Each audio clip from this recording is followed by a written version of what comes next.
Ahoy hoy, I am Planarwalk, and welcome to a debate that I scheduled. Well, initially I was planning to have this debate a while back, but then I had things to go. I had things to do on. I think it was last weekend, so I had to schedule it for later. But anyway, here we are, and let me switch over. Yeah, bring my hat. Let me switch over to the debate. There we go. And we are with Jason. So, you there, Jason?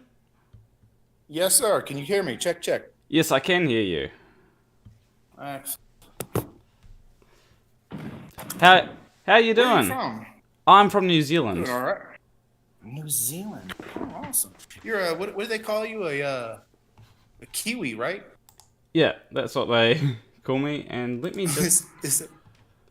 Let me just. Is that the? Is that? What were you gonna say? I was just putting your. Is that what they call you? Is that what the adage is though? They call people from New Zealand Kiwi. Yeah, they do call Why us is that? Kiwis. It's because. Yeah. It's because the sort of iconic bird of New Zealand is a kiwi, so. So yeah. That's cool. Alright, so what did you want to debate? It was Flat Earth, right? Yeah. Did you go to my Instagram? Did you see anything you found interesting? No, I think we'll just take. Just wing it. Yeah, just wing it, basically. Go point by point, and so. Why are you a Flat Earther? Like, I think that's a really good place to start. I am not a flat earth. I am a person that wants evidence that is scientific. And when you ask, what I did, I was teaching. I was a heliocentric professor all my life, and by professor you understand what I mean, right? I professed these theories, right? You understand? It's not like I was hired at a university, right? Well, that's usually what I think of when I hear professor. A lot of people think, yeah, exactly. A lot of people think a lot of things when they hear a word, but they don't understand the origins or the meaning and stuff like that. And that's on purpose. A professor is just somebody that professes something. All right. To profess something. To profess something just means that you fully believe it, you've studied it, and now you feel like you have the authority to be able to educate somebody when they have a question. Well, I'd say professor these days more or less means that you teach it. Like words do have meanings these days that may not be the necessary. That's exactly what it means. It just means you teach, and anybody can teach anything, except if you don't know anything about it, you can't really teach it. Because it's obvious, you'd be the person asking questions if you didn't understand. I think that's important. It's definitely important. Okay, so I always say, my saying is, if you completely and fully comprehend something, then you can explain it simply. Well, so yeah, that's my thing. But the thing is, when I go, I have all my life I was a heliocentric believer. Yeah. Just like you. I said, oh, this is real. This is my life. I suffered from what I have now diagnosed as a fanatic syndrome. This is what happens when you teach children, young children, like a 5-year-old, that they're on a ball. Because when you teach them that we're on a round spherical Earth, it has multiple implications that come with that. And mortality is instant. Mortality and smallness, and another thing is you're assured that you're going to have to get off of this Earth because this Earth will end. That's that when you tell a child about heliocentric, the end game is you get to get off this Earth. Something's going to kill you. And what that does to a child is it breaks their mentality. And what I've seen so far, I've seen YOLO life syndrome and I've seen fanatic syndrome. Okay? When you tell someone, a human child, that they are teeny tiny and worthless and they're a speck of dust and they're powerless and they were an accident, and you're lucky to even be alive, and you're about to die at any moment, statistically. Bro, why would you ever want to do anything? You know, when you have that much negativity and certainty that there's going to be an end with no means, you know, it's you're going to have to, that's an extraordinary amount of you know, that's an extraordinary, it's like that's just a lot of input when you tell that one little thing, heliocentric. That's a lot of input. You know what I mean? Well, when it comes to... Am I wrong? Am I wrong? Well, I feel like here there's the things of what you want to believe is true, like, so you think... So there's a difference between reality and what people want to believe is true. Like, you seem to want to believe that something is true based on how it affects people's psychology. Just because something is depressing or whatnot doesn't make it not true.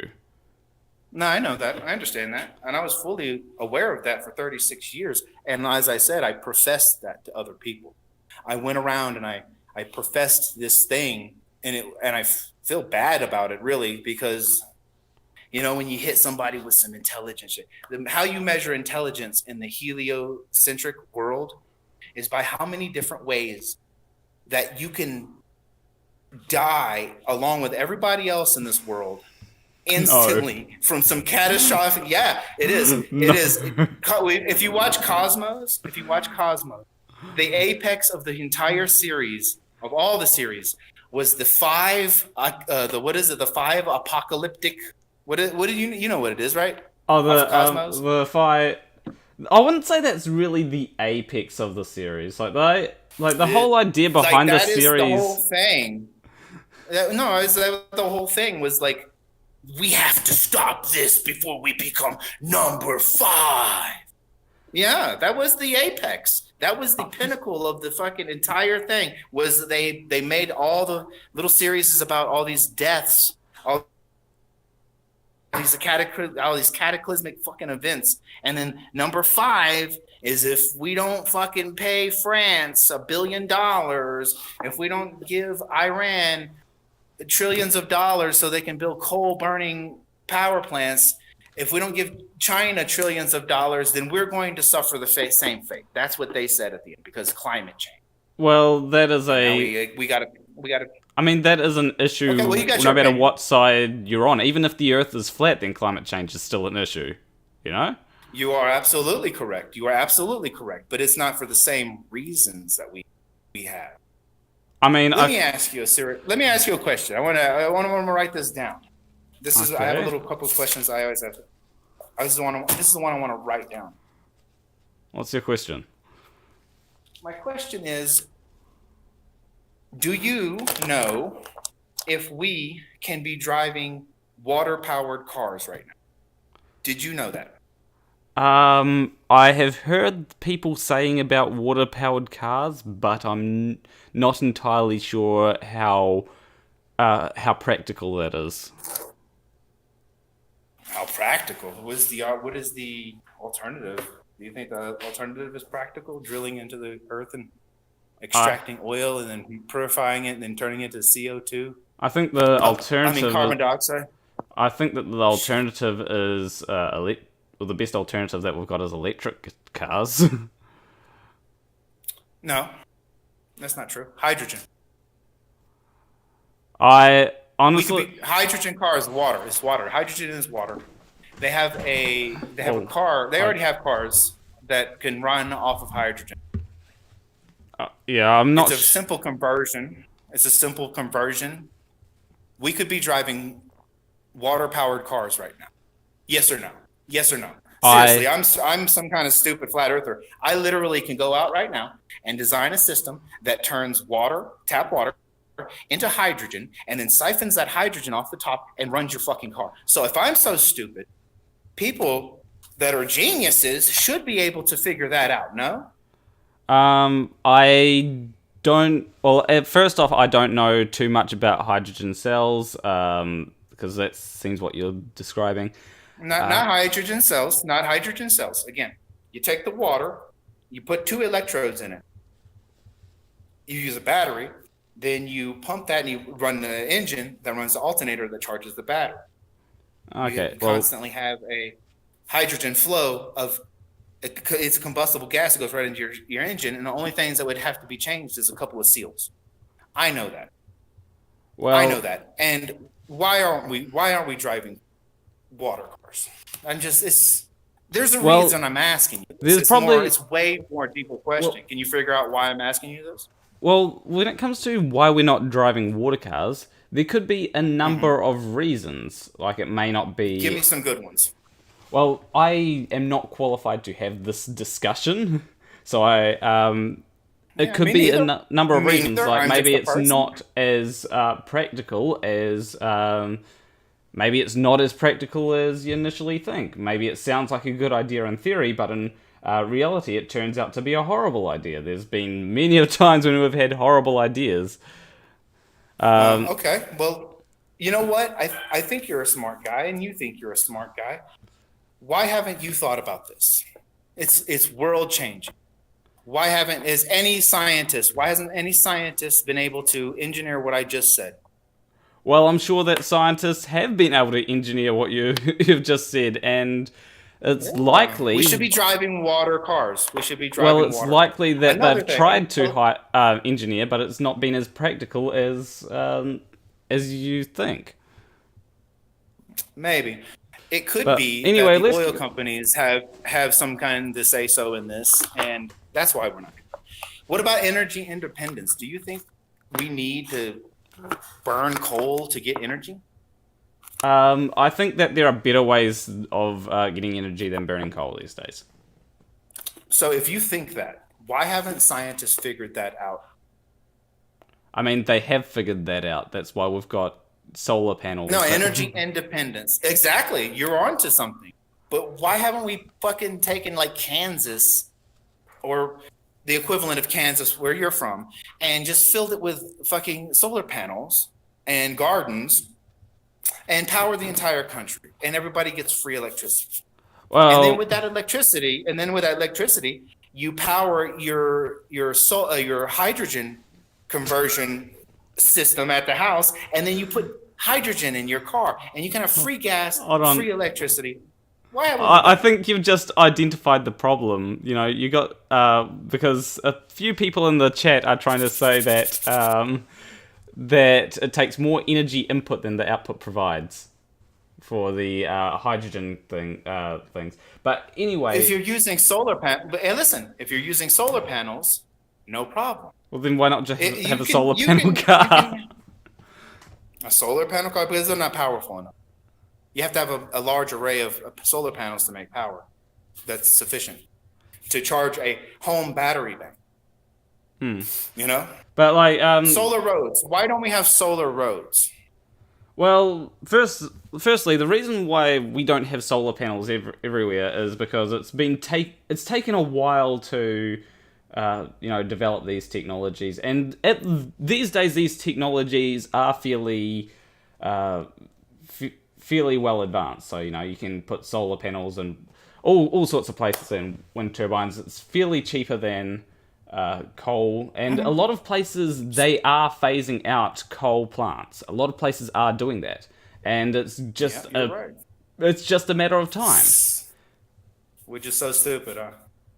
Well, it does take time for all these things, but it would be nice to. You know what doesn't take time? Like to get $90 trillion to get a fucking military going. I mean, that is an issue, but it's another issue. Why can't we just fund? If we're going over to kill people for their oil, why the fuck don't we just take that money and all that metal that makes tanks and all that sophistication that makes F-16s? Why don't we just take that and make a big giant solar panel? You know that you can have a fucking very tiny plot of solar panels, and it can literally power the entire country. I'm not sure if that's true or not. I am sure, because I worked 12 years in the renewable industry. Okay, industry. Let's get back to topic. So, why is it again that you think don't think that the Earth is a globe? Like, what evidence do you have? When you say your evidence for it is a globe, then we can get into the discussion. See, if you want to beat around the bush, if you want to test your intelligence, then you can tell me the experiment that proves the curvature or the sphericalness, the ballness of the Earth. Tell me exactly what the experiment is, and when you can guess around, blah blah blah, or we can just say it, whatever you want. Okay, give me a few seconds to bring something up. Yeah, give me a few seconds too. I'm gonna try to light my fire. Maybe you're still here. Yeah, here we go. This is the right open link. Yeah. Oh. And we're gonna copy this.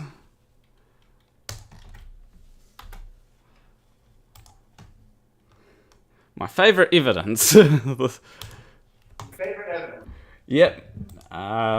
Main reason is because it was actually taken by a flat earther. That. Are you gonna put it so I can see it?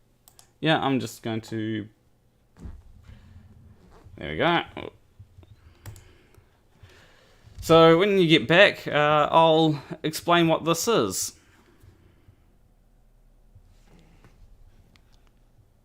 And how's it going in the chat, by the way? I've gotten a few super chats from FTFE and one from. Oh, that's the wrong tab, and one from Rama.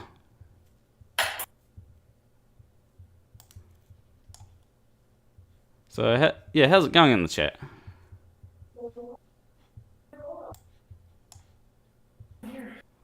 And why is Mission Control saying Shadow's Equinox?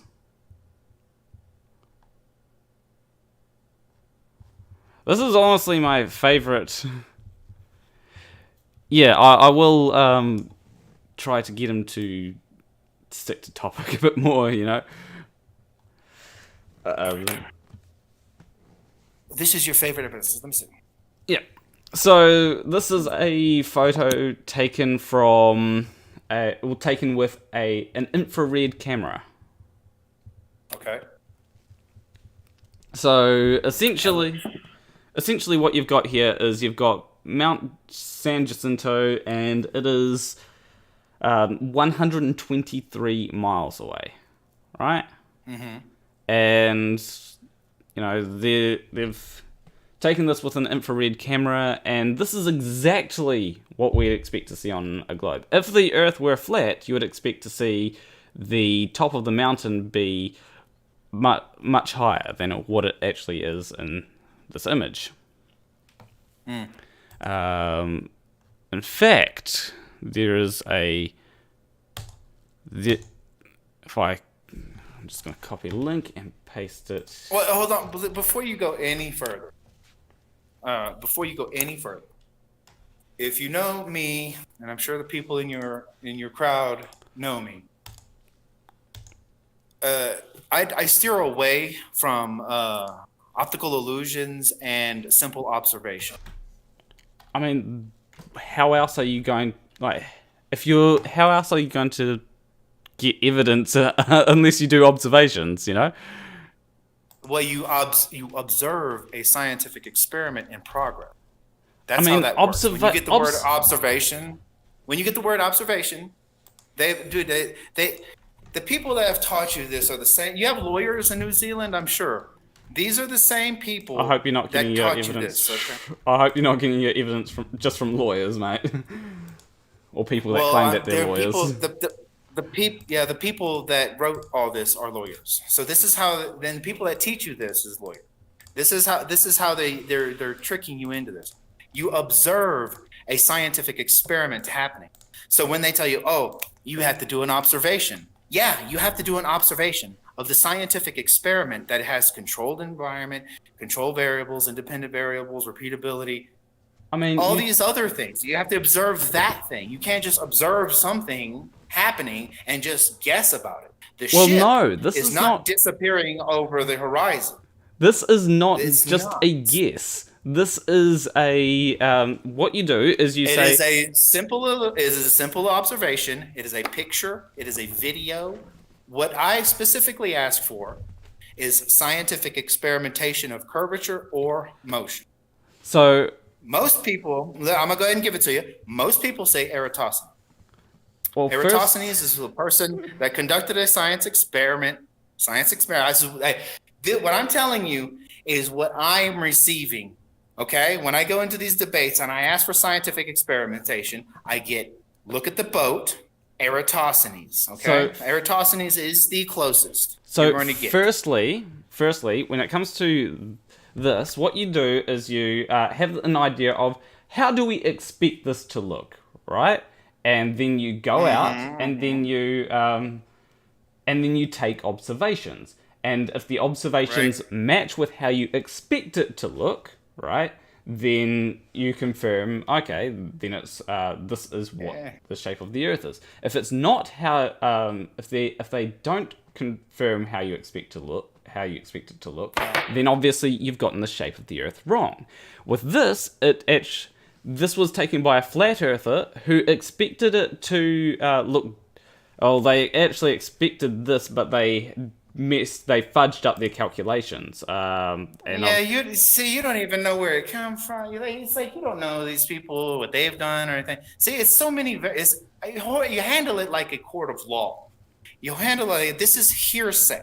You've got a. This is not hearsay. He said. Oh yes, sir. It is. It's he said. He said. She said. You have this no is an idea. Observation if this taken with 100 exactly from somebody else, not you. You don't know if they manipulated this photo. You can't tell me 100% they haven't or have.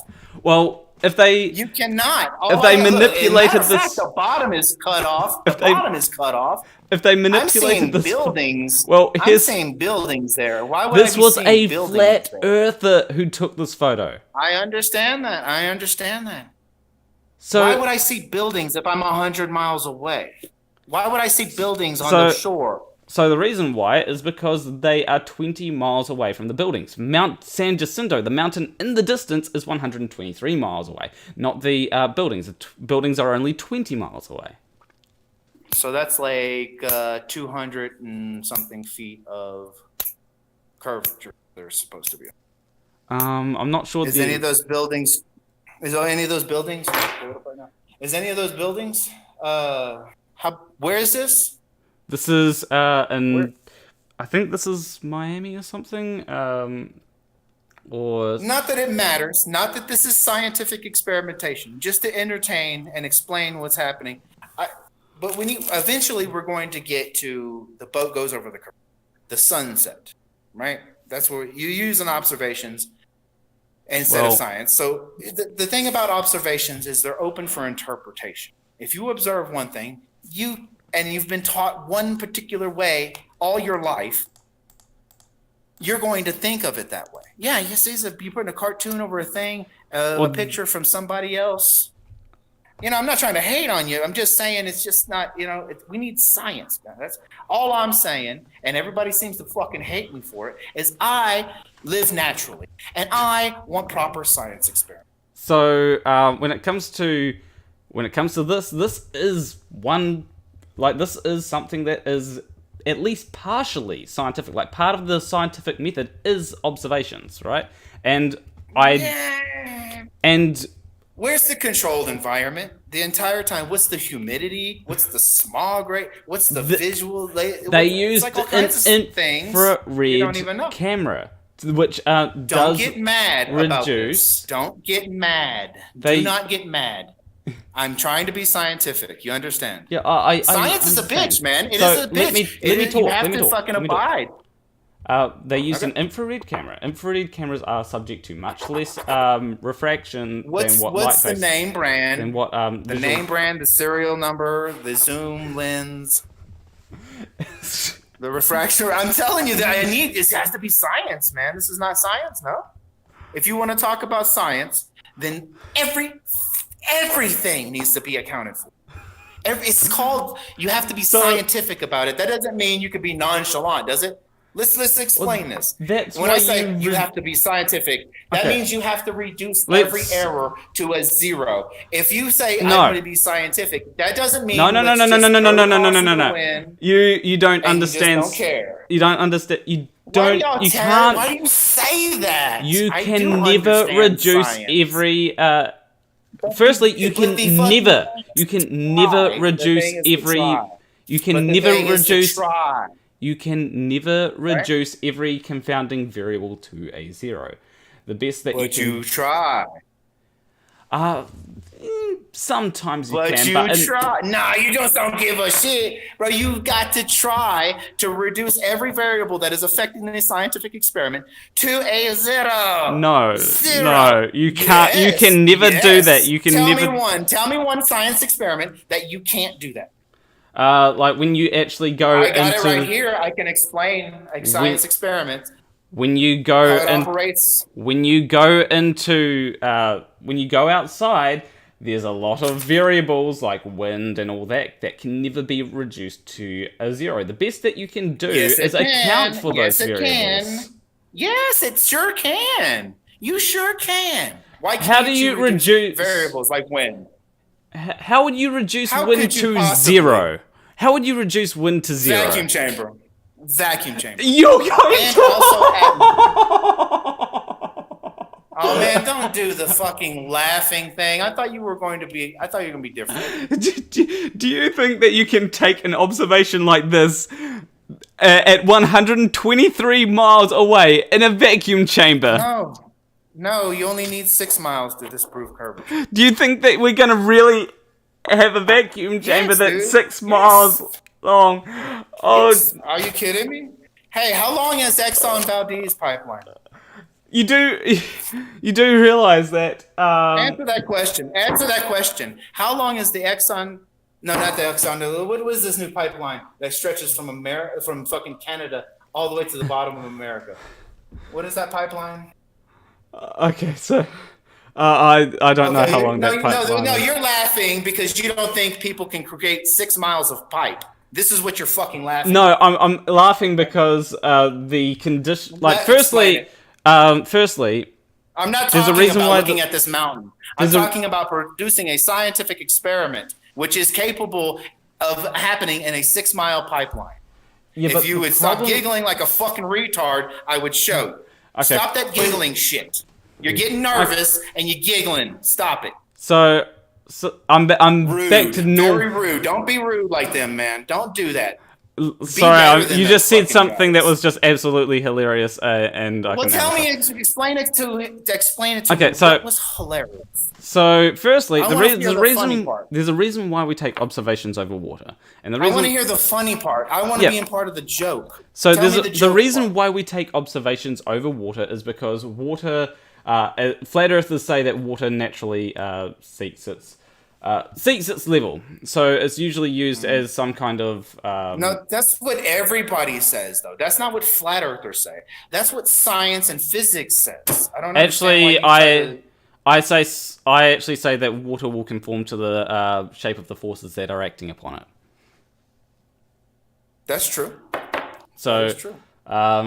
But flat earthers will say what if the force acting upon the water is the atmosphere? I mean, that is a force that is acting upon the water, and that's what stops it from evaporating, evaporating away in... Well, no, gravity is also a force that's acting upon it, but it's the force that is stopping it from evaporating. So it can't. I mean, we need to get past a whole bunch of stuff. But look here, here's firstly, let's get Can we agree that there's pipelines? I mean, Can we agree that there's pipelines and we can make pipelines, large pipes for? Look, that's way more than 6 miles right there. See that? So, look. I mean, there's a couple of problems with using a pipeline. Because there's other things we need to talk about. Well, there's a couple of problems with. Well, there's a couple of problems with using pipelines. Firstly, no one's going to use usually pipelines will have other uses, like, pumping oil or whatnot. This is specifically for this. Okay, no, this one will be created specifically. Like, no one's going to fund that. No one. I'm funding NASA right now, so we take NASA's budget and we make a pipeline. You're not going to be able. Zillions of dollars. People. You're not going to be able to. Do you want to prove the curvature of Earth scientifically and fucking validate everything? It's already been done. Theorizing about? Like this is an observation that shows the curvature of the Earth. It's an observation. That's not good in science. That's why it's referred to as theoretical. There are multiple observations. It's not good in science. There are multiple observations which do this. I can bring up one from. I know every observation is going to be a simple observation, nothing more. It's not going to be scientific. Multiple observations add to your evidence. Surely you. Yeah, you can observe all of it, but it's not scientific evidence. It's just hearsay evidence, which is admissible in court. It is scientific evidence though, because it's been done multiple times. Like repeatability is a key part of the scientific method. Yes, you could just see the same thing. That doesn't make it scientific. You have to have a scientific parameters. Looking at a sunset does not justify. It's a observation which is open for interpretation, which is interpreted even better on a flat stationary Earth. Well, I'm just saying, I don't even use observations, guy. We could use observations all day to destroy the globe, but I am not going to. I don't do that. I want to talk about why we don't have everything you believe in is theoretical. And it all can change if you did this science experiment right here. Do you want to hear about the science experiment? What is the science? And you can verify every step. You can verify every step. All right, let's. You want to play? Yeah, let's see what your science experiment is. All right. You know what? Even better. I got the board. Where's the board? Oh, whiteboard. Wait, is it a whiteboard or is it another board? Please tell me. It's very fast. It's very simple. And you will be agreeing upon it or disagreeing upon it the whole time. So, in order to prove the curvature of the Earth scientifically, you're going to build a 6-mile long pipeline. Dude, I messed up. I used a permanent marker the other day. So messed it up. Okay? 6-mile pipeline. Let's make this thing huge, okay? Since we got NASA's budget, we can make this thing huge, okay? And it'll still be trillions of dollars cheap. Let's make this thing 20 feet. 20 feet. Okay? Can you see that? Can we see that? Yeah, I can see that. I appreciate you hanging in there, buddy. Can we see the whole thing? I want you to see everything. Because I want you to confirm it, you know what I mean? Yeah, I can see it. Alright, I had to put my phone like that because... Yeah, but that's probably better. Okay.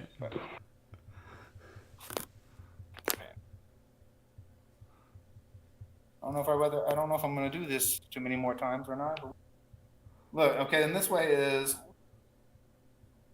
let's make this a good old even.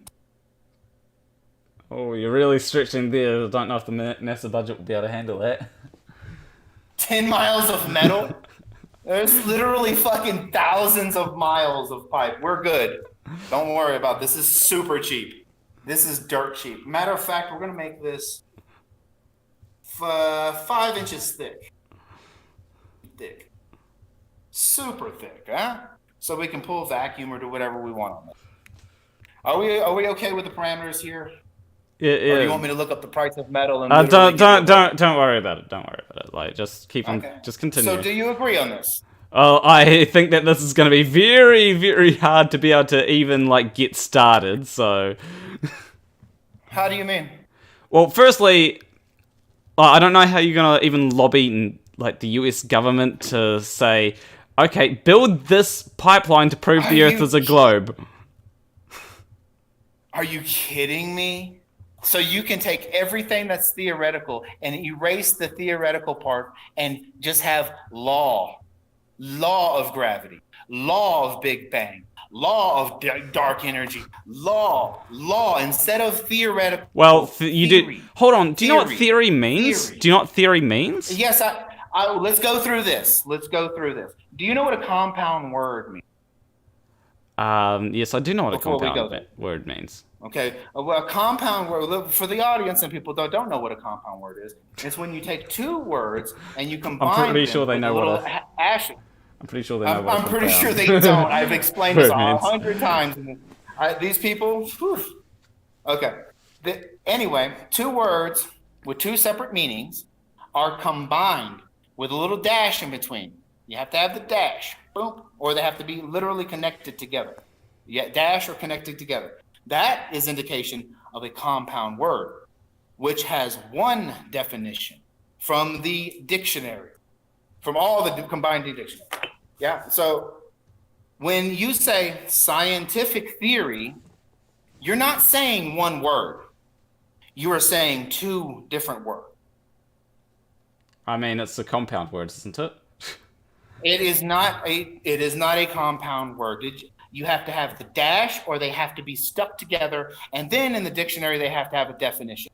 You will not find a definition for scientific theory in the dictionary because it's two separate words. It is not a compound word. Well, so it doesn't mean different shit when you put scientific or conspiracy. Hold on. The N word is theoretical, which means only in your mind because it hasn't been proven to you. Okay, so or anybody. I here have a book, right? And the book... Is it a dictionary? No, it's a Bible. Really? We'll talk about that too. I got some stuff for you. Blow your mind on that one. Don't worry, I'm not down for debating the Bible today. But here I've got a book in my hand. You probably can't... Oh, wait. You can't see it because I'm not sharing my camera. But, right, this book has pages in that. Now, if I have an electronic book, that is a completely different thing to a book, right? There's a great Vsauce video on this where he talks about, I can't remember the type of word, but you basically add another word before something, and that completely changes the definition of what you're talking about. When I say... Yeah, it changes the context, but it doesn't change the meaning of the word. Yes, it does. An electronic book is not a book. No, it sure doesn't. Is an electronic book a book?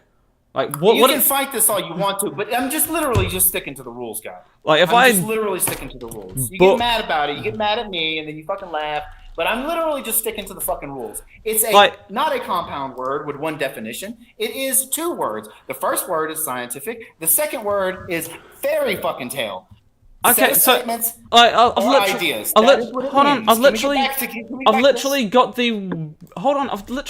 the definition of the word book pulled up here. A written or printed work consisting of pages glued or sewn together along one side and bound in covers. An electronic book. So when you say electronic book, you're putting two different words. You have to, if you're just saying book, you're talking about paper. If you're talking about electronic book, which is fucking two different fucking words, you're talking about a different thing. And when I'm talking about scientific theory, I'm not talking about the casual definition of theory. That is scientific in nature. No, it's a theory that has been rigorously tested. Star Trek is a scientific theory. No, it's not. They theorize some bullshit and they say a bunch of scientific things. They No, use it's not. theorize. No, it's not. Yes, it is, buddy. So no, it's Star Wars. With Star Wars, no, spiritual. It's not. You want to get back to the actual scientific experiment that would prove curvature or flat? Well, there's problems with your experiment. Firstly, where are you going to get the funding for this experiment? We got it. No, we don't. Pretend. This is not an actual experiment. This is not an actual experiment. We're theorizing right now. This is called a theory. This is going to be a scientific theory. No, it's not. Afterwards. Yeah, it will be. It's a set of ideas. Is this a set of statements or ideas? Okay, let's get back. But listen, dude. Is this a set of statements or ideas? It's an idea. It's a set of statements. It is an idea, then. It is a theoretical hypothesis. It's a hypothesis, not a theory. There we go. It's a theory. No, it's a not. set of A statements hypothesis or is ideas. not a theory. A theory and hypothesis. When I talk about everything in here, it will be validated by scientific law, which will make this a scientific theory. Well, the problem you're gonna have problems with even getting that built. That's why I prefer to go with observations that have already been made, rather than. How much money is given to NASA? Do you think you're ever going to be able to convince NASA to build that? Do you really think that you're going to convince NASA to build? Have you seen the government? Have you seen the state of the government? Nobody is into the government at all anymore, dude. I gotta tell you. Do you like your government? You're from New Zealand, dude. I watched your fucking leader, prime minister, whatever the fuck you guys have, walk down the hallway with her fucking thing waggling between his legs, bro. Your government is just as garbage as everybody else's government, and nobody likes it anymore. So it would be nice to have a scientific experiment that proves the theoretical concepts that I'm forced to pay for through my taxes. Yeah, but you're not going to be able to convince them to build this 10-mile long pipeline. This is a theoretical concept. So theoretically, we can make this any size we want to. But it's You're really not going to conservative. You're not going to. You're not going to convince. I'll fund it my fucking self, dude. I'll fund it myself. Then go do it. It's not that expensive. Okay, let's run through it. Make sure it's scientific. No, go do it. Like actually, let's run through actually it. Why build are you scared? it. Just actually build it. Let's get the fucking parameters straight, guy. Let's do it. Come on. I want to make sure that it's corrected by your standards. Like, show me that you've got the funding to be able to do this. Oh, you weak, dude. Let's talk about this. Okay. Anyway, so we got 10 miles, we got a 5-inch, we got a 20-inch. We're going to put some kind of liquid in here. Yeah? What do you think? Maybe some water? Do you think water would be suitable? Maybe some saline, saline water. What do you think? You do realize that that's just not going to work. Why? You plan to make this a vacuum, right? I might. No, I know. The vacuum chamber is just it's not all the time going to pull vacuum chamber. The vacuum part of it means you can vacuum particular atmosphere out, and you can have particular atmosphere in it. Like, what do you mean vacuum particular atmosphere out? Like, you can put hydrogen if you want hydrogen only, or you can put fucking carbon dioxide. You understand? Like, why would you? Because you are doing a science experiment. There is endless opportunities. You change the environment, you change the parameters. It's a nice experiment. Every scientist would agree. Like, I don't understand why you fucking laugh and giggle and shit. Is AB Science would AB Science happen to be in the chat? Because we can get his opinion on that. Like, fucking get him on the call. I don't know if he's in the chat. Like, if anyone sees AB Science in the chat, let me know. Because he is an actual scientist. Like, so getting back. Okay. Let's get back. Yeah. Let's get back to like something that we can something that's already been done rather than something. Let's talk about more observation. Well, observations are science. Like observations are part of the science. No, not. You're going to observe this. This is what you observe. That's the only fucking time you observe, dude. Have you ever done science? It's not observation. Have you ever done science? I can explain that to you too. You want to come back to that? Because actually, we shouldn't be even talking about this. You are not allowed to see this. Forget that you saw this. Okay. Come back to me with that once you've built that pipeline and we'll... Yeah. Anyway. Dude, don't even worry about that. Let's look at... Now, I'm going to hand it to you. Eratosthenes is your response when I say, what is your scientific... Well, I've never brought up brought up Eratosthenes in this entire...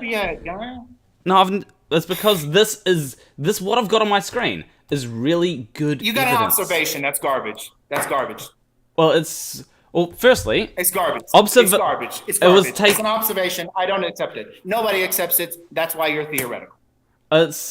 People do accept it. Like this was used as flat Earth until they realized that they touched the maths. You people expected you accepting a fucking photo from who the fuck knows how many times it's been manipulated. Well, you accepting that does not make it anything. Doesn't make it anything, bro. Like, seriously. Why is my standard for science so much higher than you? it's because you stick to a rigorous definition that is used by con men to trick people into believing what they want them to believe. Oh my goodness. I'm explaining how you've been tricked by word loopholes, and I'm the con man. Go fuck yourself. No. I'm not a con man. I'm not saying that you're a con man. I'm saying that people like Anthony Riley and Nathan Oakley are con men. Yeah, but you just said okay, well, take it back then. I take the curse back. Can we? Okay, now we need to talk about Eratosthenes, because that is what. Well, I never brought up Eratosthenes. I've never brought up Eratosthenes. Whether you like it or not. Okay, whether you like it or not, that's the response I've gotten hundreds and hundreds and hundreds and hundreds of fucking times. Okay, so the consensus is that people think that Eratosthenes told you that the circumference of the Earth is 25,000 miles. Okay. Okay. What are you, Mr. Garrison now? Okay. Is that true or no? Well, yeah, that's the. I think that's the. Are you going to sell out Eratosthenes? No, I think that's the. I think that's the. Well, pretty sure it is. The talking to geniuses and whatnot. Ask your audience. I mean, I don't memorize every little detail about the. I do. I prefer. For 36 years, I have. For 36 years, I remembered every little fucking thing they tell you about space. You fucking, dude. Don't you have anything better? Like, don't you actually have anything better to do than memorize stuff? Like if I need to know something, I'll just Google it. You know? No, I worked offshore, and offshore is there's nothing going on when it's night. So you go from working your ass off for 12 hours, and then you go to 4 or 5 hours where you don't do anything, and there's no TV, there's no internet, there's only fucking same old movies. There's no cell phones. If you go out far enough, there's no satellite phones. Okay. It's super boring. So that's what I did. I took a laptop and a ton of information, as much as I could get when I was on shore. And I grabbed as much fucking all the Cosmos and all the fucking documentaries and all the Carl Sagans you can fucking muster. And I studied that shit. Study. And I tried to understand the fucking theoretical physics or with the fucking ions going. I just studied the shit out of it. Okay? That's where. And then when I did it for 11 more years when I went to working on wind turbines. Same thing, travel. And it's boring enough. Let's continue with the whole Eratosthenes thing, because I want to see what you're going to go on about with this. Okay, let's go on about it. Okay, so this is the sun. Yeah. Yeah.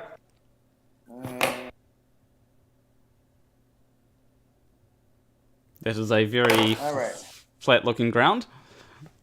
Yeah.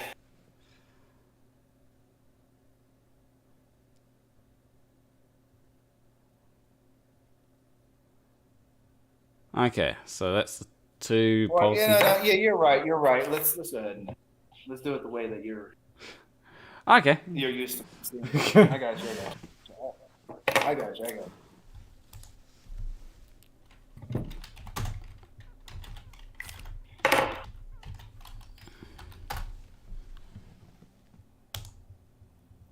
Pole right here, yeah, in Egypt, right? Yeah. Okay. And there was you know what they like to show you? They like to show you constantly. If you look up Eratosthenes right now, they will show you what name of those goddamn? Those big spikes they have in Egypt. What is those names? What are those called? Not sure what you're talking about. What I'm talking about. Are you talking about the pyramids? Big giant. No, the big giant. It's got a pyramid on the top. Obelisks. The big obelisk. That's the one. Yeah. It escapes me every time. Yeah, they'll always show you obelisks for some reason. You know what obelisk is? Uh, It's a deity's penis. that wouldn't surprise me. Like, humans build a lot of penises. Well, at least one thing I can appreciate you can accept that. That's awesome. Because that is 100% true. That's balls, and they always like to show it to you. And it just so happens the name is Ball, right? Ball. Oh man. Okay. So let's pretend. Okay, let's go like this. Okay. This is what you see, and this is what you're going to confirm for us all. You get. Oh, you get the point, right? Fuck that. Nah, that's all right. I'm sure if you talk to Team Skeptic, you can have an art off. A what? An art off. Team Skeptic. Oh my goodness, bro. Team Skeptic. Does he know about me yet? I don't know. But you can have an art off. I tell you what. Work out whose art is better. Well, anyway. Okay, I think this is fair. Can you confirm this is what's going on with the Eratosthenes experiment? Yep. Okay, excellent. That's 100. Yeah, that looks like, I'm pretty sure that's what's going on, so what are you going to say about it? Rudimentary, right? Okay. This does not happen. This does not come in 100. What? Just fucking boom. This does not come in completely 100% flat like this. Okay? Because... Well, show me Eratosthenes on your computer screen. Well, I've just realized there's a bit of a problem with your diagram there. Well, show me Eratosthenes over here so we can. So the sun rays come in parallel to the Earth. Yeah. Yeah. So you'd have the things coming in parallel. So like if I put it on the screen so we're not confused. Hold on. Let me see if I can. Let me bring up paint. Oh, my fire. All right, do that. Give me my fire. Let me see if this... Oh, yeah, we've got paint here. We'll make a circle. I'm not sure if my art... I'm pretty sure my art's better than Team Skeptics. Anyway, whilst we're waiting for them to get back, we'll... the shape of, and there we go. That's the Earth, and then we've got like a sun. Oh no, that turns that into that. So did you find it? So you're not going to find it because I will. Oh, I'm going to illustrate what's wrong with your diagram. So the sun rays come in parallel. So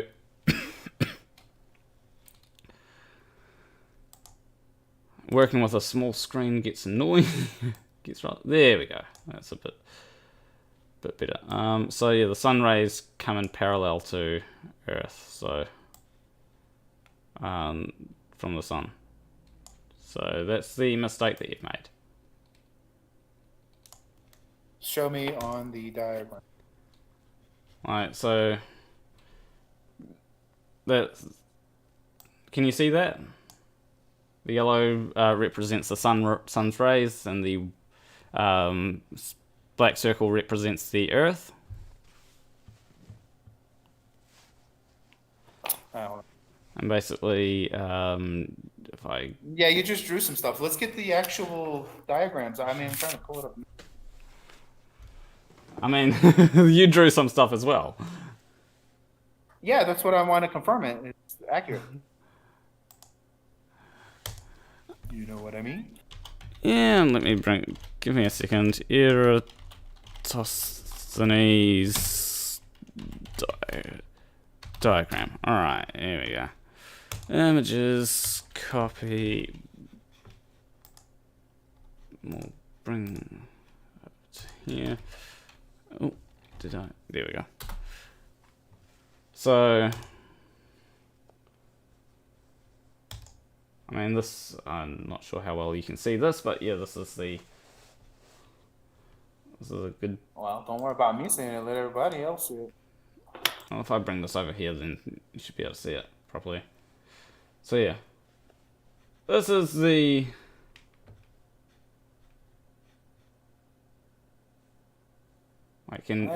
This is the diagram.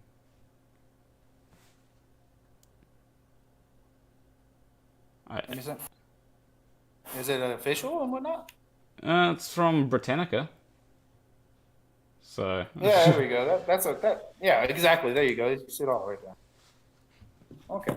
So you do see that, right? It's exactly what I drew. No, you had this like a really small sun. It's like the same exact. No, some of them don't even show the sun. Like the problem is this is coming in. The rays are coming in parallel here. On yours, the rays aren't coming in parallel. Yeah, they are. No, they're not. It's just exaggerated. It's the exact same thing. That blue one that you're looking at right there on the side, it's the exact same thing. No, yours. Look, it can go down a well. No, yours aren't coming in parallel. Oh, I see what you're saying. Yeah. Well, let me see. I mean, it's to say, like right there. The that diagram right there has it coming in like mine. Which one? That's the one I used. It's actually got the same thing that we're debating about right now. Which one? Left. Down. This here? Well, on the globe it's coming in parallel. That's the one. Exactly. There's both of them. Yeah. All right. So, yeah, it's an example of both of them. So that's, Okay. However you want to do it. However you want to do it, it's still going to have an issue coming up. Okay, so what is your point? Why is Bedford level, the first one, inaccurate? Wait, hold on. I thought we were talking about Eratosthenes. We are. Why is Bedford level inaccurate to you? Because it wasn't accounting for things like refraction. Atmospheric refraction, which is basically light bending. And why does it do that? Because it is traveling through a density gradient in a way that it is being bent towards the Earth. What's it dense with? What do you mean? What is it dense with? What is it dense with? What does it consist of that makes it so dense? Well, it consists of atmosphere. And what does that atmosphere consist of? I mean, what is the bend? Why is it bend? Why does light bend? Well, it bends because it's actually in the atmosphere. In the atmosphere. Because it's traveling through different. Why does light bend? Because it's traveling through different densities. Densities of what? Densities of what? Densities of atmosphere. And the atmosphere is made out of a whole lot of different things. The thing that bends light. Well, it's just density that bends light, though. I'll give you a little hint. No, it's not water that bends light. Yes, it is the atmosphere. The atmospheric refraction is the amount of water that is in the atmosphere that is bending light. No. Go ahead and look it up. No. Go ahead and look it up right now. Go ahead and I got to refill my water.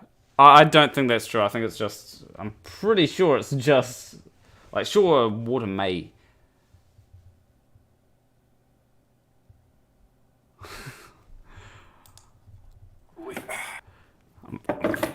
I'm pretty sure it's just the atmosphere. You're pretty sure, but I'm 100%. I'm 9... Are you still trying to argue that the water in the atmosphere is not bending the... I'm pretty sure it's You just literally said atmospheric refraction is the cause of the malfunction in... Oh, AB Science is in the chat. Ahoy hoy, AB Science. Actually, should I talk to humidity is a factor, but I'll just query It is the effector. It is the temperature. Light doesn't refract off of dust. Light refracts through water. AB Science said temperature, pressure, and humidity. Exacto. So that's not just water. It's it's other things.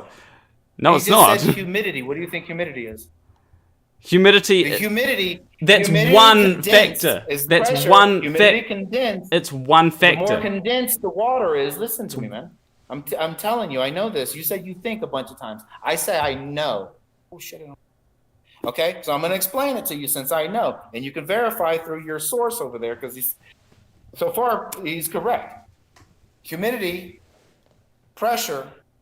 The more dense, the more refraction. So there's multiple factors. There's also temperature and pressure. Temperature will make the humidity that goes into the atmosphere and condenses that causes the refraction. No. You're absolutely correct. Temperature, is just the temperature of the atmosphere. Temperature will factor when humidity is the issue.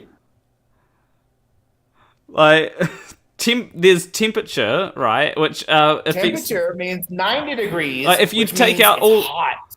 If you take out and all the hot, it's going to evaporate and then go into the sky, and evaporation condenses, turns into rain. If you take out all the humidity in the air. If you take out all the it a little bit, it turns into a cloud. If you take out all the humidity out of the atmosphere, then light will still refract. Right? No, it won't. No, it won't. It'll do this.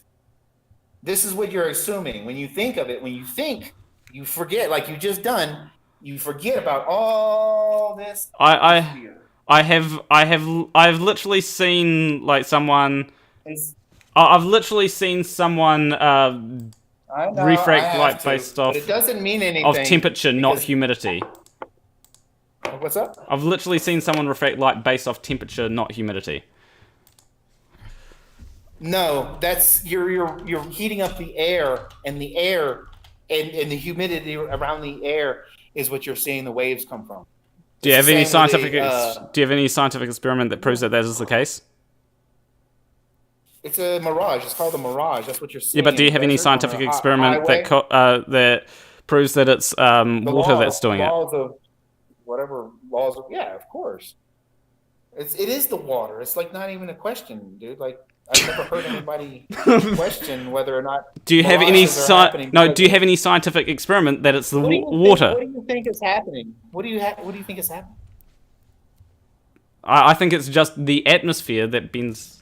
The atmosphere, yeah. Density gradients. So this right here is incorrect. Or this is correct. Okay? So when you're assuming that you're on a ball, right here, this is going to be inaccurate. What's going to happen is instead of coming like this right here, it's going to actually bend right here. Only ever so slightly, though. So slightly. When you're talking about this much atmosphere from Syene to Egypt is 500 miles. So you at least have 500 miles of atmospheric refraction over the Mediterranean Sea. No, you don't. During a hot area. What? No, you don't. You don't? You don't. This is not over. What? I don't. Atmospheric refraction, I that's. You're saying I don't. Where? So you got to consider So there's a bit of trigonometry involved, but you got to consider how much you got to consider where the light is coming from, and it's coming from not directly above you, but to an angle. Right? And if you want a quick 500 miles from Syene to Egypt. Yeah, but light isn't refracting over 500 miles. Yeah, you're right. It's actually way more. No. The angle of the light is coming in. Light isn't light isn't coming from Syene, Egypt. It's not coming from Syene, Egypt. That's pretty much what you're saying here. It's you're saying that it's coming from Syene, Egypt. That's not what's happening. What's actually happening is it's coming from the sun. It's got to travel through. It travels through way more than 500 miles. No, it's not. At this angle. If it was just... Yeah, dude.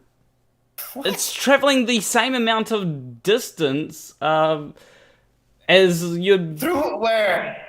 It's traveling the same distance... Tell me about all the distance that you don't account for. Go ahead. Okay, so let me bring up the paint, right? Bring up the paint. Yeah, like, let's... The paint is accurate. Well, you're drawing a diagram, so... I mean... Oh, why is that one doing that? Great. So, we'll bring up paint. We'll draw... Oh, that's not the color that I want it. So, we'll draw this, right? And if light is coming from here, right? It's got to travel through the right, this is it's blue. Holy sheepshit. That was like the Van Halen logo. So if light here is traveling through the same amount of atmosphere here as it is here, roughly. There may be but it's not. Dude, if that's true, then you're measuring the exact same. It's negative zero. Dude, the only way it works is if you have an angle, yeah. You have an angled shadow. Or there will be an angle here, like here. Show me how. It's just coming straight in. You're acting like the fucking sun rays are just blasting. That's only on your model. What we see in reality is diverging sun rays all the time, and what we see here is it needs to be at an angle in order to register a measurement. This would produce an angle. You can triangulate, but you don't triangulate it correctly because you don't add any of this curving effect. This does produce an angle though. Are you looking at my like this here? How the fuck did that happen? Come on. Come on. You can do better than that. Get out of here. God, get out of here with that shit, man. Like maybe if I make these yellow to show you that they're to show that they're. That is the worst drawing, dude. Start over. Yeah, that's exactly what I drew. But yours is like a fucking oval instead of a circle. Yeah, like it's just space limitations on screen. Make it a fucking oblate sphere. Put a pear on there. Well, we'll just use this. It works. Okay. So here you would get the light here is traveling roughly the same amount through the atmosphere as it is here.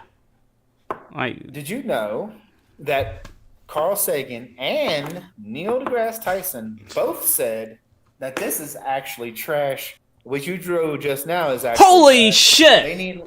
Holy shit! No, listen. Hold on. It's Neil deGrasse Tyson. Neil deGrasse Tyson is in the call. When did he join the call? Like, holy shit!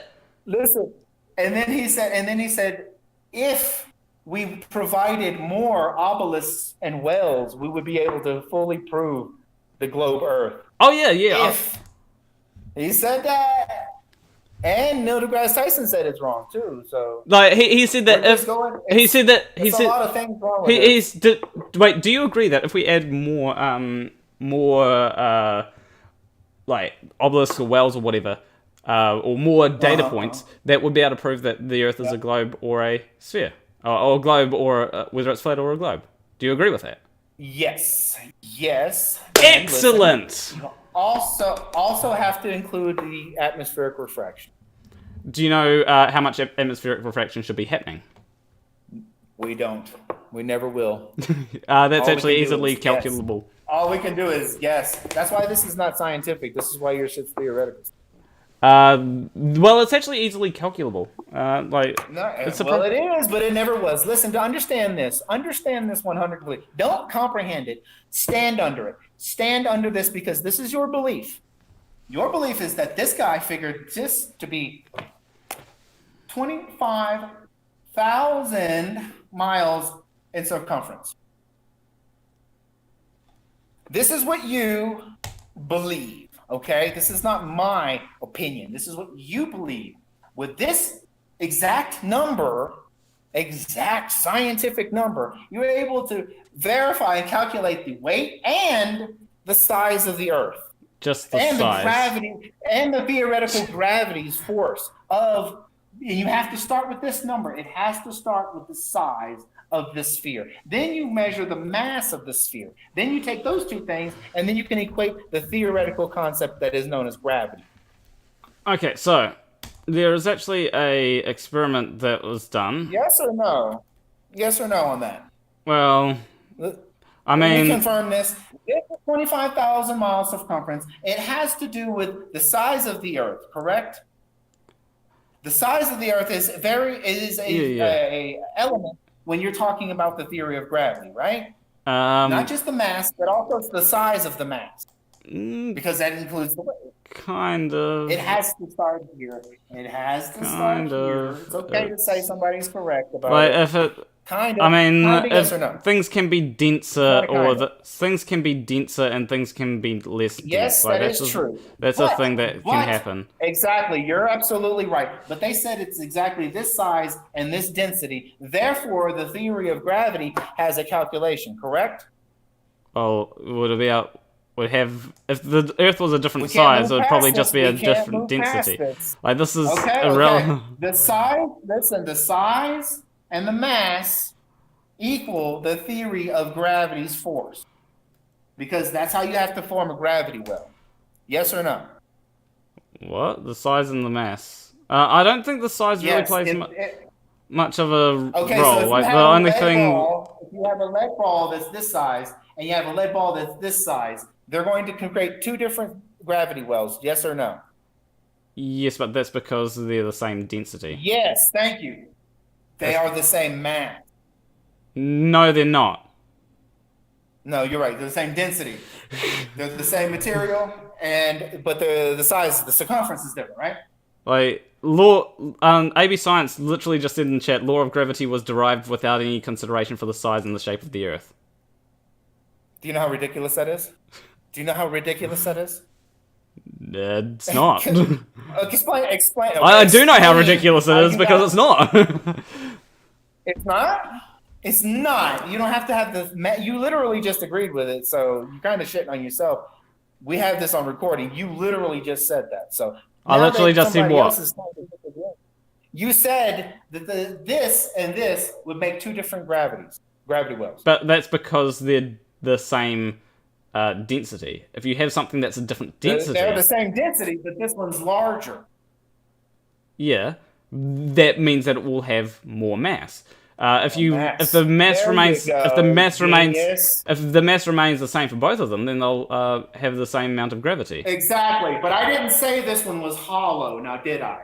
But if it was hollow, then... I didn't say that, though, did I? What I said was, this and this is made out of the same material.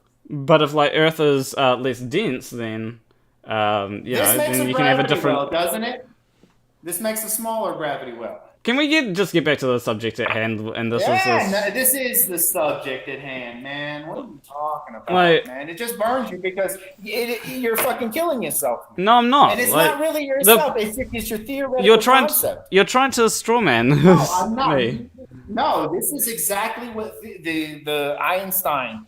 This is his bullshit. Like, I never talked about Einstein, though. Like, that's... I'm talking about it. I'm telling you about it. This mass makes a larger... We were talking about Eratosthenes, and then you just changed the subject. Yes, because this and this and this is the same fucking thing. It's unrelated. No, it's not. If this is 75,000 miles in circumference, and we know the density of the Earth, then the equation for the theory of gravity is different. We derived the density of the Earth from the gravitational pull of the Earth. From Cavendish. Dude, I'm a million steps ahead of you. Yeah. So if we had if the Earth was a larger size, then it would have a different density. And it would also have different equation for the theory of gravity. Possibly. I'm not too sure about that. Yes.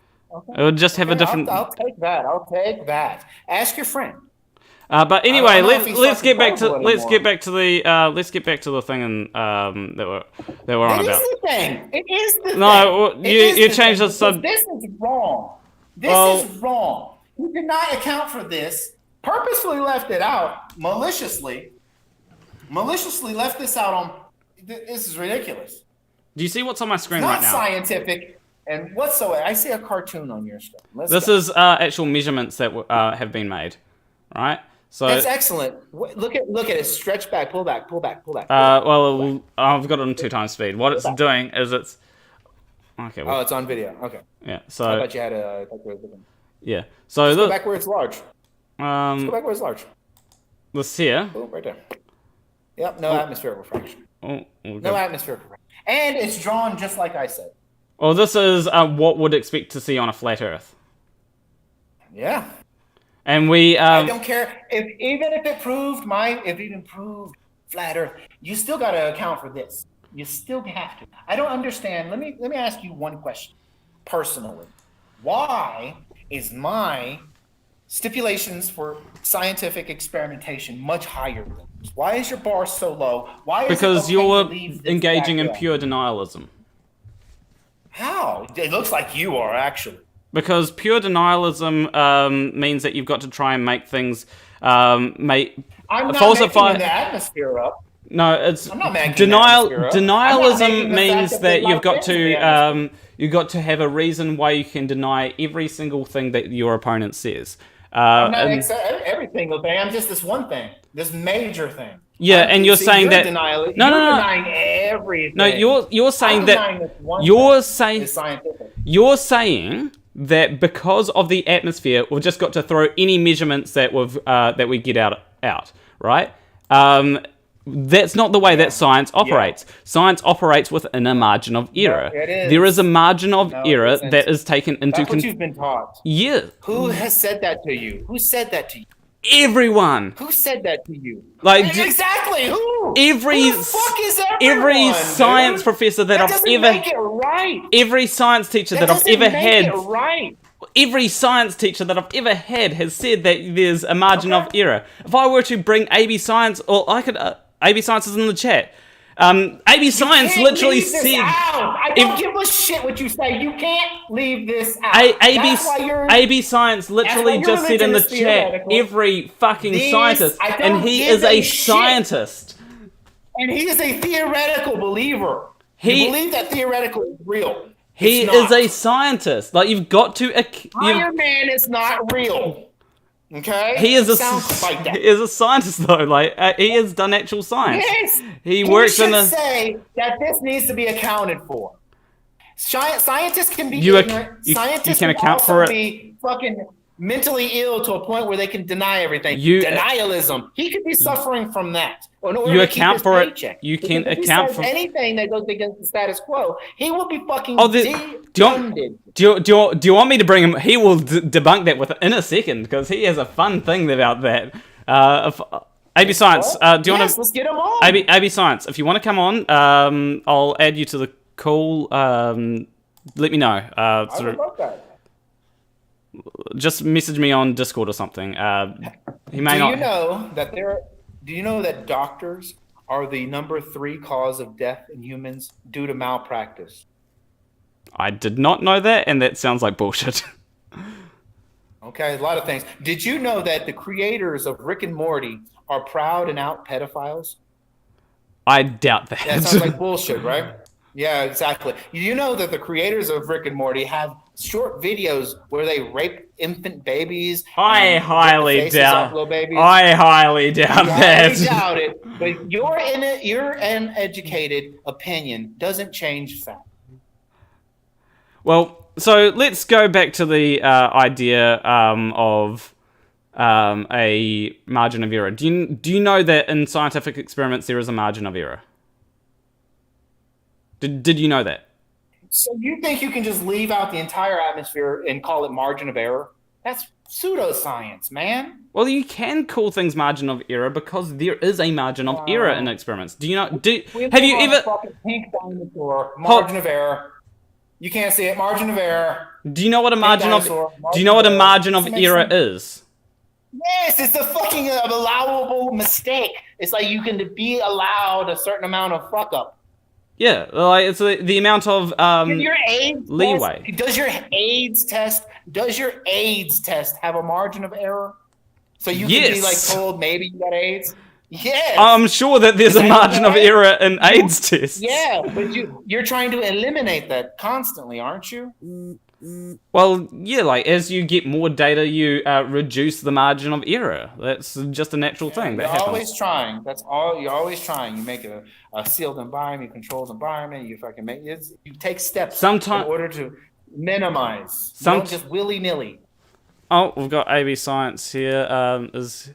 I'll Good. I would like to drag him into the call, and his brain cells can be yeeted. Let me just. No, what's happening is you're critically thinking. Okay, I'm just going to add friends to do. Oh, I've got to send you a friend request. Can you just real quick accept the friend request that I sent you on Discord? Are you talking to me? Yeah, you. I thought we were friends. No, I don't think we're friends on Discord. I don't think I have too many friends on Discord. It's not coming through. Maybe I'm not getting anything because I'm on Discord. Well, just what you should. I think you got to minimize the call or something, and then it'll come through. You should just be able to, like, you're on mobile, right? Because I'm pretty sure that you just go to if I need be, I'll have to. Nah. If I go to just. Boom. Done. Okay. Alrighty. Add friends to DM. Alright. AB Science. There we go. Create group DM and let's. Alrighty.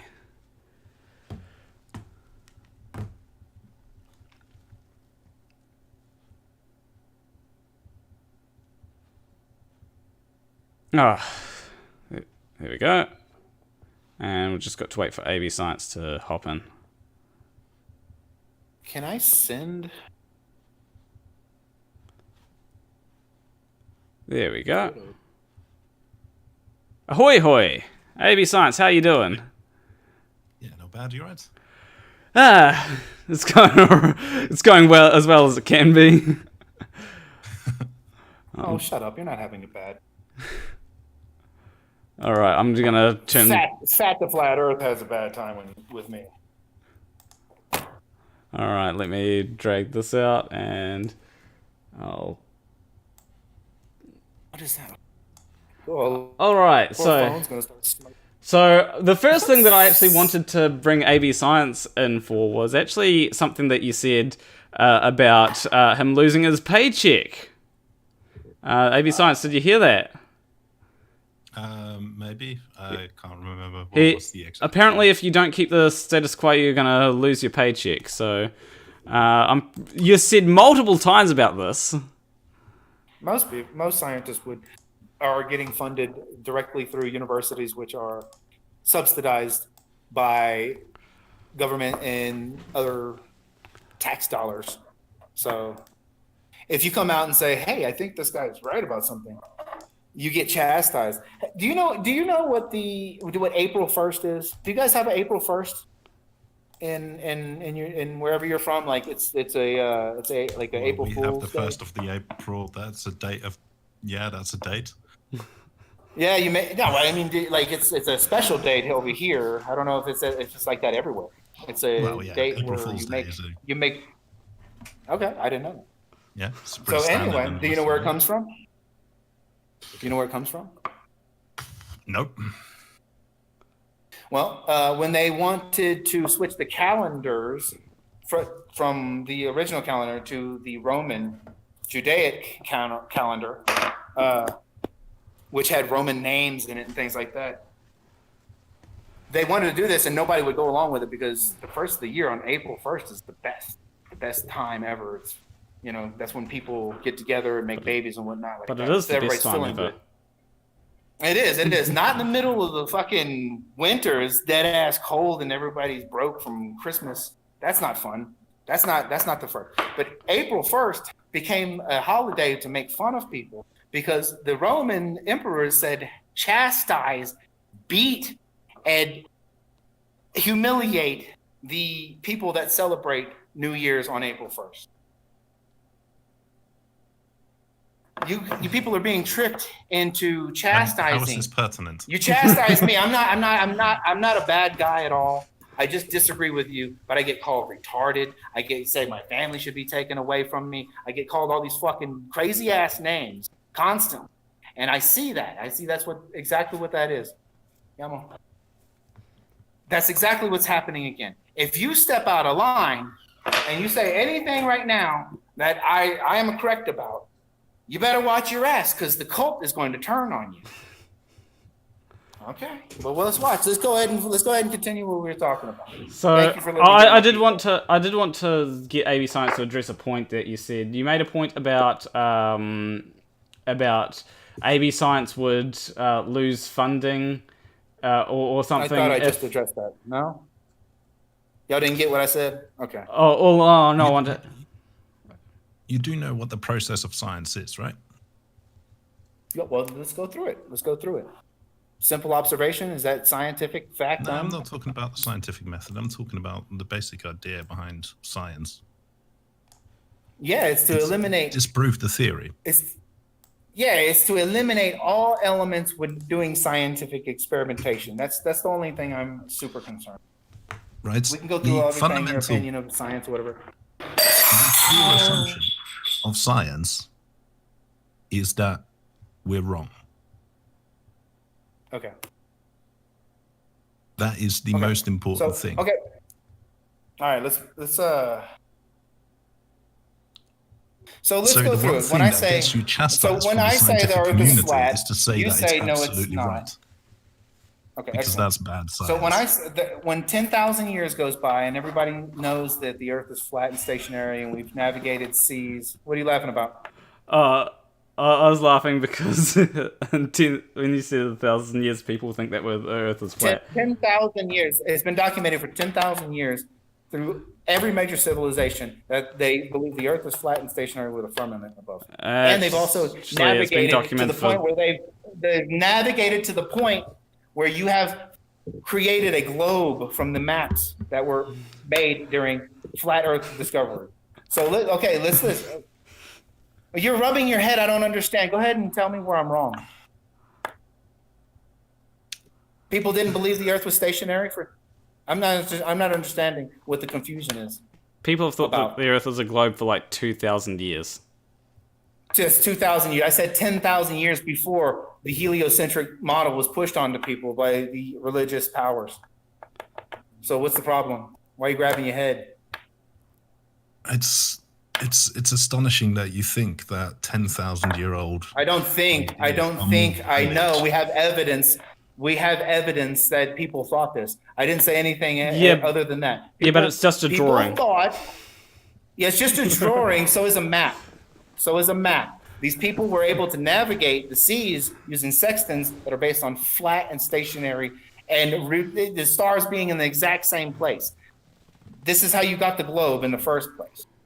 Why are you grabbing your head and doing all your nonsense like I'm wrong? Go ahead and tell me where I'm wrong. This is what the people have made. It's just astonishing that you think that 10,000-year-old ideas, that you think that they're more valid than things that I didn't say that. I didn't say that at all. So you can stop grabbing your fucking head. I didn't say that. I said that people thought that the Earth is flat and stationary. Did I not say that? Do you understand what I'm saying? Is there a communication breakdown? No, I don't. I'm just telling you what I found. You have no idea. Don't even guess. It's a whole nother show. What I am as a reporter. You grab your head all you want, Rick and Morty was created by pedophiles. Grab your head, but if you do 2 seconds of research, you will be fucking horrified.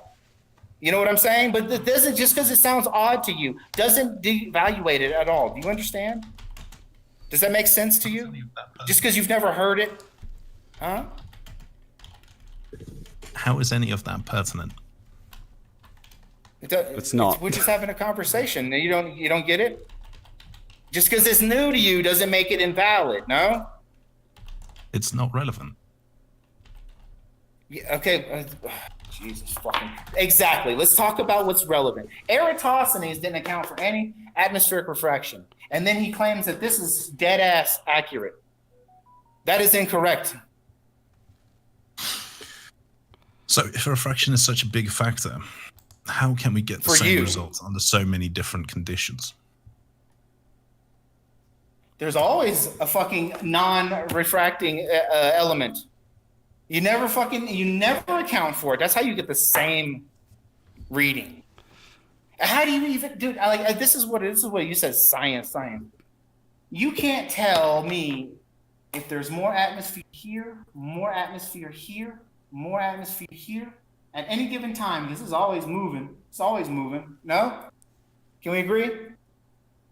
Okay. I need verification on everything I'm saying here. There's many things wrong with that. Okay, explain them. God damn, bro. It's like, so you got, you're wrong. Next subject. What the fuck? No, explain why I'm wrong here.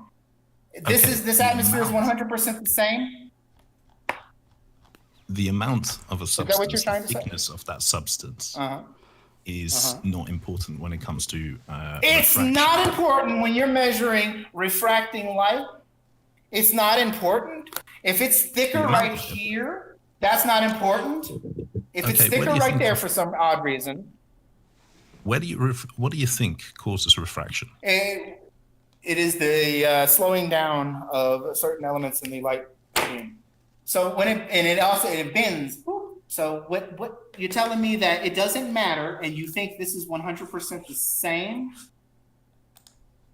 Well, no, I'm saying that the amount parts per million. Let's do parts per million. What is the average parts per million over? What is the average parts per million in the air over the Mediterranean? Parts per million of what? Of water. That depends on the conditions. H2O, humidity.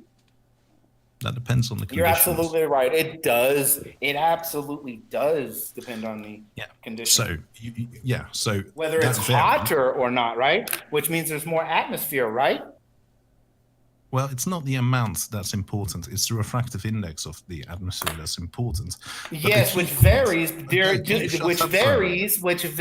No, because you're going to really fucking run over and act like you just said something.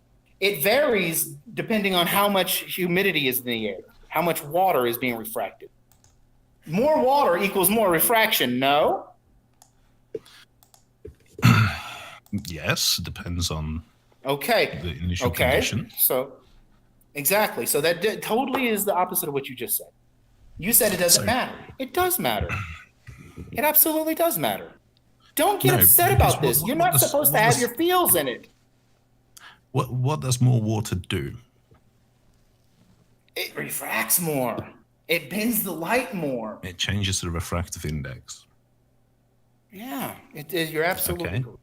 Thank you. If I have a piece of glass with a refractive index which is 1 centimeter thick, or if I have a glass which has the same refractive index but it's 10 centimeters thick, which one is going to refract more? But you know exactly the amounts of light. That doesn't matter. How glass. Much? Yes, it which does. One refracts yes, more? It does. It absolutely does. You can have that glass right in front of you, and you can fucking. I broke the glass. You can have the glass right in front of you, and you can say this is 10 millimeters thick. You know that. You know what it's going to be for a fucking fact. Here. Not so much. Over the Mediterranean when it's constantly hot, fluctuating. Is it hot where you're at? Does it get hot in the summer, like super hot? Mm-hmm. gets worse. Man, There are well, worse I'm from places. Louisiana. Louisiana is hot. We're right next to the Gulf of Mexico. We're right on Lake Pontchartrain. I'm sure you're familiar with Lake Pontchartrain. It gets hot. It gets so hot every day. Yeah, right. We'll go there. It gets so hot every day that it cooks the water. It boils the water, and that humidity shoots straight into the air, and it condenses quickly. And boosh, every fucking afternoon in the summer, 1 o'clock, a deluge. Whoa, that's how much water is in the air. AB at any Science, given you time. muted. AB Science, you muted. Well, I thought Fantastic. you muted me. Okay, so you've now said that conditions change drastically, Yes, drastic. right? Okay. So with these conditions, Do you the agree? refractive index should change drastically, right? I don't know if I'm muted. Fantastic. Oh, it was AB Science that was muted. Fantastic. So you agree that the refractive index of the atmosphere is going to change drastically depending on conditions. Then why, when we perform the Eratosthenes experiment, do the results not change that much? When do you do this? I like I said, you're giving me like real blatant, just like, when was this? What experiment was it? What were the conditions in the? You know what I mean? Is it like you guys seem to get very aggravated when I go deep detail, which should be basic detail. You're You not said there going was into an any atmospheric detail refraction. whatsoever. I'm not. And that's the problem. Well, You're I mean, not not right now, but earlier it was like that with the another group of. They get very aggravated when I ask for details. Like you just scattergun. You just like, well, what about when we do it like this? Who did it? How did I scatter? Who accounted for the followed a atmosphere? very simple logical flow. Yeah, but you just, and then you went, okay, and then you went. Well, we did it the other way. So who did it the other way? No. Let's What do you repeat mean? this again, right? Very, very vague. Let's You're right. It repeat wasn't this again. scatter. It was vague. The conditions change, tell you right? what. You have observed that conditions change dramatically, right? The amount of water vapor in the agree? air changes agree? dramatically, right? You've agree? observed that. Yeah, I of agree course. with that. Okay. Okay. Now you say Yeah. that the amount of that the refractive index of the air must change with the amount of water in the air. Well, before we get into change and how much, does it reflect? Does it reflect? Yeah, it does. In dry mouth? Refraction It is a does. thing. Okay, so we can agree. Okay, perfect. Perfect. Okay. Now, the question is, how big of a thing is it? So what That you can is. do... This is a big old question mark, right? Yeah, up okay. here, So isn't it? so what you can You then have do... no idea. What you can then do is you can perform measurements for different conditions. For example, we can perform the Eratosthenes Add them up experiment together, huh? when it is very dry. There's not a lot of humidity in all the areas where we're taking a measurement. And then we can do it on a different day where there's a lot of humidity, right? And we would expect the results to be different if refractive index were such an important factor.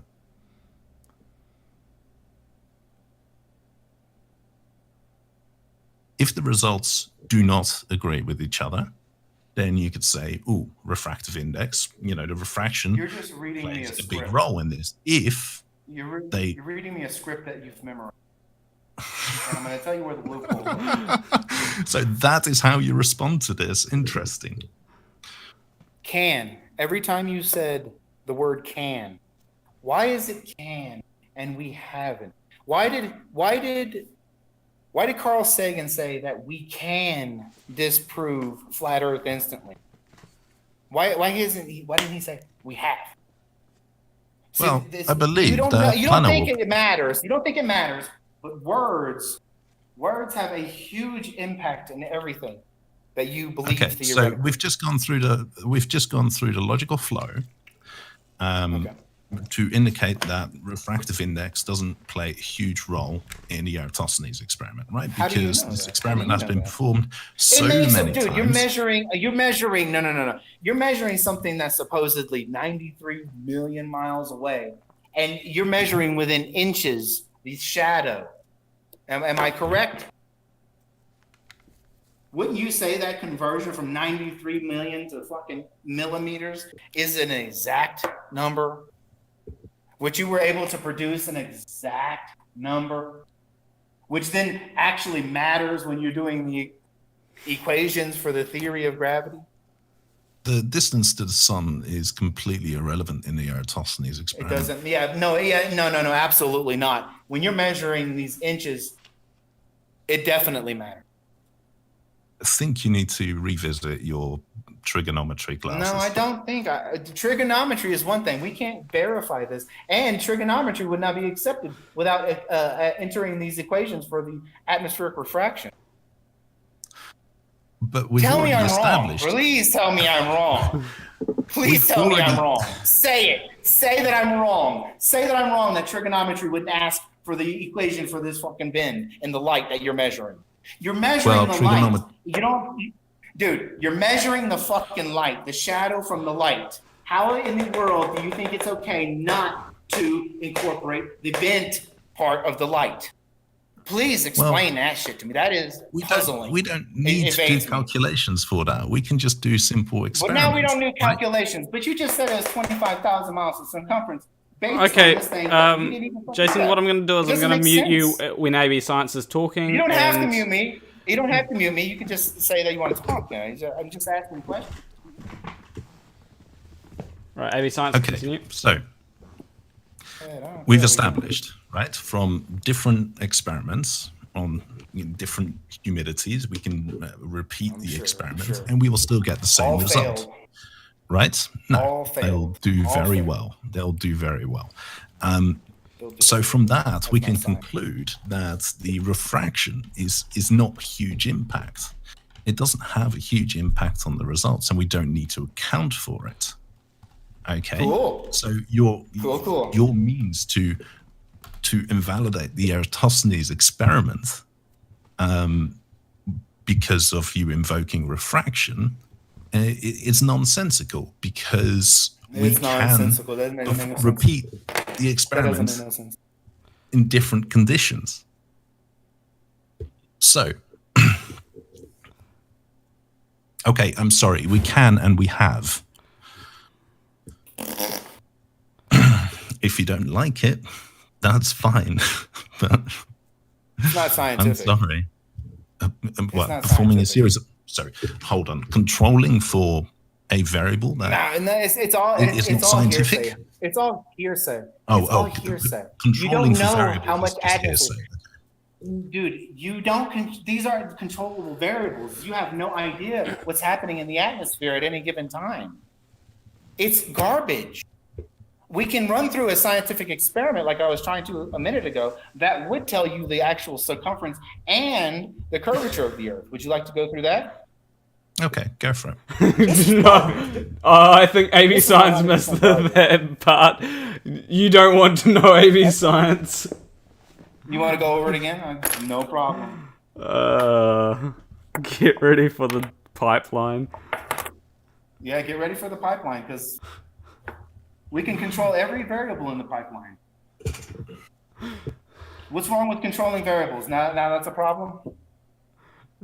Well, no, that's not a problem, but apparently we're not allowed to do that, according to you. We're not allowed to control for humidity. Well, you can't. No, dude. What are you talking about? You cannot verify the exact number of humidity in the air at all, at any given time. You don't know. And the fucking goofball doing this experiment, which I've literally seen maybe one guy do it, and he said he did on it. It's just fucking not science at all. This is, it's a really standard exercise that primary schools do, right? Yeah, I know, and they don't incorporate for atmospheric refraction.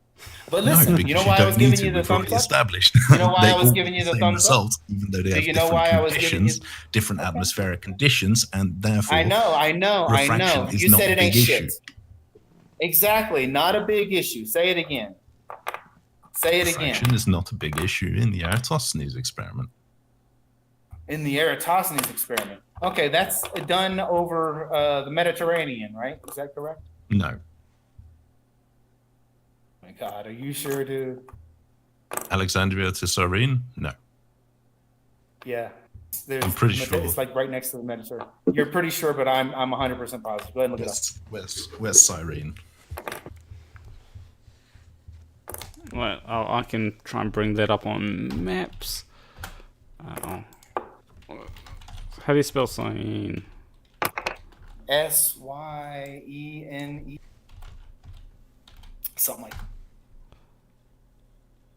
Yeah, that's in Libya. There's no Mediterranean between Alexandria and Libya. They always put it, so I don't know. Are you sure that's the correct one? Is that one 500 miles away from Egypt? Maps. There we go. There's a bunch of Syenes. There's a Syene in fucking America. The only reason I say is because they literally incorporate it constantly. They make sure that you see that large body of water.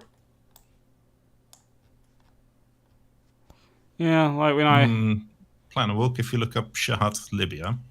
Oh, apparently when I search up Syene, it comes up with Aswan. And... Okay. Which is in Egypt. Yeah. That looks like to be like from Houston.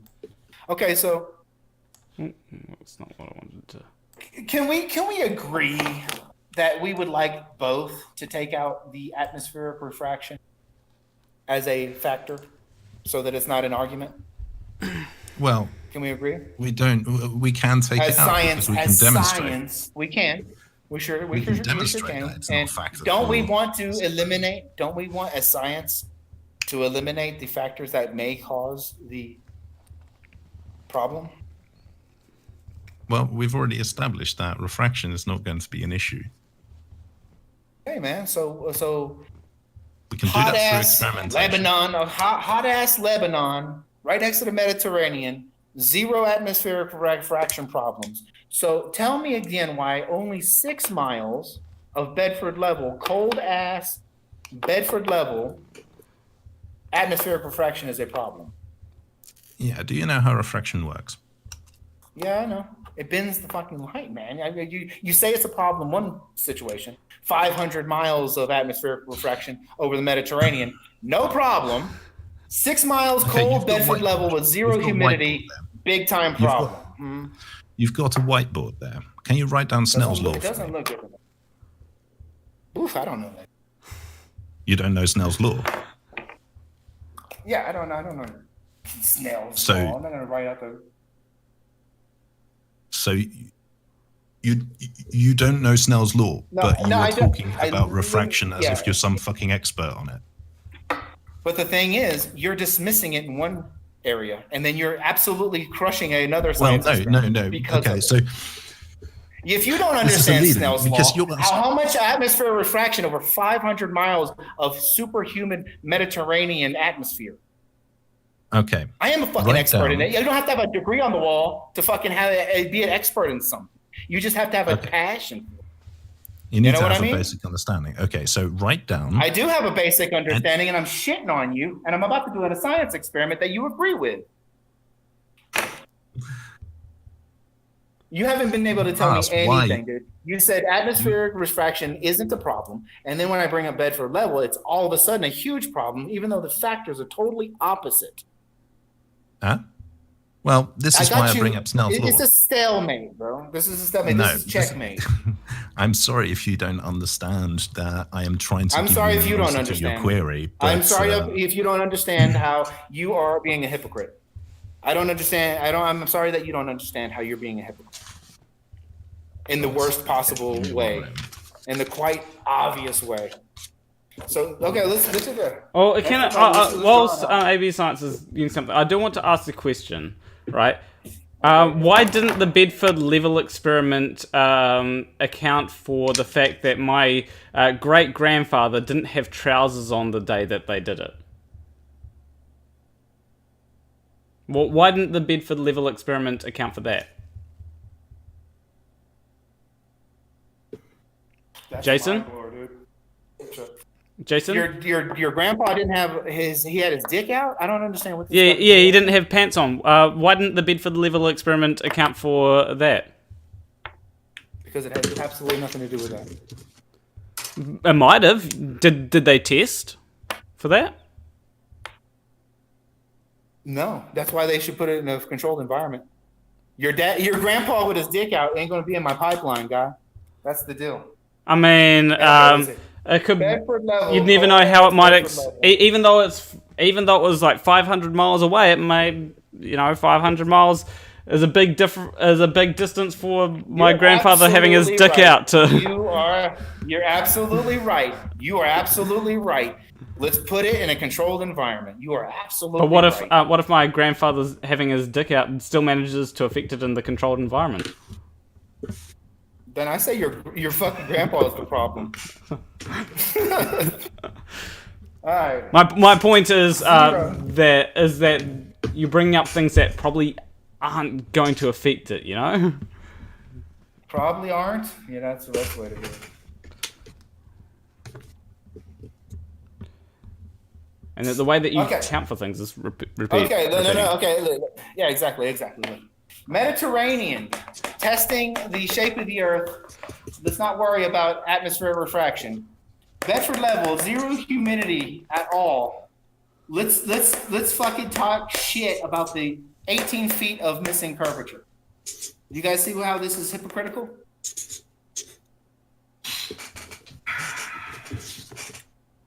I think AV Science is still drawing his diagram. Look. Straight through all this water, no problem. Okay? Atmospheric refraction over 0 humidity for 6 miles only. This is 500 miles, by the way. At least. And it's on a diagonal, so it's like huge amounts. So, Jason, are you looking at AV Science's screen? Yeah, I can see it. Yeah. Okay, yeah, that's atmospheric refraction. It's Snell's law. That's good for you. That's what it does. That's what I'm fucking drawing. Look, that so you doesn't happen recognize here. Snell's law? Fantastic. Yeah, I recognize it, but I ain't gonna write it out. Theta 1 and the Theta 2 terms. So you guys can fucking chastise me like April Fool's Day, right? Do you know what the Theta 1 and Theta 2... Do you see any Snell's laws happening here? Can you answer AV Science's question? Do you know what Theta 1 and Theta 2 indicate? Yeah, the bend. No, the water and the air. The water and the air. The water and the atmosphere that is empty without water. So here we have an interface, right? That's water. Straight line. Yes, that's okay. water. And there's a change in refractive index across that interface. Yes, that's water. Okay. They'll say it's water when you look it up. When you look it up. It could be anything. It's only water. Right? It can't be. It could be anything. It can't be. It could be anything. You can't have a refractive index through solid. You have to have it's water. Glass. What about glass? Glass. Okay, it's glass. It can't be anything. Anything has a refractive index. Okay. No. So. No, it has a reflective index, not a refractive. Huh?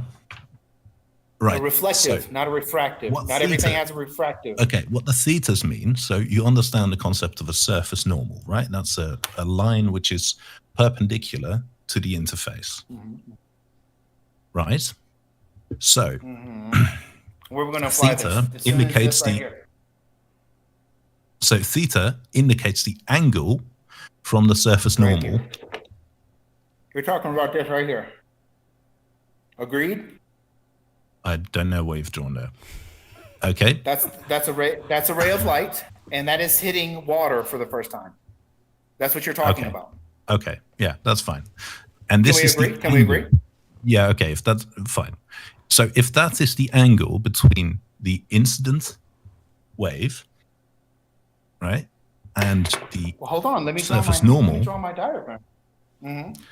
Right. I get what you're saying. Then this relationship. Now this relationship describes the angle. Let's see the angle it comes through. Right. Yes, sir. Now. Yes, sir. Yes, sir. You see what this sine function? You see the sine function. Yes. Can I apply it to my diagram before you go any further? Go for it. Okay, I want you to make sure it's verified. So as soon as this hits, this first, and it's gonna go down. Correct?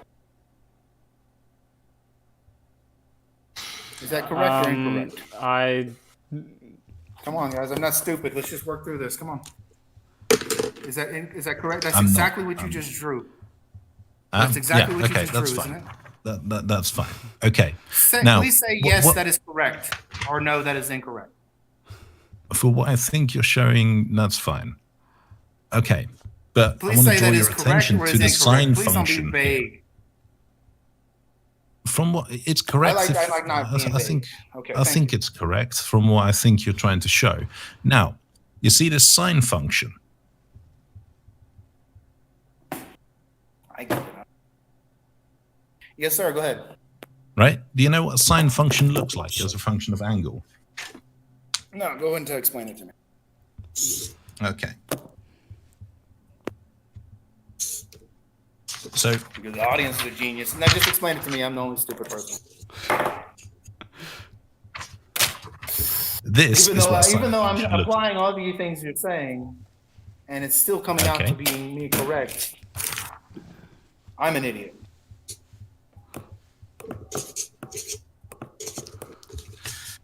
So this roughly indicates the amount of refraction. Mm-hmm. Okay. Now, if roughly the indicates angle, that's a sine wave. I don't get. Yeah. If the angle, I've never seen it like that. I've seen it like this. Degrees I've never seen it like that. to the surface normal. Can we bring that up? Bring that up on the computer screen, please. Not just your drawing. I want to see that actual thing because that looks like a sine wave. It is a sine wave. Sine waves. Yeah, I've never seen that incorporated with light bending like this. Go ahead and put it up there. I just want to see. I just want to see what you're talking about. Do you want to show your other thing, AB Science? The other diagram, which. This one. Yeah, exactly. But you're saying this is correct, though. This is what you said. So yeah, exactly. Yeah, sine theta. So basically, if the light comes in perpendicular to your surface, you're going to have little refraction. Like that, dude. Do your face like that. It doesn't make sense because you've already fucking defeated yourself. You've already checkmated yourself by saying this is. As soon as this light hits any water, Snell's law comes into play, does it not? Yeah. Yeah, do your stupid face, man. So, if it comes in perpendicular to the surface, it's not coming in perpendicular. We already established that. Can we go through that again? Fucking I don't know your name. Can we go ahead and pull that back up? The Eratosthenes. You have them coming in perpendicular. You have them coming in from a sun source that has diverging lines. We've already went through this. Just go with this one for now. I can't be bothered scrolling through the whole video. And he put it out there, and it was the same thing, just drawn with an oval. Oh, you want the paint? Is the paint draw? Do I still have the paint drawing? Yes, I do have the paint drawing. There we go. There it is. Yeah, it's the same thing I said in a different drawing because it's oval there.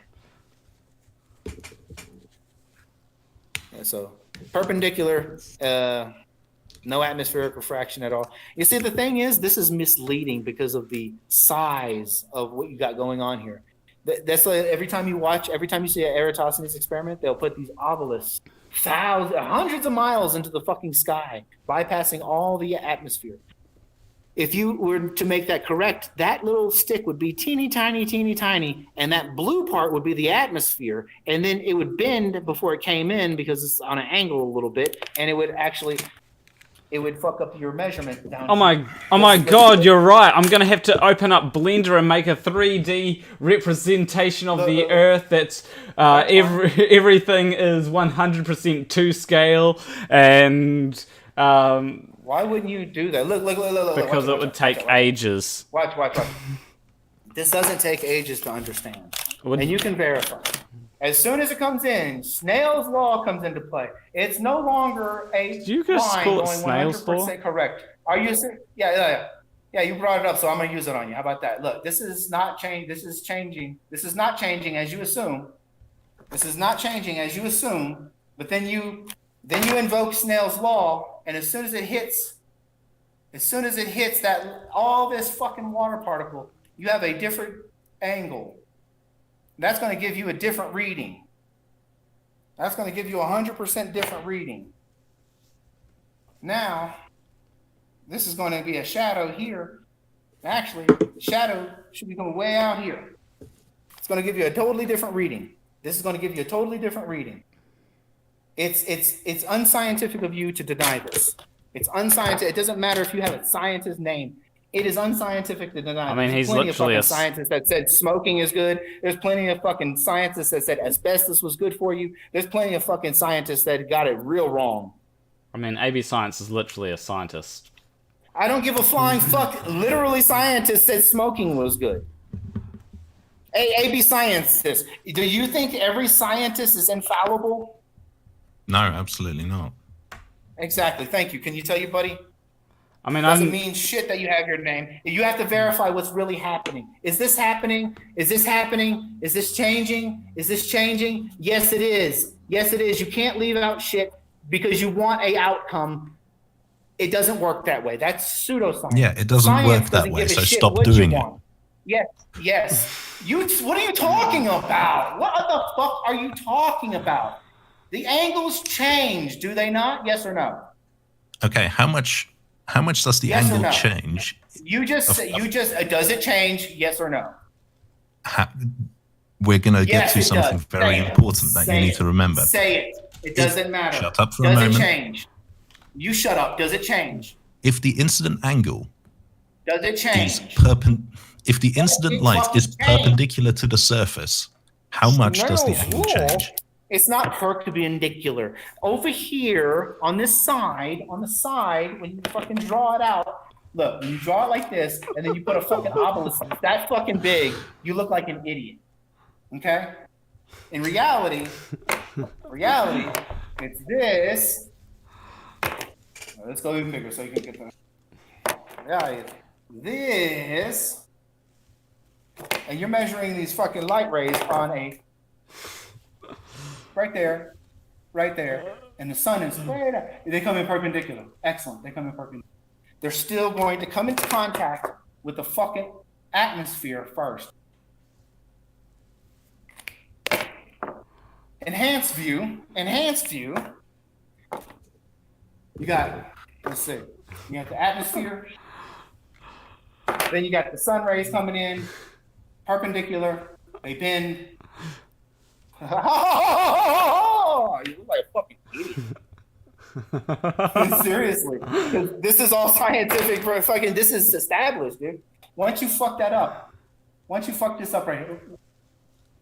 Yeah, it's perpendicular. It's fucking stupid. It's not perpendicular. Hold on. Most of your drawings have them converging. Let me. Most of your I'm drawings going to have do them my converging. own drawing control. See that? It always bends. It always bends. You put the obelisk way high. This is what you people see all the time. Cavendish, and you put the obelisk way up here. They do that shit on purpose to trick you. Okay, can I ask? here. Can I ask you a question? You can ask me whatever you want. Give me a That's what we're here for, isn't it? Yeah. Will. Hey, scientist, tell me that I'm wrong. Scientist guy, tell me that I'm wrong. You've misunderstood many things. Okay, excellent. Okay, excellent. let Tell me. me where I'm wrong. I just want to real quick ask. Will. No. I want to know where I'm wrong. Real quick, I do want to ask if light is traveling. I'm gonna add if light is traveling this direction, right? Will light ever bend like this? Do you see my screen? No. Will light? So if light is traveling down this way, will it ever bend like this? That's a perfect reflective. It depends on. No, it's never going to bend like that at all. But what is the bottom surface? What is that line? That just indicates the difference in entering a different medium. So this can be water. Excellent. What is the different mediums? What is the medium? We'll say glass. Let's just say glass, or it can be whatever you want it to be. But will this ever happen? No. Why not? It just doesn't work. Well, tell me why this would never happen. Snell's law. There you go. Boom. I mean, you're kind of right. Okay, now I know I'm right. I I remember what it is, but I didn't remember what you were talking about. now and I don't know the equation for it. now would I actually do know the equation for it, but I don't know the numbers of it. now would the second one ever happen? Yeah. Okay. Why? What is the difference Because it's between? being refracted. The lights has been slowed down by the medium. Okay, what is the difference between the first one and the second one that causes the second one to refract and the first one to not refract? Which would The angle. The angle. I think he's got it finally. I've always had it, bro. You guys are not fucking accounting for the angle, bro. It's not me. It's you. Well, it's because this first one is perpendicular. You're not accounting for the fucking angle. You're trying to be a smart ass. You're looking like a fucking dumbass, doing your head like this and shit. You literally what you just said is what I'm just drawing right here. And when you're measuring inches, it fucking matters. Does AB? I mean, you guys should be like, wow. Instead, you're like doing your fucking retarded shit. It's insane. It's literally mental illness. And we'll get to that if you want to. No, this debate is about flat. I mean, yeah, I suppose flat Earth can be considered a mental illness to some, but you know. Yeah, well, actually, you're suffering from paranoia, schizophrenia, and feminization through animal products. If you really want to talk about that, you're talking brain damage as well. You're literally talking to someone that that won't. You know, I eat a lot of soy products instead of animal products, so. But are you vegan now? Sometimes, but I mean, you're not. No, that means no, which means you eat animal products, which are an inflammatory allergen to every human being. Doesn't matter where you're from. I mean, every time you put any kind of animal product in your mouth, it's an inflammatory reaction, and that inflammatory reaction swells the blood vessels in your body, including one in your brain, needed. to a point. Go for it. So why do I look? So why me that someone eat? So why do I, someone that eats far less meat products than pretty much anyone I know, look the least manliest out of everyone that I know? Lack of exercise. What's the matter with you? I mean, why do you look least manly? Why do you say that? I mean, I have a baby face. Describe what's, it means you're a handsome man. Well, don't fucking consider yourself, don't demasculate yourself for no reason. I mean, I don't give a shit about I don't give a shit about masculinity, honestly, but I just wanted to ask that question. Okay. But listen. Anyway, back onto the topic. If I was visibly on like heroin, if I was like shooting heroin up and admitting that I did heroin, yeah, you would find it difficult to explain things to someone that was on heroin. That is what I'm dealing with right now. If you eat animal product, you are consuming adrenochrome, which is an oxygenated. I mean, I know that I consume a lot of adrenochrome. I eat babies every day, so he's laughing, but I want to know what he's laughing at. I mean, adrenochrome, really? I mean, I think it's because we both eat babies like every day, so you know. No, well, I mean, we are atheists. Go ahead. Wait. He had a good laugh, and I want to know what adrenochrome is so funny. Why is that funny? It's a chemical compound made in every mammal. Yeah. What was so hilarious about that? That you think that it has a major impact on the human body. What do you think it does when you drink a fucking bovine's adrenochrome, adrenolichen? What do you think that does to a human? Well, I mean, are you taking a you shot? You have no fucking idea, but you're going to run your mouth and laugh like a fucking idiot. See, if you actually Google, it's a simple Google search. What does adrenochrome do to the human body? You will find out that it causes schizophrenia. It literally causes a chemically induced schizophrenia state. Same as mescaline. Are you injecting large amounts of adrenochrome? Well, we have to first establish, is there adrenochrome in the animals? How is adrenochrome made? Probably is. It's just oxidized adrenaline. Exactly. Do you think the animals having their necks slit while they're still awake causes any kind of adrenaline? You produce more adrenochrome than what you consume. Absolutely not.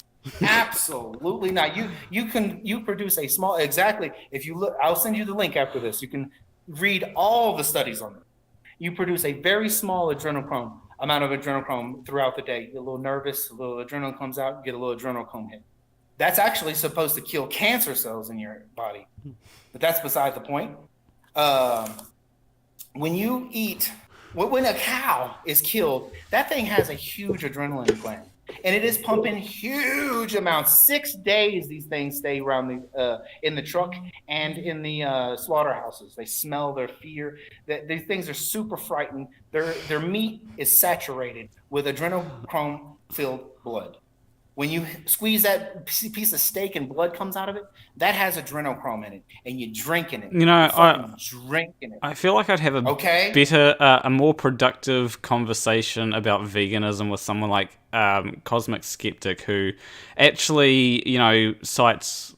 Well, what he'll do is he'll say moral reasons for not eating meat, rather than trying to say, "Oh, eating meat will demasculate." I'm not trying to say. I'm telling you what I found, and I'm not going to sit here, dude. CDC says the things about the parasites, so I'm going to get to the parasites in a little while. Just know that I cited a source, CDC. The CDC says the same thing I said. Everybody agrees that adrenochrome. I just literally told you that I'll give you the fucking link. Let me give you adrenochrome. No. Don't let me give you some advice. Cite my sources. No, let me give you some. Let me give you some advice. When it comes to veganism, focus more on the moral issues, because like I don't give a shit about whether it's demasculating me. I don't give a shit. Yeah, I know but a lot of dudes do. A lot of dudes do. Like, a lot of guys don't want to be feminized. You know that female mammalian estrogen, the estrogen that the female that is pregnant produces, causes men to become feminine. You want sources and citations. Go to any source that is educating people about transsexual hormone therapy. You will get to a point where it says female mammalian estrogen. They're not taking that female mammalian estrogen from pregnant women. They're taking that from pregnant cows, pregnant pigs. I don't know. Yeah? I don't know if they are or not. But they are. That's exactly what. If you do your little investigation, that's what you'll come. I mean, to be fair, like you might be convincing some people to like your arguments here might be actually convincing people to eat meat, because you know, some people might be like, fuck, if I eat meat, then I'm going to become more feminine. And you know, I actually am considering like eating more meat to become more feminine, because I want to be fucking fabulous, mate. I'm not a mate. You know what a mate is? A mate is what you breed with, my guy. They taught you to say gay shit like that all the time. I thought you wanted. Mate. Sorry, I'm not your mate. Sorry, I thought you wanted to breed with me. Sorry, I thought you gave me signals that you wanted to breed with me early on in the conversation. I misread them. You guys get a little flustered when I start talking about this. Hey, bald-headed guy. You know what? You know why you're going bald? The plaque cholesterol that comes through your follicles are killing your follicles. That's why your hair is falling out. Right. It has nothing to do with high levels of testosterone. You go ahead and believe that, guy. You go ahead and believe that.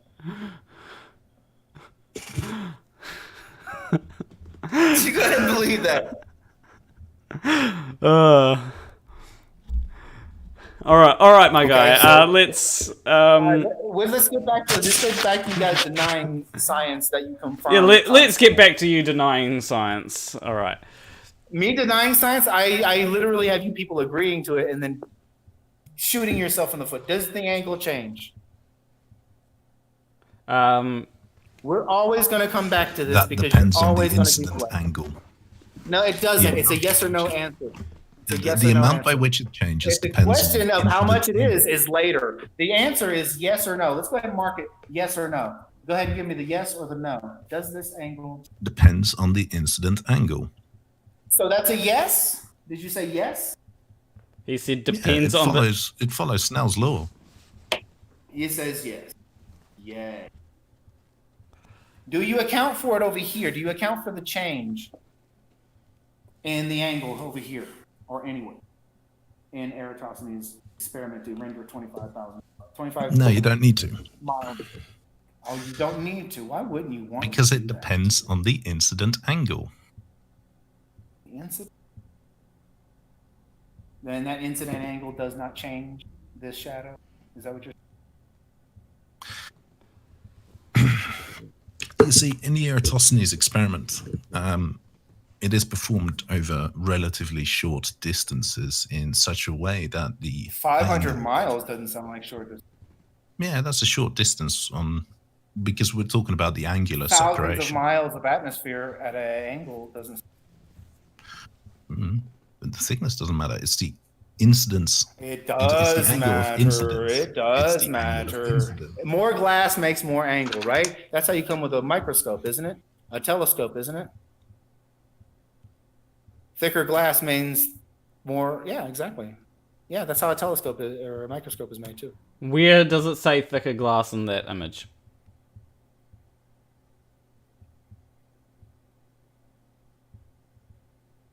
And with what AB Science is holding up, where does that say thicker glass? Where does that talk anything Do you think about? that's helping you? Do you think that's helping you? Do you think that's helping you to hold that up? It literally confirms that the angle changes, which means that the angle is going to change down there of the shadow.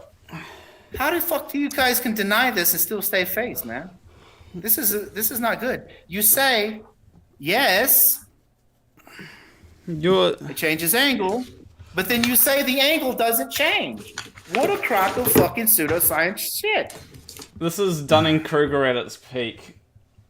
Oh, let's talk about Dunning and Kruger. Do you understand that Dunning and Kruger was performed on nothing but animal product eating ball tards? Do you understand that? And the outcome of that study wasn't a science, it was a study. The outcome of that shit was that you people think that you're more intelligent than you actually are.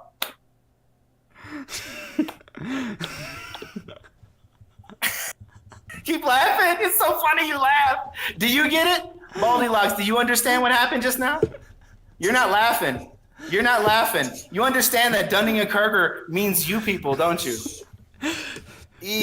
I suppose, yeah, maybe. Have You're laughing. much better understanding of illusory superiority biases than you. Oh, really? That Oh, was a really? joke. Did they say that anybody was a flat earther or a vegan in that study? No, every one of them people were ball earthers. Every one of those people believed they lived on a ball earth. And the conclusion of that study was that ball earth zombies think that they are way more intelligent than they actually are.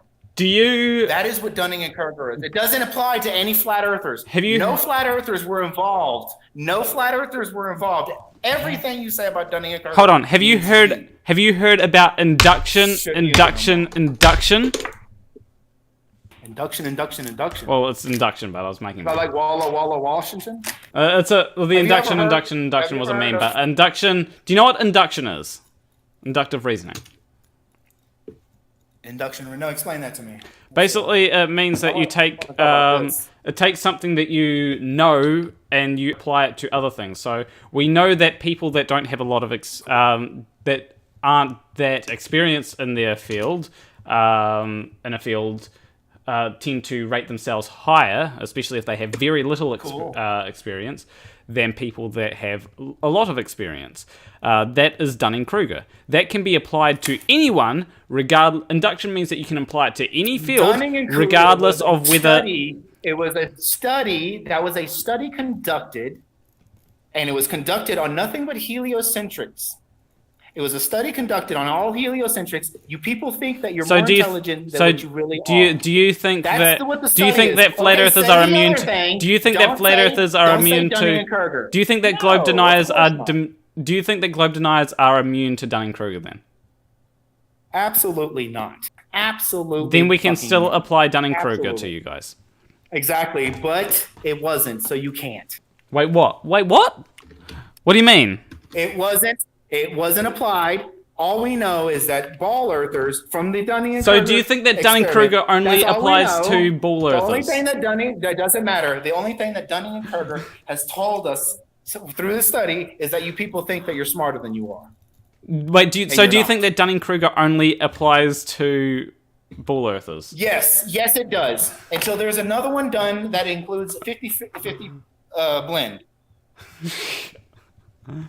I think you don't understand induction. I think you don't understand. I think induction you means induction. And then don't say Dunning and Kruger. Say the other thing then. Don't say Dunning and Kruger because that applies to you. Say the other thing then. Words are important. Induction means that you can take something. I understand 100%. And apply it to things that, like, just because it wasn't a globe earther doesn't, like, globe earthers and that's fine. Like, unless flat earthers have a drastically different way of that their mind works. This is not how it works. This bends here by your own admission. This right here is not accounted for with this bend. This would give you different readings. You do not account for it by your own admission. There is a problem here. This is not scientific. The bend you see the in your amount curvature of bend is minimal. Happened up here. It's minimal, but it's not accounted for. It's minimal. Are you fucking joking? So it's minimal here, and then over here, there in Bedford, when it's 0 atmosphere. How much? Due to humidity. How much? It's a huge problem. How much? Wait, hold on. Bending should there be? How is it a problem now? How is it a problem in Bedford? Do you know the way in which? Do you know how? That's Bedford. Okay. Do you understand that there will be more bending? No, I do not understand. Comprehend is the word. Okay. Comprehend is Do you understand that there will be more bending? No, I do not understand. I will not understand. To stand under means that you just fucking agree without any question. I do not do that. Do you mean, do I comprehend? Sure, whatever floats your boat. Words are important. Important. Do you understand? You gotta vote on Bedford level. That. Oh my god, dude. Do you understand that there'll be more bending with light? Do you comprehend that there'll be more bending with light in this case here on the left than in the case on the right? Yeah. So that is why there is. Bro, y'all fucking, dude, this is not good.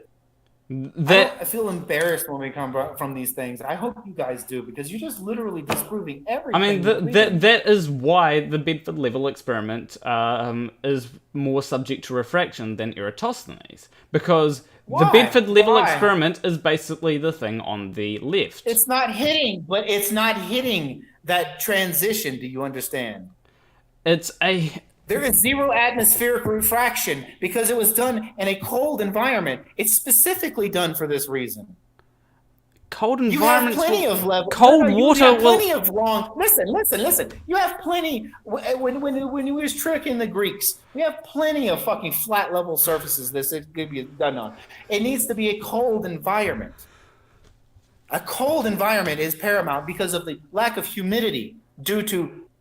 There are other things aside from humidity. You do realize that temperature gradients will affect the... Oh my god, how many times do we have to go through this? The temperature makes the humidity, my guy, through evaporation. Temperature gradients still occur. Zero temperature is going to give you less humidity than 100%. Have you done that experiment? 100%. Have you done that experiment? Yeah, it's called fucking outside, dude. Have you done that experiment? It's cold outside, there's no humidity. Have you done that experiment? Electric buildup in the winter. Have you done that experiment? I'm sure somebody has. This is like ridiculous. Can you cite that experiment then? Wow. Like, if someone's done that experiment, surely you'd be able to cite... Of what? Go ahead and explain it. What? That humidity, that... It's caused by heat? Are you fucking retarded? It's caused by temperature. Do you have it? Do you have that experiment? Okay. Let's stop pretending. Let's stop pretending that like you just don't know what the fuck you're talking about. Bedford level was done in a very cold environment so that the sun doesn't cook the water, causing humidity. Like, hold on. Like, I want to call you out there because I've literally asked you for an experiment that shows that humidity is caused by temperature, right? or that or that temperature. Let's not do that. I'm trying to help you. I've out. literally You can be cool with this, but you guys are really fighting it. Super fighting. Fight the flat Earth. I've literally asked you for an experiment. You have not provided any experiment. You always are. It's very peculiar that you always ask me. It's very peculiar that you always ask me for. They show this guy that boiling water makes humidity. Holy sheep shit. Anybody got a name of that? Ask someone in the fucking comments. I'm sure that there's an experiment that shows water boiling causes humidity. Holy shit. I don't doubt that it does, but ridiculous. This is like 5 years. I thought we was way past this, guy. I thought we was intelligent. But now we're talking about dumb shit. Where the fuck is the scientist? I think he might have dropped out because sometimes his internet doesn't. He fucking definitely get his bitch ass back in here. We still need him. But it's very peculiar that you ask me for experiments. In fact, you always ask me for experiments. But as soon as I ask you for an experiment, you don't provide anything. So just search right now, boiling water. I mean, I do know about boiling water, but I doubt that. Okay, that's what it is. But look at boiling water. That's what humidity is. That's what the sun does to the water. All right, so let me ask you something. Why is it that when I have some cold water, right, and I shine a laser over that cold water, like it's a thing of ice and water, that the light bends down? It doesn't do that. The only time you've ever seen that is when you fill an aquarium with. But I have seen that. Which is causing reflection, not refraction. But reflection. I have seen that from Greater Sapien. Really? Yeah, Greater Sapien literally. He put a pot of water. Listen on it. He put a pot of water. YouTube. And you said he put ice in it? Yep, ice. He put ice in it. How do we know that the ice melting isn't causing some kind of atmospheric refraction? See, this is because ice turns into manipulated. Ice turns into. There's a chemical reaction. Because ice turns into water, not steam. At least I believe that's the case. Yeah, I don't know either. You say you believe. I say I believe. All I know is that if you put a lid on this sucker. All I know is if you put a lid and you take out ice and you have room temperature water, or let's say you have cold water. Let's say this is 60 degrees. Let's say that's. And if you put a lid on this pot, a glass lid, yeah. Are you with me? Yeah, I'm with you. If you put a glass lid on that, that's not going to develop any humidity, is it? If it's at 60 degrees. Yeah, it's just, you know. Are we talking about Fahrenheit or Celsius? Please tell me you're talking about Celsius, because I don't know Fahrenheit. I have no clue, because Celsius, like, yeah, if it's in Celsius, then yeah, but I don't know what the conversion between Celsius and Fahrenheit. Okay, room temperature. Let's just say average room temperature. Human living conditions, room temperature. You're not sweating, you're not cold. This pot right here has a glass lid on it. You're not going to see humidity. But if you turn this fire on, causing this water to raise to a, I don't know, 110 degrees, you're going to see steam, no? Yeah, there will be steam. But that does not mean... Steam is called humidity. That steam is called humidity. And if you take this pot and you make this giant pot, giant, that steam is going to be, you're not going to be able to see through that steam correctly because it's refracting and reflecting and doing all kinds of things to your vision and light ray. But can we agree? The problem is that there will always, I'm absolutely certain that there will always be humidity in the atmosphere. Like, when is there ever zero humidity? When we're doing my pipe experiment. Zoink! Oh, are you gonna, how much money do you think you'll need for your pipe experiment? And when are you gonna actually do that experiment? I don't know. It can't be that much. I get some funding from somebody. It fucking wouldn't be that hard to get funding together for that. It's a very, very cheap, and it would definitely prove flat or curved. So either way, it's a payoff. If I win, if it's curved, then I fucking proved scientifically the ball Earth, and if it's flat, then I prove scientifically that it's flat. Okay. Let me know when you've gotten your part. With a smaller error, with a smaller margin of error than you can produce. Wouldn't that be embarrassing? It shouldn't be embarrassing because you shouldn't get your feelings in this. This is science. It has nothing to do with feelings. Play video games if you want to get your fucking feelings hurt. This is science. It doesn't matter about. It doesn't want your opinion. Is that AB back? Let's go, dude. Yeah, I'm back.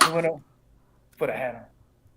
Okay, so we could do this. Let's talk about this pot of water real quick, because there seems to be some kind of confusion about cold causing humidity and heat causing humidity. Like, here's the thing, right? Just humidity isn't the only thing that will cause refraction. Refraction? Yeah, but there's no glass in the air. So the only things that's in the air causing refraction is air. Water molecule. Is air. It's water molecule. It's not air. Air causes refraction because air can have different densities. If light goes from one density to another, then the of water, my guy. Different densities of air can also affect this as well. Do stars not twinkle when they're in a? Do stars not twinkle if the night is cold? Have I missed that? No, there's water in the air all the time. Wait, then you're not seeing the twinkle because of what's happening right next to you. You're seeing the twinkle because of what's happening way up in the atmosphere that's filled with water. And if it's super cold, it'll come down as snow. So if water's always in the air, then we should always have refraction. And then thus it follows that there'll be more refraction in Bedford level. Way up there. You're going to have, yes, now you're getting it. Bedford level has near zero refraction. No, there should be more. Definitely. There should still be more refraction because the incident angle is greater. But it's not hitting anything, though. That's the point. Right here, there is nothing because it is cold. Up in the atmosphere, there's water from where it's hot and it moves around. That's how atmosphere works. But here in Bedford level, here in the little town of Bedford, it's fucking freezing cold. There is zero steam coming up. Do you think that humidity? Wait, do you think that humidity is all caused by steam? It's going to be caused by the evaporation of water. Especially so do you think that's? Do you think that it's always? You think you're talking about pollen? Wait, do you think it's all caused by? Do you think that all the do you think that all the humidity in the atmosphere is caused like right at the point that? Do you think that I'm pretty sure that it remains there for a while. No? It goes up into the atmosphere, man. How fast does steam go up? I don't know, like how. Yeah, well, I mean, either way, dude, it's here, it's up here, it collects up here, it migrates from here, and it collects up here as a cloud. Yeah, but do you think that's how rain happens? Yeah, but humidity does remain in the atmosphere for a while, doesn't it? Like... Just a point of order. You're talking about water vapor, not steam. Well, I'm just layman's terms. Whatever. Okay, you're right. That's very important differentiation. Okay. What's the differentiation? Tell me. I don't disagree with you, but I would like to know. Steam comes from boiling water. Water vapor just comes from water. Okay, but this water is being... Steam is the gaseous state of water. Look, exactly. Steam is the gaseous That's exactly what state, it is. Right? Water vapor is an aerosol. Exactly, but this is steam because it comes off of water. This water being heated.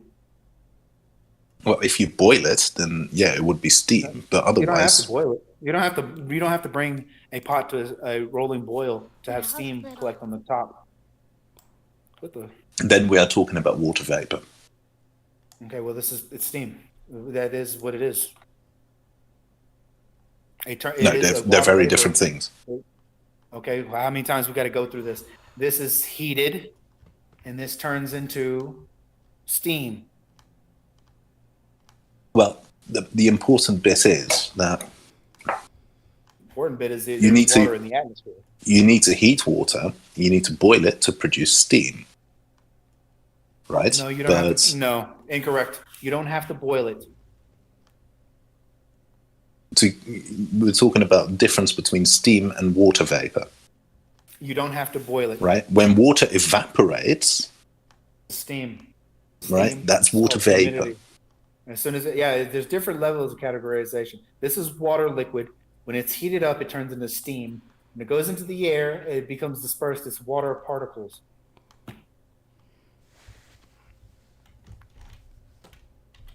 Or arguing over semantics when literally we have. Well, no, it's not semantics. It's an important difference.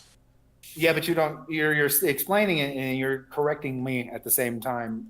Because what you're saying, because you're using this information to try and say that at the Bedford level, at the Bedford level experiment, that there's no water vapor at ground level. There's way less. No, there isn't. There isn't. This is why it's cold.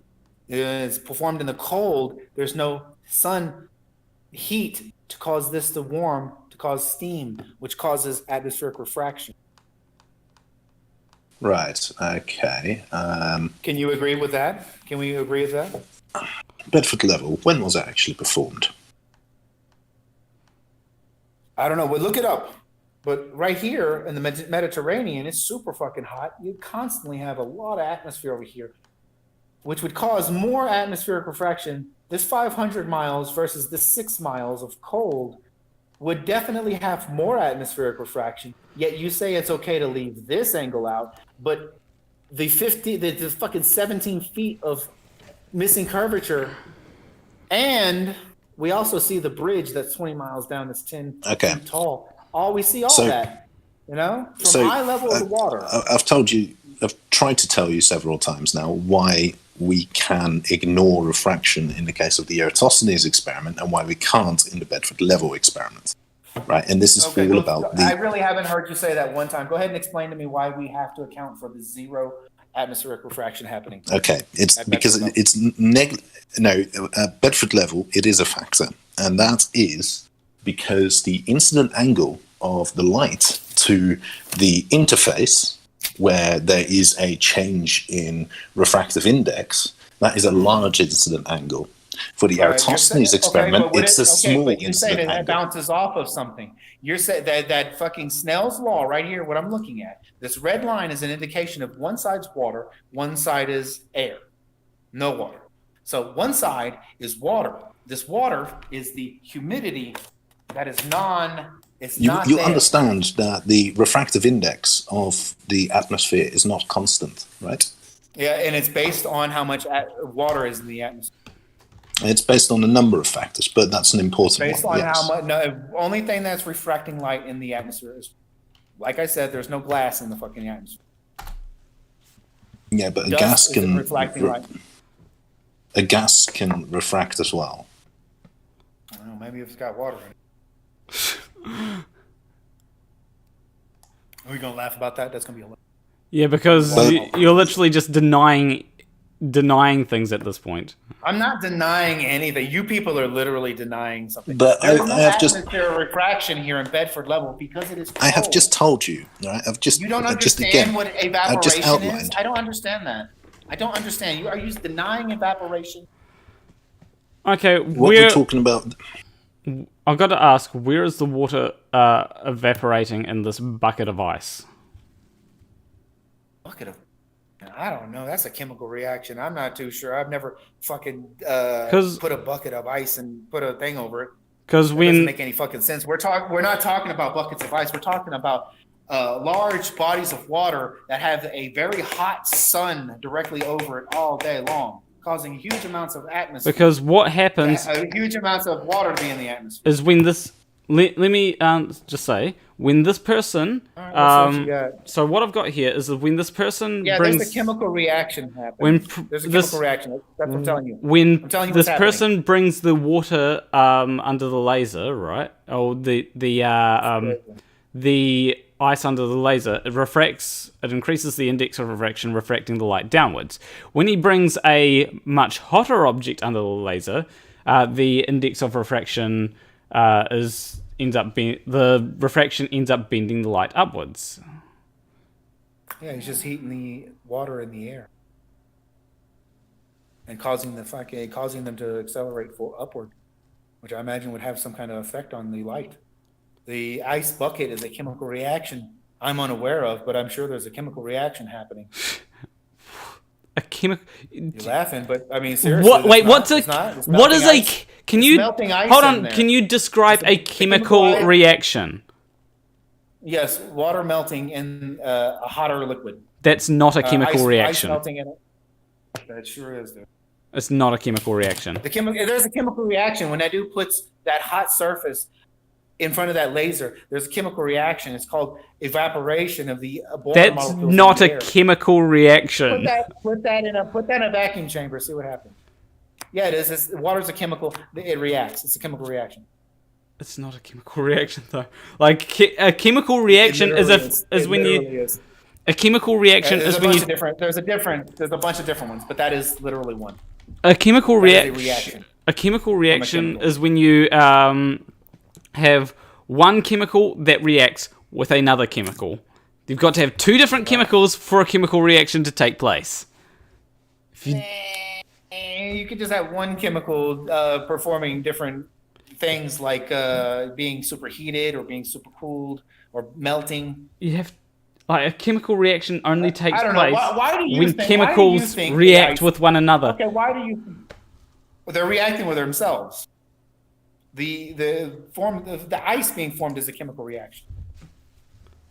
No, it's not. That's just ice melting. Melting ice is not a chemical reaction. Melting to the environment. Oh, you gotta be fucking melting kidding. You ice guys are is so fucking gone, dude. is just This is changing. ridiculous. A chemical reaction results in a new chemical reaction is being changing made. its chemical state. Changing a chemical state. Whether it be another chemical reaction or you're just changing the chemical state, that is a chemical reaction. No, it's not a chemical. If I add lithium to water, there will be a chemical reaction. Water go boom boom. That's one. That's one of them. Yeah, that's one of them. Yeah, water There go is boom boom, zero- create chemical reaction. 0% atmospheric refraction here. There is 0% atmospheric refraction because there is. Do I need to get another? Do I need to see if someone can Get another quickly scientist because bring? he just gets shit on and ran off. Can I? Do I need to see if? I can't. Like, does anyone have? Can someone quickly get Professor Dave to come in and explain that a chemical reaction? If you can get Neil deGrasse Tyson to come in here, that would be fun. I know Professor. I could maybe get Professor Dave, but I'm not sure how he would. I'm not sure that he would come on at such short notice, and I'm not sure that he would come on to debate a flurf. But I'm not a flat earther. I shit on ball earth scientists. But he's like That's a chemist, and he would tell you that a chemical reaction. This keeps telling you just because this keeps telling you that the Earth is flat and all your science is garbage does not mean that I adhere to any of these beliefs. I don't have He would tell you that whatsoever. he would tell. All I do is I do science, I do nature, and I make sure that everything adheres to. And you're not adhering to anything. You're fucking faking it till you make it. You literally have believed peer-reviewed papers, and that's what you believe. You don't believe science because science doesn't say this. You say that I believe peer-reviewed paper like it's a bad thing. This is like these people that two say people reading the same paper that get paid from the same place and get funding from the same place, agreeing on the same theoretical concept, is not scientific experimentation, nor does it make it valid in any fucking way. so. You do know what peer review is for, right? I'm pretty sure that AB Science would be able to attest to some peer review that at least nobody publishes the peer review papers that the peers are like, no, this doesn't work at all. The only the papers that get published are the same ones that fucking get funded from Harvard, the same ones that get funded from Yale, the same ones that get funded from. It's the same funding. You're literally making a case not for. That important. You're literally making a case for peer review. Okay. Yeah, I guess so. They all get funded from the same place. They all get defunded if they say different. I guess you're right. Like, show me some more YouTube video. Show me some more YouTube videos. So this thing here that I've been showing you shows the light refracting based only on temperature. Only on temperature. If light is temperature, which manipulates the water in the air. The temperature, which manipulates the water in the air. Say it with me, buddy. Say it with me. The temperature that manipulates the water in the air. That's what he did. He manipulated the water in the air. So when it goes over, when the laser goes over, stop. We need even if we agree that he manipulates the water in the air, the laser still went over the water, the cold water, and was bent downwards. That is what fantastic. That's ice. That is exactly ice. Listen, that is a bucket filled with ice. That is a superheated surface. This is Bedford level on an average winter day. That is not ice water. That is not ice water. But that is not a chemical reaction of that ice melting, causing some kind of weird vapor in the fucking air. I don't know. This is regular ass Bedford level, no humidity. That's the entire reason they did this at Bedford level, so that. Are you sure that there's no humidity? These motherfuckers, we're still arguing about this. Are you sure that there's no humidity though? Arguing about this. Are you sure that there's no humidity? Yes, that's the whole fucking point. And it's way less humidity than over here. So if you say this is then why? Then this is definitely. So why is? Have you ever been in Bedford? You been to Bedford? Sweet. Have you ever been in Bedford? Okay, Bedford is a very cold, windy, wet, and miserable place like the rest of the country. Yes, sir. It is very humid. The humidity is quite high. But in the winter, not so much. Yes, in the winter as well. No. That humidity is not coming from Bedford level. That humidity is coming off the ocean. It doesn't matter where it's coming from. Oh, yes, it fucking does. Because we're measuring right here by the surface. You're talking about rain that comes from the fucking ocean. I'm going to go to O'Reilly real quick. We're talking about humidity in the air. No, you're talking about this. Yeah, you're talking about this. You're talking about the ocean brings humidity into the air and fucks up your Eratosthenes. Bedford level. Seriously, are you now trying to tell me that you know more about the climate in the country that I live in and you haven't been to? Yeah, apparently there's no problem learning about climate. You don't understand that the in the air, what you're talking about in the air, the rain. Let's visualize this. You said there's a bunch of rain in the air. Ooh, that's way the fuck up here, guy. And that came from the ocean. That came from the ocean. That didn't come from Bedford levels, steam and humidity causing atmospheric refraction. That didn't happen like you're trying to make it out. This rain came from way the fuck over there, and when Bedford level was performed, there was no fucking rain. It was a cold winter. It's still humid. It's not raining right now. That's what you're missing. It's not humid. It's not humid. Go ahead and look up the index. Let's not argue about it. Go ahead and look up the date this was performed on, and let's look up the index on that average. On that day. Let's do it scientifically. 18th century. I'm not fucking scared of it. What you're trying to say is that there's no humidity in the air if it's not raining. What I'm trying to say is there's zero humidity in the air if there's no heat to cause a but there is heat. Reaction. There is heat. Dude, it's a cold winter day. What are you saying that? Are you saying that? I mean, Britain can get a bit chilly, but no, it doesn't get to 0 Kelvin. That's why they do that. It doesn't get to 0 Kelvin. There is heat. No shit. That's called freezing. We're not talking about freezing. We're talking about a cold winter day, not a hot summer day. Do you understand the difference? Let me show it. Let me draw it out for you because apparently you don't know the difference between fucking summer Jesus and winter. Christ. Jesus fucking Christ, man. This is ridiculous. Fucking 2-year-old. Okay. All right. This is going to be divided into summer and winter. Holy shit. Little bitty sun. Little bitty sun. This is going to be funny. It's going to be funny because I'm clowning you. Over here in the summer, big sun, hot. In the winter over here, maybe one's over here. Over here, lots of humidity. What the fuck is so hard to understand about this? Is that correct? Well, if you consider British climate, in the summer, No. it's less humid than in the winter. It's not. It's impossible for that to happen. Hotter sun does not equal less humidity. Hotter environment does not equal less humidity. Okay. How humid is the Sahara Desert? Is this correct? How humid is the Sahara Desert? How much water is around the Sahara Desert? Zero Precisely. humidity. How hot? Exactly. How hot is it? You're literally proving my point. You're trying to fucking precisely. I don't think you understand what heat is. I don't think you understand. Are you saying that there's no heat in the winter?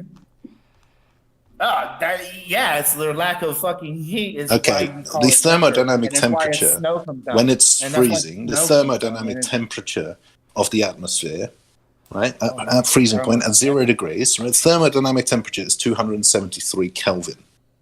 It does have heat. It's a lot of kelvins. Okay, down here, it doesn't.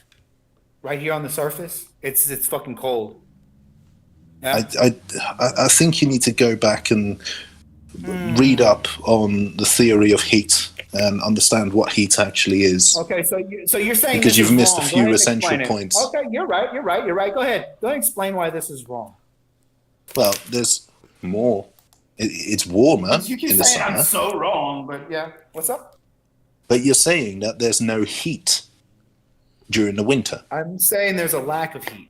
The lack of heat causes a lack of evaporation in this water. Stuff can still evaporate when it's cold. But it's going to do it a lot less, isn't it? What has Well, more it's going to do it a little bit this less. winter or this summer next But to the your point, Mediterranean? you are trying to tell me that... I'm definitely telling you. You're trying to wiggle out of it. It's hilarious. No, you're trying to tell me hilarious. that the I can't wait till we humidity fucking figure this out. in the British summer, I mean, it's not the driest, but that the humidity is higher than it is during the winter, and that's just simply not true. It is. Show me then where it's not. Show me, dude. That's ridiculous. You know how ridiculous Well, you sound it's dark saying right the now, summer so doesn't I evaporate? can't show you what's going on outside. Show but it's me not on the raining, it's fucking statistics, you humid. fucking goofball. What are you talking about? Hold Pull on. up the average statistics. Hold on. Do you want to know when the Bedford level experiment was conducted? Let's hear it. Summer. Which one? The first one, the second one? Yeah, the first experiment was conducted by Rowbotham in the summer of 1838. Ooh, I had a sneaky suspicion. That's crazy. So let's find out what the average index of that particular day is.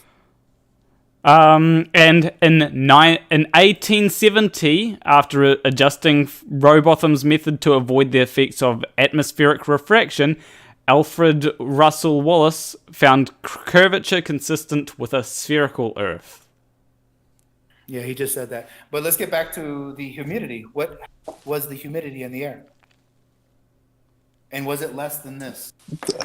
Are you not saying that you've that's just completely rendered whatever bullshit you were trying to spin as rendered it completely moot? It doesn't matter. What is the temperature of that day? Average.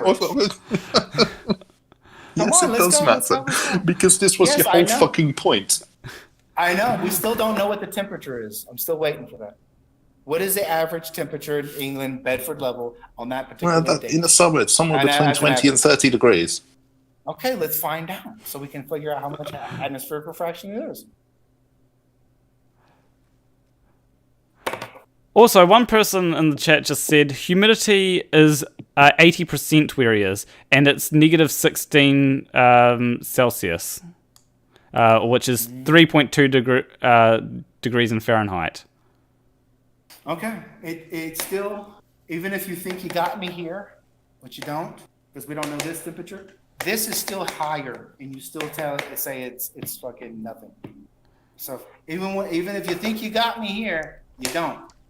I always cover everything. Obviously, we need to revisit Snell's law. Obviously, Snell's law. Let's do it. Let's do it. I got it right here still. I did not erase it. Okay. Snell's law says that light bends. Where's it at? Right there. Light is going to bend once it enters a different medium. Okay. No? What is the index of refraction for? What is the index of refraction for the light that would be traveling through the atmosphere? You know what? I don't think. What are the? How much should it bend? How much? Well, I don't know. Where did you get that information? You just read some shit and acted like you was right. No, I want to. Go ahead and fucking. I'm trying to ask you how much should the light bend in the Eratosthenes experiment? How much should the light bend in the Eratosthenes experiment? I have no fucking clue because we have no idea how much atmosphere is in the air at any given time. Can you please repeat that? Yeah. Oh, you're not going to repeat it, are you? Ah, bugger. Yeah, there is no way to account for any amount of atmospheric refraction. You can't tell me specifically exactly how much atmosphere is filled with water through 500 miles. That's just impossible. But I can tell you how much atmosphere is in the air in 6 miles. Did you hear that, chat? How much atmosphere is in the air? I mean, water in there. That's. Oh, okay, that's fine. You guys get such a kick up a typo. Chill out, dude. You sound like a fucking idiot. When you laugh at such low level things like that, it makes you look stupid. I'm talking a lot. And I made a fucking typo, and you giggle like a fucking the feminine you're trying to be. You need to chill out with that.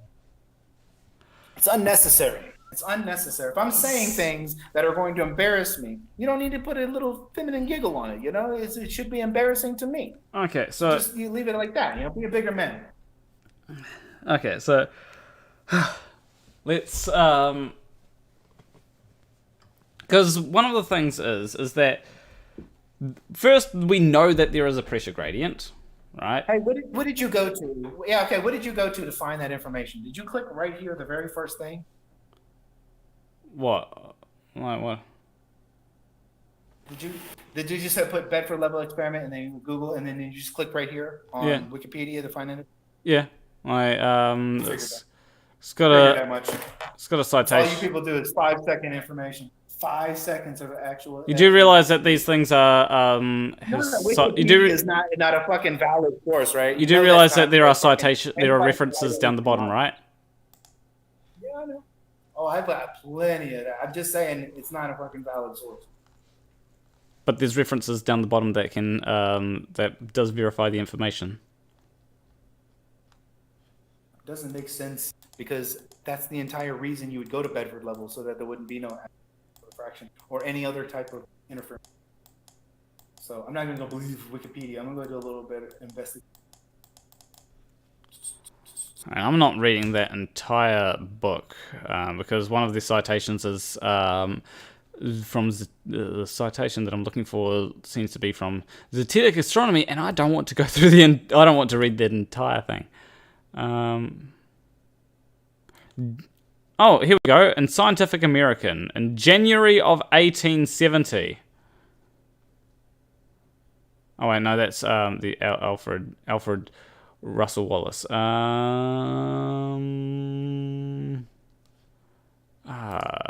is it? Bedford. I don't.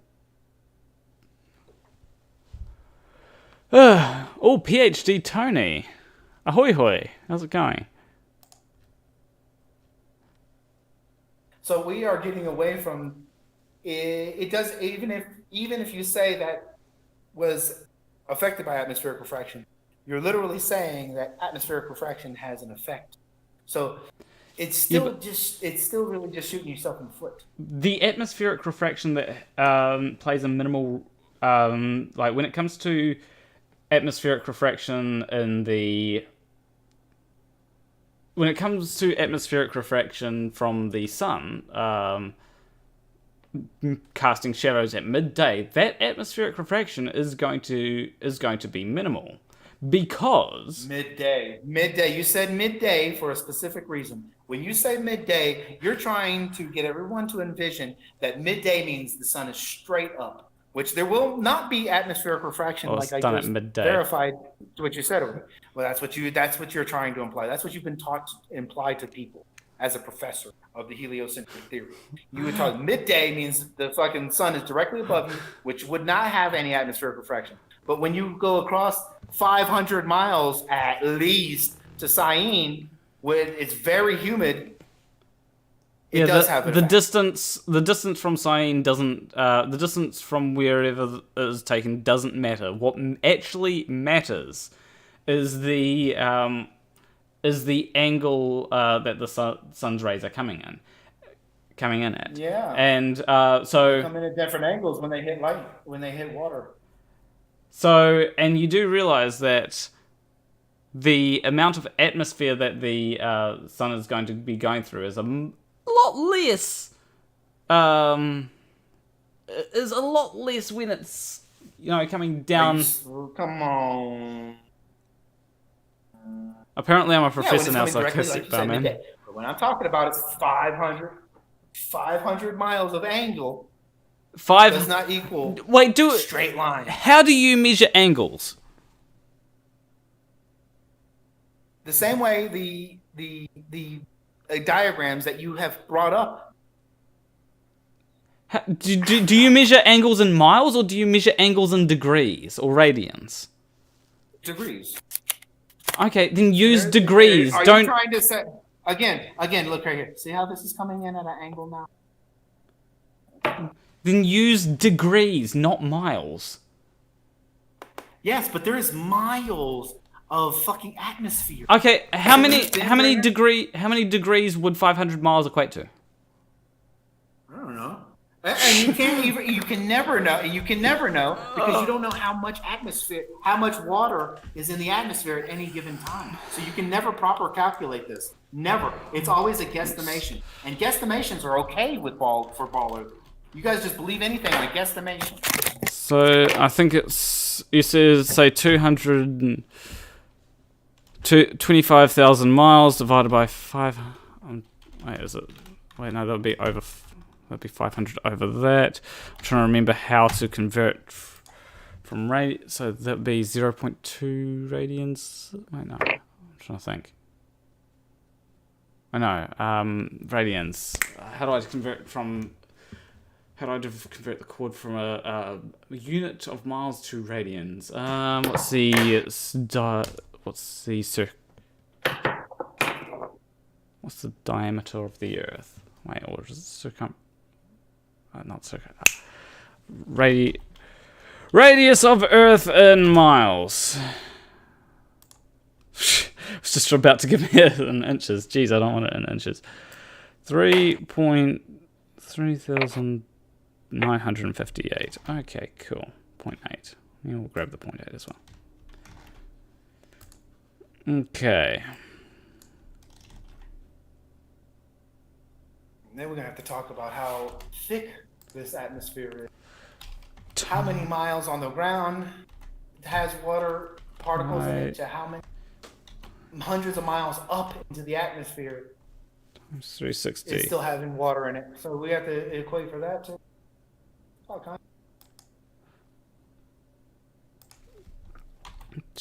Okay, so I worked it out. It's 500 divided by 3,958.8 divided by 2 pi times 360. And we get 7 degrees of that the angle of the sun is. That's fantastic. That's fantastic. If that's accurate at all, you're off by 7 degrees down here. That is the. You just admitted you're wrong. This is wrong. This is wrong. No, I didn't admit that I was wrong. I just 7 degrees. Look, this is 7 degrees. Okay, look. how much? Okay, with 7 degrees. 7 degrees here. Okay, so Okay. So You're right. how much?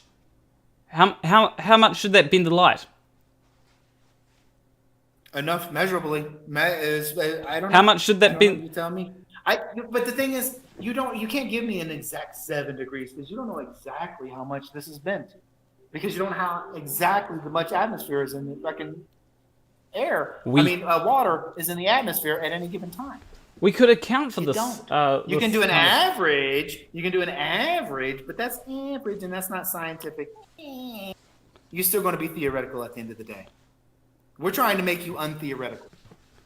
I mean, scientific theory is a different thing to what you're thinking. I know you guys got a lot of beliefs on that, but theory means a set of statements or ideas. We're trying to bring you into the reality world.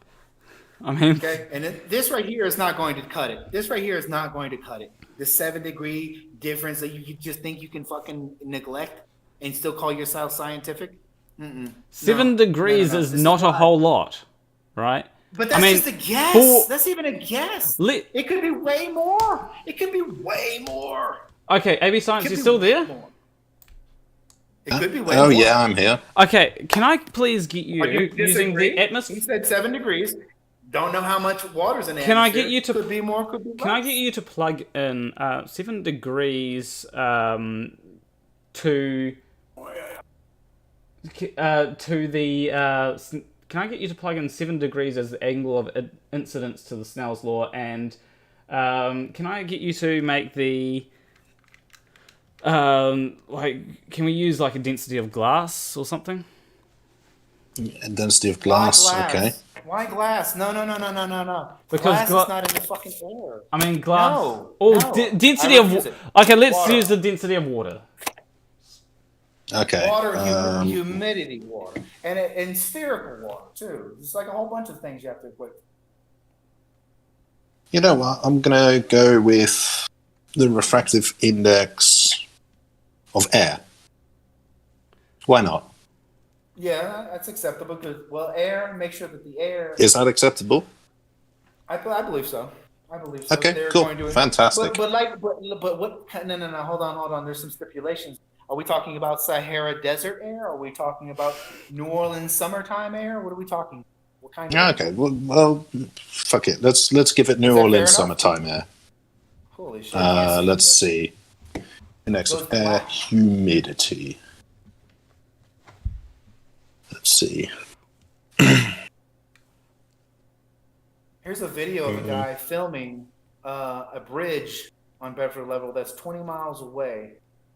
And you can see it. It's 20 miles away. It's 10 foot tall. It should be under 260 feet of curvature.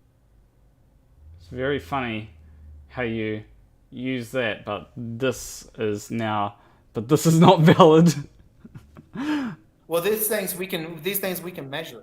I mean, these things we can measure. This is a measurement. You're trying to measure. This is a measurement here. It's just a guesstimation. That's a guesstimation. No, it's not. Right here is 6 this miles. is literally this using right here is 6 miles. infrared. No triangulation that didn't get verified is happening. But this is we measured 6 miles out. We measured 6 miles. This is flat water. We saw the fucking flag. This is 123 miles away, and it's exactly this is wrong. This is 120. This is 123 miles away. And that is exactly. And you still see it, dude. But it's exact. If the Earth was a globe, you can still see the shore. You can still see the shore. That's a problem. I mean, you can still see the shore. You can see buildings and shit. I mean that's proof of flat Earth right there. The buildings are 20. The buildings are 20 miles away. How tall are those buildings? Calculate it right now.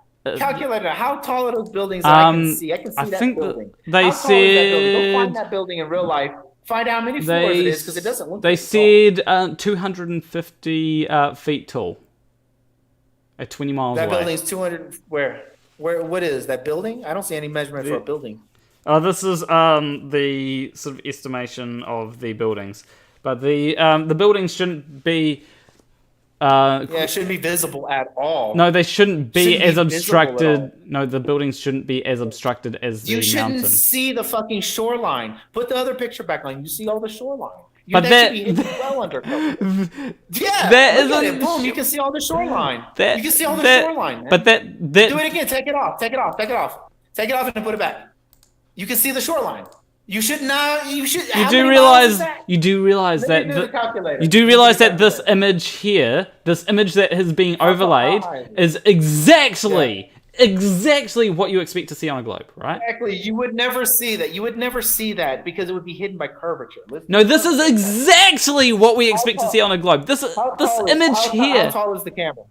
How tall is the camera? When it's The camera is at, I think it's 150 feet. That's the observational height. 150 feet. Yeah. That's pretty high.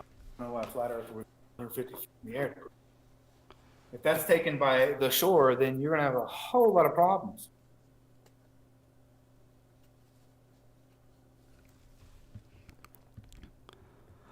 I'm sure at 100 miles that you're going to have I'm gonna read. 1,000, way more than that. Actually, mountain at 200, at 10 miles, you have 200 feet of curvature missing. What I'm gonna do is I'm gonna take a bit of a break to read out the super chats because I've gotten quite a few. So from FTFE. Yeah, go for it, man. From FTFE for £5, he says, Jason, eat a steak. You might stop being so dumb with a bit of protein in you. Ugh, big titty dude said that. Big old dude with titty said that. I mean, you know, you might get try and get a bit more protein, you know?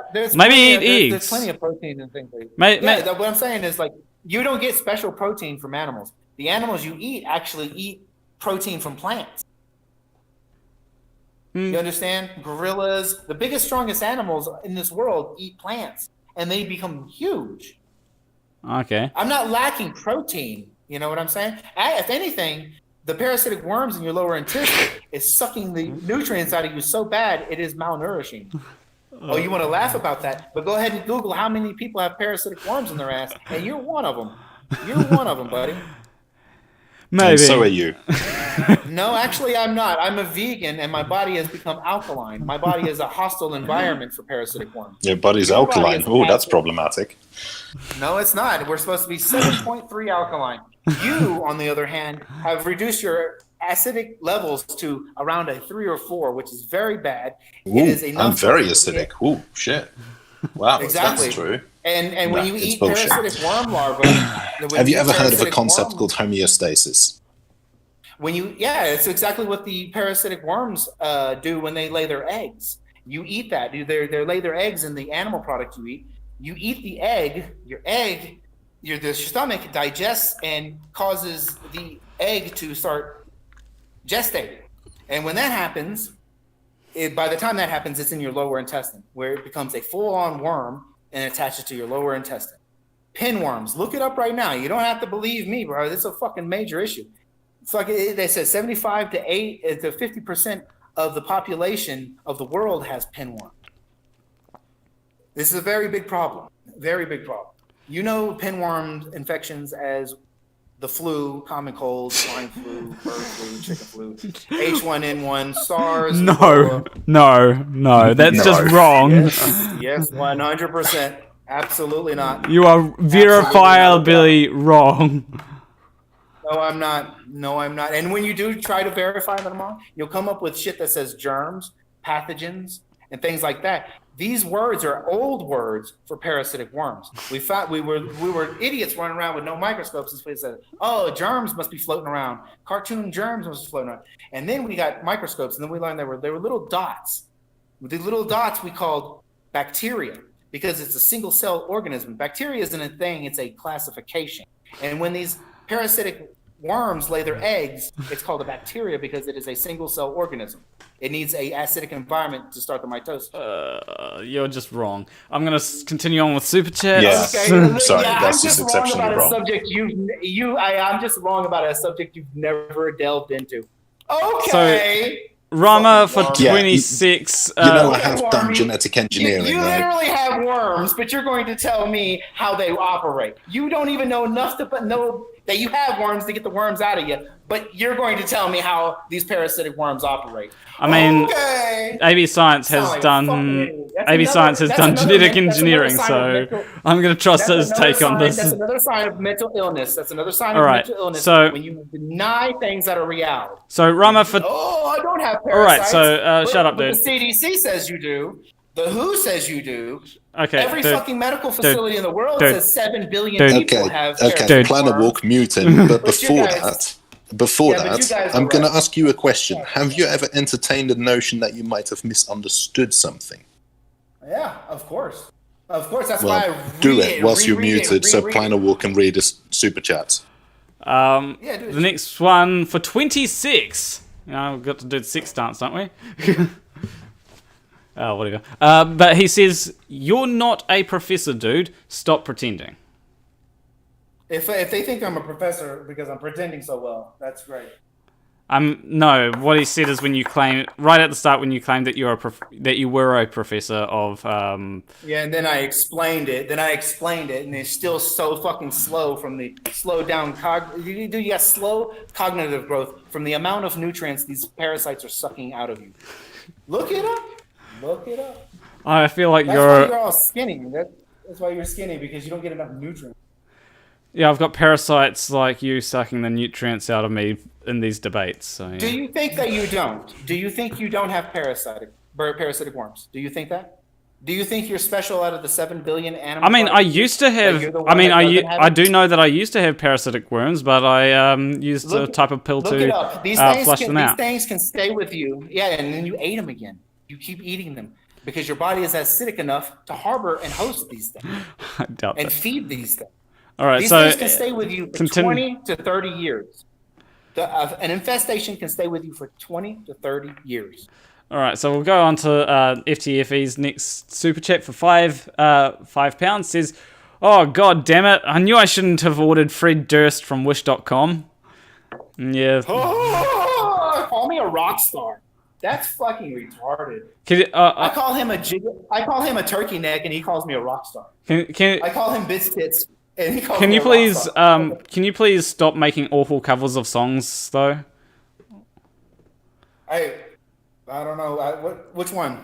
Blue Eyes? Behind Blue Eyes? Yeah, that was a terrible cover that you did. Like, I prefer the I- original. Not just awful covers, just the entire back catalogue. Can we just scrub that from the record? I will agree with you that the albums are not that great, but have you guys ever seen Limp Bizkit in live? It's a great cover. It is. It was quite fun. You seen it? It's dude's mood, man. He's a fucking crowd controller. And then Can't hate him.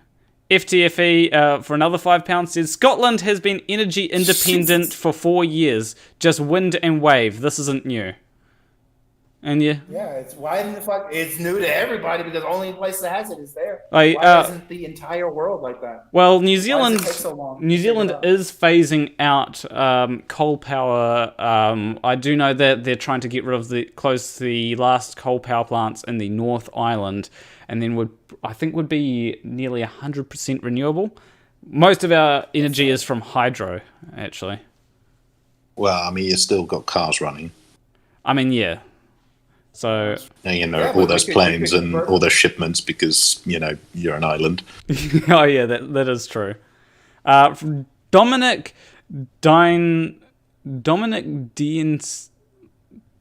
Dienstuber. I don't know how to pronounce that last name. I don't know. Oh, this is a super chat from a long time ago on the stream, so AB Science probably wouldn't be able to give me any advice on pronouncing it. But for €5, he says, "Hydrogen is very problematic. An accident did gas go boom boom." Yeah, all fucking gas go boom boom when you put it in your car. It's not really It's all pretty sketchy, isn't it? And then FTFE for £5 says, Jason, I want science. Also, Jeez, that guy Jason, again. I don't do observations. Jason, what is step 1 of the scientific method? So what... I do have to ask you, what is step 1 of the scientific method? Do you know? Observing something. Exactly. That is step 1 of... You form a theory about why that is happening. You form a set of statements or ideas, and then you test said statement and idea, and then if it is validated and repeatable, That's what. then it becomes a law. That has been what. That is what has been done. Where do you think laws come from? Well, firstly, laws only come from like laws are literally come from observations, right? That's the foundation of a law because They it come from scientific experimentation. That is like completely No, provable. actually, scientific laws are just statements about observations that always appear to hold true. They're not just statements and observations. They are statements and they are observations of They a are statements scientific about experimentation observations. that verified. No. They are observations of a scientific experimentation that proved what was theorized. like the law of gravity. No, because No, a it's theory. not the law of gravity. It is not the law of gravity. It is the theory of gravity. There's also the Never law been of changed gravity. to law of gravity. No. there isn't. Newton's. No. Okay, this is an now important you're going to get distinction, into it. and please, without Newton's interruption, law. All right, go for Right. it. You got it. this is the difference. Newton had a law of gravity. He had no theory. He had some observations that he No, described. that's incorrect. Yeah, no, that is correct. That's false. Einstein, That's false. general No, that's relativity, false. is a theory because it talks about a mechanism That's behind false. a law. That's 100% false. It's always been a theory. It has never changed to law. That is incorrect. That is just blatantly incorrect. It is not law. It is a theory. What you're talking about is Newton's law of universal gravitation, which was proven by the parlor trick known as Cavendish, which was taking place in a fucking horse barn. It was actually proven by orbits of planets. Actually, Cavendish didn't No, it was intend to actually validate the proven law. by- He didn't intend to, but he did. But it didn't validate any law. That's why it's not called law of gravity. That's why it's called something different than law of gravity, because you can't call it law of gravity because gravity is theoretical and has not been proven. And if you It has say been proven. Cavendish, then you say that mass has attracted mass, and I ask you, where has that been done again? And you cannot provide it. Do you know what the objectives of the Cavendish experiment were? Yeah, to measure the mass or something like that. Yes, the specific weight of the Earth. Exactly, and Right, this he did not- definitely has a difference if you expand that Earth, right? If you have a mass, but it's also 2 times larger, wouldn't that make a difference in the gravity well, the theoretical gravity well? Well, no, the same amount of mass. It's No, fine. it wouldn't. No, I didn't say the same mass. I said it was just larger. I might Yeah, have if said it's the same. larger, then there's more mass. Okay, there's more mass, which means the theory of gravity would be different. Well, no. It would be a different calculation. It would be a different equation, different numbers in the equation. I'm sorry. Let me get Well, it. Very if the size of, if the, I'm not sure what you're going for, because there's the numbers don't matter in physics, right? It's about the rules. Physics is all about the rules and the change. The specific numbers, that's for engineers. Theoretical?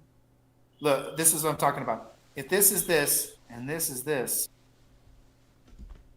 same material, no hollow spots or anything like that.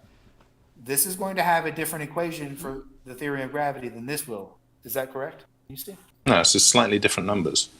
But exactly. Thank you. That's all. That's not a different equation. That's not a different equation. Exactly. That's why I corrected myself. Did you hear me? Yeah. Okay.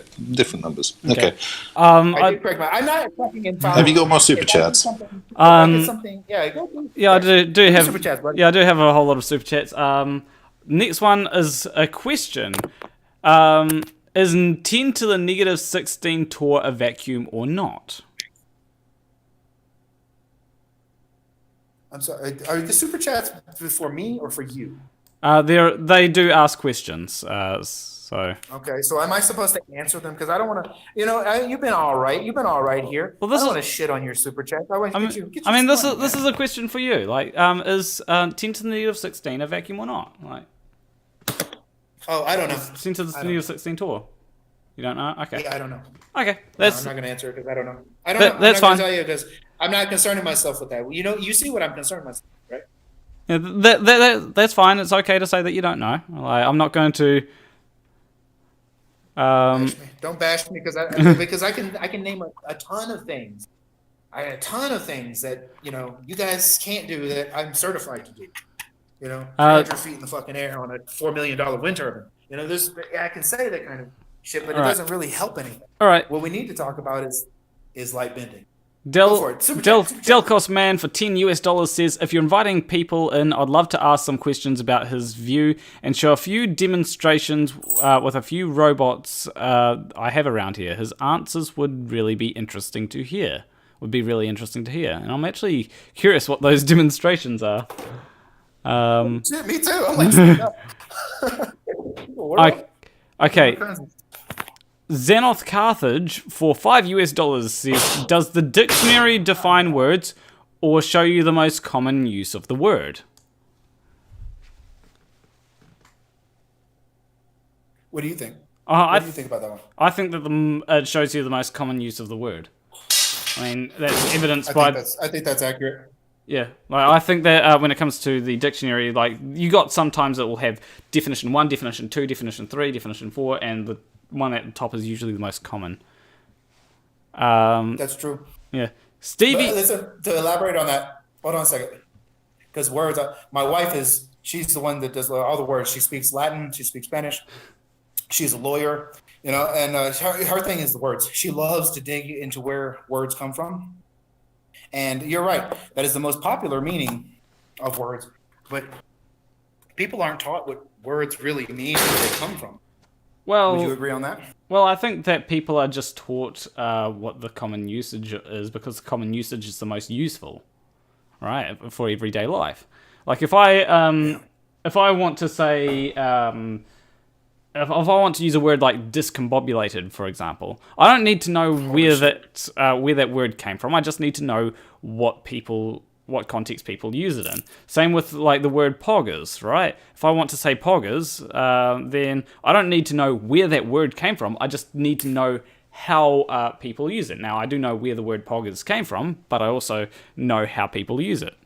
But the most important thing is... What if you're telling your children that you love them, and you find out the word love has a different type of meaning? Completely different meaning. Well, it means the opposite of love.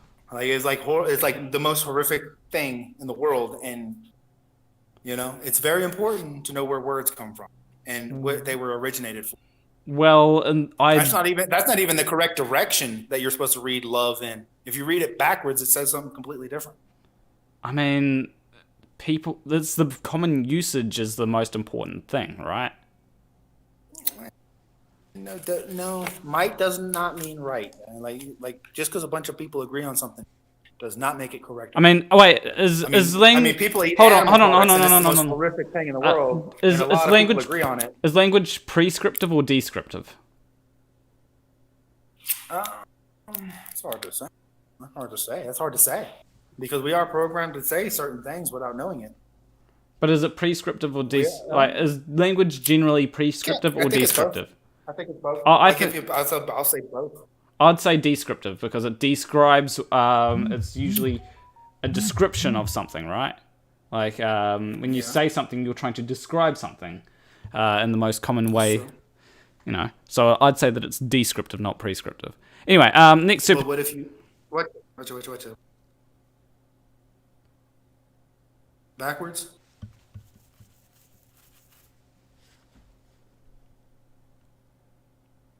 Can you read that one? Can you read that? What does that say right there? Evol. Right. Hey, did you say something about the Bible earlier? You want me to show you something really cool about the Bible? What's that? Take 2 seconds. Okay, 2 seconds. And then we'll go on the next super chat. 2 seconds. The Bible is a group of books created by a particular group of people, which were the Canaanites and the Jews, and they worship Baal. I'm pretty sure the Jews worshipped Yahweh. This Baal. I mean, This is not. This is not. This is not. This is not a discussion. This is not a debate. This is what they agreed to. Okay. There's a lot of things that you know about that you don't know about. Baal. Okay. So when we look at the word, from the book that they created, they worship Baal. Pretty sure that's not true. No, that is true. It is true. It's known as Moloch. They mention Moloch a bunch of times as they're saying it's true. Baal. So what you got here, the people that worship Baal created a book for you going. Oh. That was some... What happened there? Holy shit, like... I thought AB Science had done something, but then I realized that AB Science doesn't have that power. Did Discord just yeet? I think so. He's trying to call me. He should be able to hop back in the call. Anyway, this gives me some time to go through the super chats without getting cut off. Anyway, Stevie B for £5 says, "Pip, don't forget to cut that out." I'm not sure what he means there. Anyway, Tomasz Badach for 33 Planarwalk dollars. It's PLN. I'm not sure what type of currency that is, but I'll call it Planarwalk currency. And then he's back. Tomasz Badach says, Jason should stop debating because previous encounters with MCToon and FTFE left him traumatized, and he is getting dumber and dumber. It's like that movie, isn't it? That's fantastic. It's like that. You know what's funny when I bring up movies? Idiocracy. Everybody ate animal products and believed they were on a ball Earth. Idiocracy. It's so great. It just goes to show that flat earthers are even more dumber than them. Yeah. Oh, tell me about Dunning and Kruger again. Dunning-Kruger, right. Look. Bible. You see how it's spelled? It's not how it's spelled. You know what who the Phoenicians are, right? I don't know, really. I really don't know. Like, here's the thing: I don't believe in the Bible at all. So I don't either. But look what they did. I can't see your screen. You can't see my screen? No. I can see my screen. I can't see your. What happened? I can't see your camera. Your camera's turned off. Anyway, I'll go to the next super chat. The next super chat was, why does every from Alcabalon 69 for $5 says, why does every flat earthers argue debate the same? Over talking and being loud doesn't make you right. And Can you see me now? no, it's not showing for some reason. It's really weird. Maybe try reloading your phone or something. And that is true. Like, being over talking and being loud doesn't make you right. No, it doesn't. We both did that. No problem. Fat It's called a debate. It's called a heated debate. No. Fat Man for $5 says, Jason said you could. Jason, you said you could design a system that could turn tap water into hydrogen. When and where did you do that? I didn't do it. It's like plenty of people have done it. It's like you YouTube it. You can find it all over the place. It's no problem. It's no problem to find that. You don't know that exists? Of course you do. Yeah, just a small current will do it. High enough voltage. Yeah, it's not about splitter. Exactly. Yeah. Exactly. I can't remember the exact numbers, but you just need to dump some energy in it. And, Yeah. I'm pretty sure it's called achievable. It's not advisable. Yeah, don't produce too much hydrogen, otherwise gas go boom boom. Exactly. Hidden Marty for 10 Planarwalk currencies said, Flurfs just cherry picks evidences to suit them. That is true. I really didn't do that. No, it ain't. I mean, It's literally not that. I literally have fucking told you about the bending of the light, which you agreed on, and then you told me there was 7 degrees off, which you agreed on, and then you tell me at the end when we measure the fucking shadows of this bent light, you say it doesn't matter if we equate for it. That's you people moving the goalposts, not me. I am resetting the goalpost where it's supposed to be. You're supposed to equate for all these things that are changing the parameters at the. You act like I'm a fucking idiot. I mean, we do account for things. No, Eratosthenes didn't, and he gave you 25,000 miles, and you fucking ran with I mean, he was a little bit off. You do realize that, right?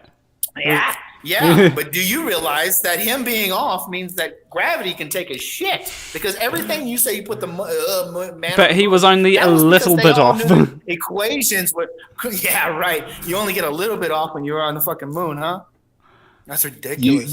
You are aware that the shape or size of the Earth did not play a factor in the derivation of Newton's law of universal gravitation. Again, we just went over this. Can you see my screen? Still no? It was back for a few seconds and then went away.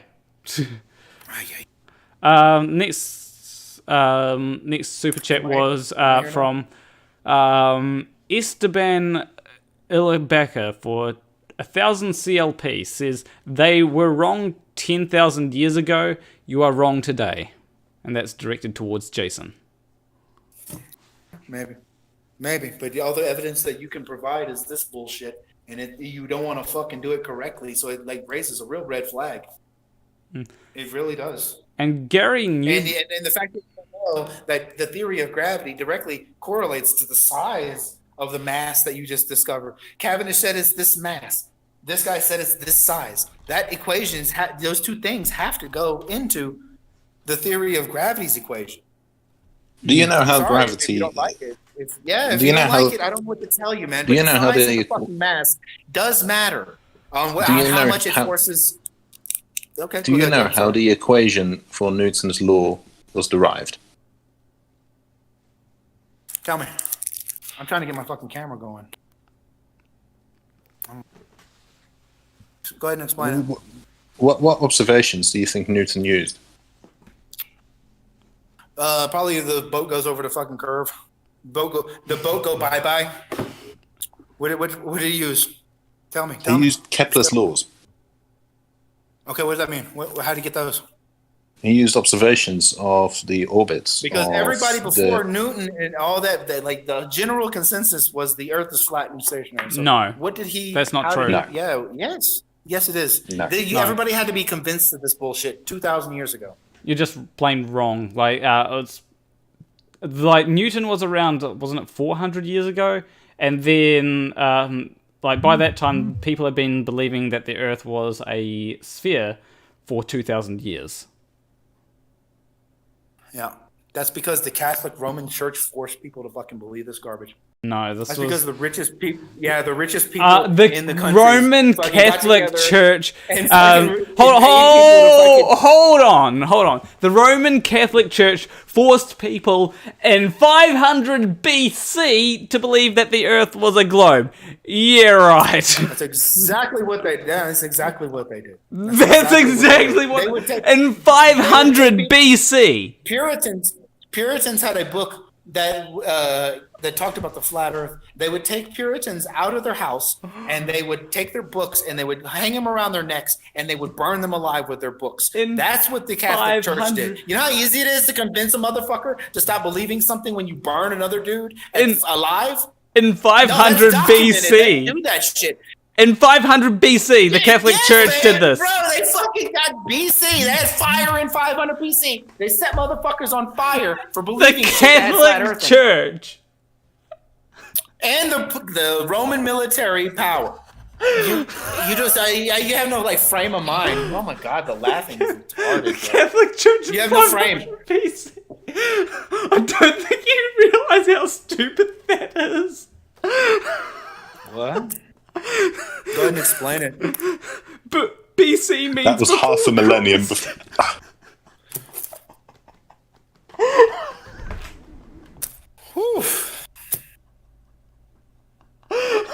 You know that Copernicus was forced to release his heliocentric model from the Catholic Church?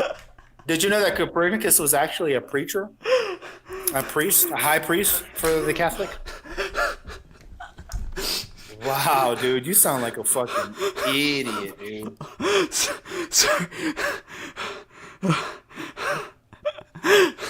I gotta say thank you, Jason, because I haven't laughed this much in ages. Okay, dude. Jesus. You sound like fucking retard. Why you are laughing? Go ahead. Go ahead, explain it. Go ahead and explain it. Yeah. Just like saying that it was the Roman Catholic Church before Christ. Like BC means before Christ. Oh, you think religion only started with Jesus Christ? Oh, Holy the Roman fucking shit, dude. Like the Roman Catholic. That the Catholics crucified Jesus? Are you a fucking retard? You did all that laughing because you didn't understand what's going on? That's great, bro. Give me the fucking camera. Like the Catholic Church. Go ahead and embarrass yourself. Like came from the idea of Christianity. Okay, go ahead, dude. And so they crucified the Catholics and the Jews and the Jesuits and the pagans crucified Jesus. You understand that, right? They had to exist before they crucified him. The Catholics, the people that believed in Christianity. Doesn't mean it's Christianity. Dude, Chris comes from you don't know the fucking words. Chris is crystal. That's what that shit means. No, Chris literally, Christ literally means the Messiah. Exactly. Yeah, that's where that's where the Christ part of Christianity comes from, the Messiah. That's what you think. But you're ignorant as fuck about it, so you're just making yourself look like a fucking retard. Oh, this is unbelievable. No, it's funny. Yeah, I love it that you laugh about it. Anyway, we'll go. You think that Catholics weren't around? You think that Catholics weren't around before Jesus? That's insane. That's insanity. That's insanity, my guy. All right, wow. Gary Newbury for one. Anybody that researches this will look at you like a fucking idiot after this. For Gary Newbury for $1.99 says, "What's up, Fred?" What's up, Fred? I did it all for the nookie. Fair enough. Graymore Ghost I can't get back to this fucking for $10 says, "Ahoy hoy, Planarwalk, can you really call debating a flurf a debate?" And that is a good point. I'm not sure that you can. This is education. No, this wasn't a debate. This was me telling you how you're wrong and then you crying about it and then doing a weird 2-minute laugh because you think that fucking Catholics weren't around before Christ. Absolutely hilarious, bro. That's press. I gotta give it to you, man. That's press X for doubt. That's press X for doubt. Yeah, Christians existed before Christ, apparently. So, and Andreas Eld for 56 says, "So I'm sorry for not going vegan. I don't want to risk becoming like Jason." And fair enough, right? I am actually, like, as someone who has made an effort to replace a lot of my diet with, whenever I have nachos, right, I don't use mince and I instead use textured soy protein because that's, I mean, as far as I see it, like, no, I still can't see it. Yeah, I see all the screen, but I see the camera. But yeah, like, yeah, I do think that it's a good idea to take steps towards replacing your diet with like not non-meat products or meat substitutes, should I say? So rather than having mince, you could eat something like textured soy protein. It does taste different. It does taste different, but it's, you get used to it, right? It's, in fact, when it comes to tastes better to me. There's this nice stir fry that I have, right? Where I have soy meat, right? And it has a particular flavoring that goes with it. It's actually really nice, and it's got a bit more, because you add water to soy meat, it's got a bit more, it's juice. It's got a bit more juice. It's not quite as dry. And so that's why I really like the soy meat in stir fry. So, yeah. Can I tell you something about soy that everybody gets incorrect? What's that? Everybody thinks that everybody's like, oh, soy, and then it has the word estrogen in it. And they go, oh, yeah, my God, phytoestrogens. soy makes... Yeah, exactly. They go, oh, that makes you a woman, that makes you a lady, that feminizes you. But actually, that plant-based soy does not affect humans whatsoever. Oh, yeah, and the female mammalian estrogen, though, the female mammalian estrogen is the one that actually affects men in that negative way. I actually do agree with you on the phytoestrogen point, right? Because I've seen some really good stuff like it's not quite the same chemical compound.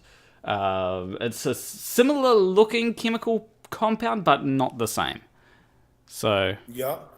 And that female mammalian estrogen that does affect humans, that's the ones that they take out of cows, they bring to a laboratory, they purify, they condense, and then they inject it into transsexuals to do the gender hormone therapy. Yeah, I'm not too sure about that, but I do. There's a good video by There's a good video by H Bomber Guy. I think it's called "The Truth About Soy Boys," Soy Boys: A Measured Response, and yeah, it's essentially essentially talks about the whole phytoestrogen thing. I do really advise watching H Bomber Guy. He's got some really good things. Anyway, if you wanna know what's going on, if you really want the truth about animal products, watch Earthlings. Okay, maybe. It's a documentary. Well, yeah. If you got the fucking balls to watch that, dude, I give you fucking credit. Matt Bryce... grown men can't watch that shit. Matt Bryce says it's tablets, apparently, is the estrogen stuff. Which makes sense. Anyway, next thing from Derry Tabra for £2 says, what causes a desert mirage? And... yeah, Jason, what causes a desert mirage?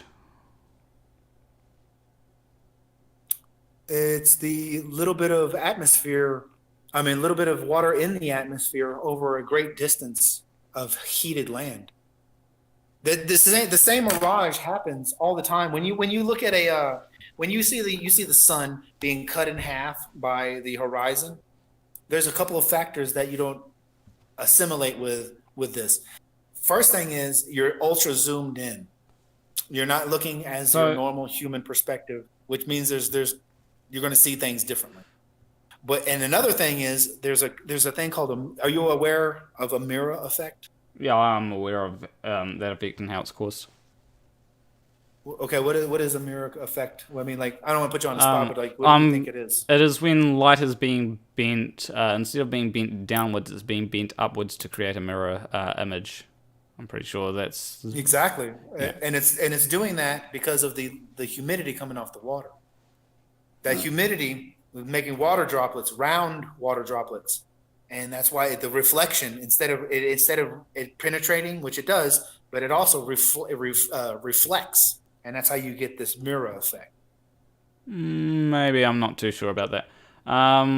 Okay, well, did you just say that that desert mirages are caused by moisture in the or humidity in the atmosphere? Yeah, the little bit of humidity you're going to find. You know, they have oases underneath the water, you have springs and shit that pop up. That's how there is humidity. That's what's causing that shit. Oh, give me a second. Properties. What are you looking up? The mirror effect? No, I'm going to configure video. Properties. Camera control. Just so. So anyway, when you see that cut in half sun, your perspective is different, and you're not taking into account how much of that mirror layer is affecting. And every time I see a long distance picture with the water like that, it's always very humid.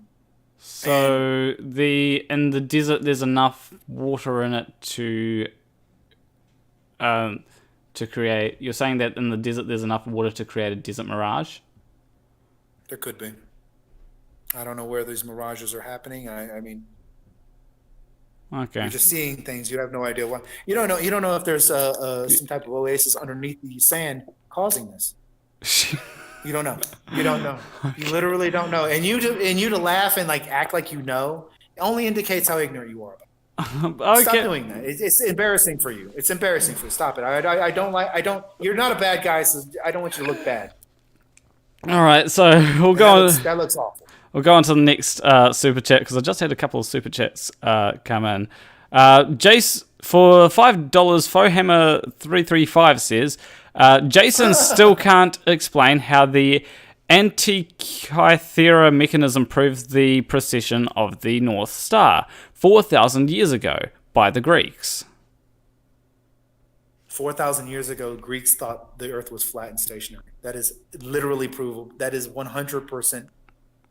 Nobody, you went up 4,000 years ago, you walk up to a Greek and say, is that ocean flat? They go, yeah. Are we stationary? They go, yeah. No. Nobody thought that they were on a ball until 2,000 years ago. I'm pretty when sure the Catholic Church started coming out with all this bullshit. Pretty sure it was over 2,000 years ago. Do you know who came up with the theory of Big Bang? Yes, I do. It was a Belgian priest, I believe. It was a Catholic priest. Yeah, from Belgium, I think. I'm not too... Yeah, it was Lemaitre. They're the ones that started this. They do that so they can sell you fear so you can pack the churches. And also that really works because that really works because if all science is Catholic propaganda, why is church attendance going down so rapidly in the West? Good point. Yeah, it's YOLO life. Everybody don't give a fuck no more because they think they're on a ball. How is that relevant? The shape of the Earth to your outlook in life. Oh, really? Okay, I would love to explain that. If you tell a child that they are on a very safe, flat and stationary Earth, where only realistic threats are possible, like getting hit by a bus or standing out in the rain and you're going to get hit by lightning, realistic threats. If you tell a child that, they will be more based. They won't have fucking paranoid, schizophrenic worries about an asteroid. That we can only monitor 1% of the entire sky. The entire sky, 1% with the NASA budget. So that means that we have 99% of the sky unmonitored. That means that at any moment that we don't know, an asteroid could be approaching it and fucking blow us out of the sky, killing everybody on Earth instantaneously. Hold on, you do. If you deny this, you will deny science. Your theoretical. You do realize that when it comes to I do.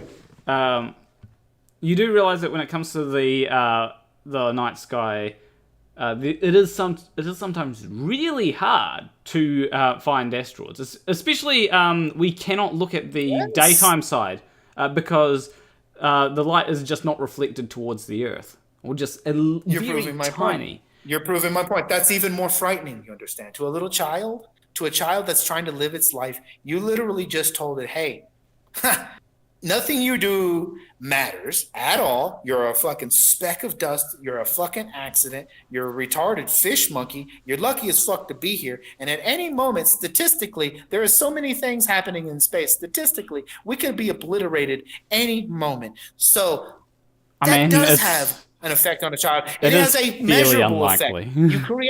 No, it is not. No, it is not. And then, even if it's not, you definitely are going to have the seas boil from the sun expanding when it loses fuel, when it burns all its fuel. In millions of years. Telling that child, unless you can figure out how to get on a fucking tube and get off of this Earth and hopefully go find another fucking Earth which you can inhabit, and then you got to fight alien creatures or whatever the fuck movie you want to pretend like it is, That fucks a 5-year-old's mind up. Or it makes them want to, or it makes them think, hey, maybe I should learn more about more about this thing so I can be the one to. That brings me to my next diagnosis. We have the YOLO life syndrome, and now you have the fanatic syndrome. I myself have fell into that category. You are that. This guy right here is that. This is the fanatic syndrome. Do you realize that when I was working offshore, drilling for oil, these motherfuckers made a movie talking about a bunch of oil drillers going into space and saving the world? You know how fucking wild that is? It's really weird that they chose oil drillers rather than, actually trained astronauts in the movie. They had trained astronauts too, but the people that really do work for a living had to be out there. That's the point. That's the whole entire point. They focused it on blue class working collar men. That they can go save the world. That if you know enough about space, this is the fanatic. It's the same thing as the football player that fucking dresses up. He thinks he's the quarterback. He dresses up and he got the official jersey. He got the official leggings. He got the official pads. He got the official hat. He knows all the fucking call signs. He knows all the plays just in case the quarterback is ever hurt and they can look in the stands and, oh my God, go get George from out of the stands. He knows everything. It's a fanatic fantasy. That's why these fucking dudes go to the football games. That's why you watch Cosmos. That's why I watched Cosmos, because I think you associate by how much shit you remembered on the heliocentric model that you can help somehow. You can teach your children that, and they can be smarter somehow. I mean, but it's theoretical. I prefer to teach people based on problem solving, not memorization. Problem solving is a far more useful skill, and that's actually something that I attempt. Like, sometimes I'll try and attempt to teach kids, this is how you do problem solving. I generally try and teach programming, which is, in essence, problem solving. If you know how to problem solve, you will know how to program. It's very simple. Anyway. Well, if you know how to problem solve, you'll be able to do anything. Yeah. You know how many problems I had to solve while being the crew leader of 7 dudes 300 feet in the fucking air, negative 40 degrees Celsius and Fahrenheit, because it is the exact same temperature. You have to be aware of your surroundings. You can't be a fucking goob. You guys laugh at me like I'm some kind of fucking goob, but it's not true. It's not true. If I was, I wouldn't have got certified in the things I got certified in order to be a supervisor over particular people that have their lives in mind. Well, you can be understand. Well, you can be smart in one thing and be a complete dumbass in another thing. Like, for example, I'm fairly smart in programming. If you're a smart person, you don't comment on things you don't understand. That's the thing. That's another thing I learned offshore. When you're offshore, it's a very dangerous. What is the most dangerous thing you've been involved in? The most life-threatening. Just curious. Fuck if I know, mate. I think the most dangerous thing I've been involved in is turning blue at birth. So. All right. Well, how about you, scientist? What's the most dangerous thing you've been involved in? Many things. Most dangerous. Well, I can't really say a lot. Okay, it might be fucking illegal. I'm saying. Well, yeah, it's because all right, statute of limitations and all right, gotcha. And other things. All right, that's cool. Anyway, I do want to move on to other super chats because we've got a few to get through, and then I want to do it. Yeah. Fohammer for Fohammer 335 for $2 says poor Petal can't understand the most basic stuff. And yeah, like Snell's law or done. Oh well, Dude, I used Snell's law to prove that you fucked that up. How many times we got to go over this? I used Snell's law. No, you didn't. To prove that the angle change. Yes, I did. If you told me it gave you 7%. It gave you 7 degrees. It gave you 7 degrees of fucking error, and then you don't account for it. No, that's actually in. Okay. So, Planarwalk. If you look in the chat, I've uploaded a graph. I just put that together earlier. Okay. Open link. Snell's law tells you that this thing changes angle. And then you told me it was 7 degrees angle, which is plenty of fucking error to be called pseudoscience because you didn't measure it down here. Okay, It's open for debate. It's not. You say one thing and I say other thing, but you can't agree to it because you literally have done wrong. Okay, so this is what Snell's law. This is what Snell's law describes. I'll give you the figures I've taken. So I have taken the refractive index of vacuum and a refractive index of, well, humid air. I kind of exaggerated it a bit so the effect becomes a bit larger. And if you look at the top plot, right, you have on the x-axis, you have the incident angle between the surface normal and array. And then on the y-axis, you have the transmission angle between the surface normal and array. Now, in the bottom plot, you have the deviation. Now, you'll see that when the incident angle is 0 or very small, there is almost no deviation. So that means, and we're talking about incident angle, so that's the angle between the surface normal and the incident light. You see very small deviation between the two angles. If you then go near parallel to the surface, you start seeing a very large deviation. Now, on the left-hand side of the plot, that is the situation you would kind of expect with Eratosthenes. On the right, that's the Bedford level. No. You just said you... Wait, hold on. Back up like a little bit. Because you just said...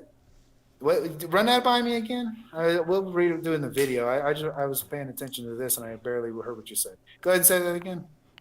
Okay. The last little part, a little like 5 seconds. Well, in the bottom plot, right? You see that, for small incident angles. Level. Sorry. Yeah. You said something about Bedford level. Yeah. Okay. What's on the left-hand side, right? That is close to Eratosthenes, right? Those are the angles we're dealing with, and we see this very small deviation. On the right-hand side, that's what we'd be dealing with. Why would it be a smaller deviation when you have because of the small angle? That's what Snell's law describes.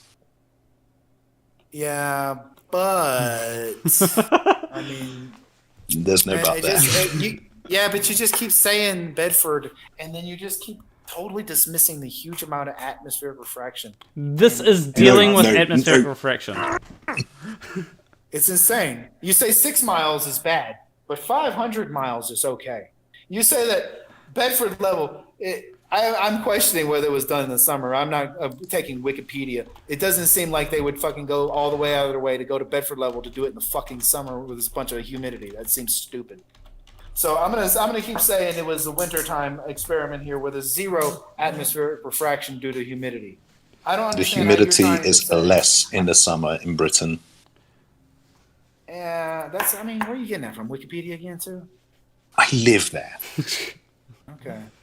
You might get more rainfall, but not humidity due to evaporation. But do you understand what this graph? Do you understand what this graph shows? Yeah, it shows your fucking the thing you just made up. That's what it shows. It shows the impact of Snell's law on. Do you think this is some kind of science that is like fucking? Do you see where my mouse is? Do you see where my mouse is? No, I don't. Move it around. Yeah, I see it. That is what we're dealing with when it comes to cyan, right? That's what you're guessing. Yeah, that's what. No, this is based on Snell's law, something that can be replicated. Exactly, but you're basing that on guesses about the atmospheric. This is using worst case scenario. This is worst case scenario. Literally a waste of time. You don't know that. That could be a very conservative estimate. You have no idea. Okay, you think that's a very conservative estimate? Let me just do one where I make a slightly more extreme case. Okay. It still proves my point, though. Like, everything you're saying proves what I said about the bending light over here on Eratosthenes' experiment. If it bends any, you have to account for it. If it bends any, you have to account for it. That's the rules of science. It's like science is like, you can leave some shit out that definitely affects the fucking shadow. It didn't say that. It says eliminate all outside possibilities. But you people want to play like it's fucking okay to leave an entire element, which is bending the fucking light that you're measuring. You do know one way of controlling. Do you know one way of controlling variables? The fucking light that you're measuring. Do you know one way of controlling variables? Get mad. Y'all fucking ridiculous, do you know one way of controlling variables? Manipulating them. There's a couple of ways of controlling variables. The first one is to replicate the experiment under different conditions where those variables have changed using the same. No. Guesstimating every time. No. You're still guesstimating, and you're what's still happening? Not What's happening is when you replicate the experiment under different conditions. If the conditions have an impact on the and you do the same experiment. They do. Right? If the conditions have an impact on the experiment, then it should show up in the data. If it doesn't show up on the data, or if it's very minimal, when it shows up in the data, like if it's only important. If it's like you understand, if it's like a minimal, 0.1 measurements, and you're talking about millions of fucking miles, you're talking about it's minimal. It's not minimal. If it's like 0.1, if you move that shadow, no. If you move that shadow a fraction of a millimeter, that means the sun has changed total position from what you're saying. If the whether you fucking want to or not, if you want to fucking admit, show everybody you're scientifically illiterate, go for it. But if you move that fraction, that fucking shadow a fraction, that means over the millions of miles that sun's supposed to be out, that sun would have moved a lot. 0.1 degrees of deviation is going to show. It will show up, but only very slightly, and if you're measuring things accurately enough. Right? If you're not measuring things accurately enough, then it's within the margin of error. Do you think that will pass gas mustard in the in courtroom? Pass the gas. You think that'll work in a courtroom? It would absolutely work in a courtroom. It would absolutely not. You guys are actually have lost in the courtroom several times. Do you actually think that a court has a higher standard of evidence than science? No, you couldn't provide scientific evidence. That's why it's lost twice. You can't provide scientific experimentation of your beliefs. That's why it's theoretical. And theoretical will never win in a court case. I mean, a courtroom did convict someone based on a... courtrooms have convicted people based on faulty statistics. That's great. This dude, these several cases are directly saying... This dude says the Earth is a ball. This guy's saying not, and you lost. You couldn't provide any scientific experimentation. Look it up. 2 cases already. I know one of the cases that was they based sued him over on Bedford level, and they couldn't get their money either. You understand that, right? They sued him over Bedford level, and they still couldn't get their money because they didn't prove anything. They tried to make a big old scene. They couldn't prove it. They lost it. They couldn't make that dude pay his bet because he didn't prove shit. Yeah, that's because he didn't prove things. That's different to the globe model being false. Exactly. This individual used computer simulations to try and prove things, which doesn't actually prove things. If you simulate something on a computer, that is not proof. That's mathematics. Mathematics don't prove shit. Exactly. That's more of hypothesis stage. The proof stage is when you actually go out and do the experiments and stuff. Exactly. That's theory. Get the observations. AV Science, did you want to say something? And then I'll go on to the next super chat after AV Science. No, I believe that those court cases were dismissed because there was a competition, and the person who sets a competition is actually at liberty to withdraw the prize money at will, and therefore there is no case. Okay. Yeah, there was some bullshit like that, but I'm talking about more recent Yeah. cases. But anyway, literally recent. I'm They going to shoot off. They lost in It's court of the, law. All right. I'm going to shoot off. It's the middle of the night. I've got to do some real science tomorrow. So Take No. take care. Don't say anything. That's status quo. I do that all the time. It's my fucking job. I bet you do. All right, catch you later. All right. So Glober Moms. All right, so we continue this. Yeah, I'm just going to go with. I'm just going to Continuing, or- continue on with the super chats, and then I'll drag PhD Tony in because he wants to come in. So Glober Mom says you are not smarter than a 5th grader, Fred Durst. And Sounds stupid to say it like that. that's including Derp, so that works. The spirit. Sounds stupid. You're not smarter. You're not smarter than a 5-year-old. You're less intelligent than a 5-year-old. It sounds better. That's a 5th grader, not a Try 5-year-old. that next time later. They're actually complimenting you by comparing you to a 5th grader instead of a 5-year-old. The Spirit 84 for $5 says, "Fight is big and you're skinny. Both are because of worms. This dude is a brainchild." What happened? What did he say? The first part? Fight is big and you're skinny. You're both because of worms. This dude is a brainchild. When they're saying fight, they're talking about Fight the Flat Earth. Oh, okay. I was like, Yeah. that's fat, the flat earth, bro. He do got big old titties, big old turkey neck, He's looking big old fucking he's looking skinnier bald. than he He's used bald. to. He looks horrible. I mean, he did. yeah, that's true. He but did still, grow man, his. He has grown his hair out. You know. He needs to grow him a fucking big old beard. That's what he needs, and then shave his head because that. I mean, he is a wife, so I'm not sure how keen his wife would be on him growing his beard out. I guarantee she would like that. Give me 1 second. I gotta. All right, I'll continue with the super chats. The Spirit 84 for $50. Thank you very much for that. Said, after doing some research,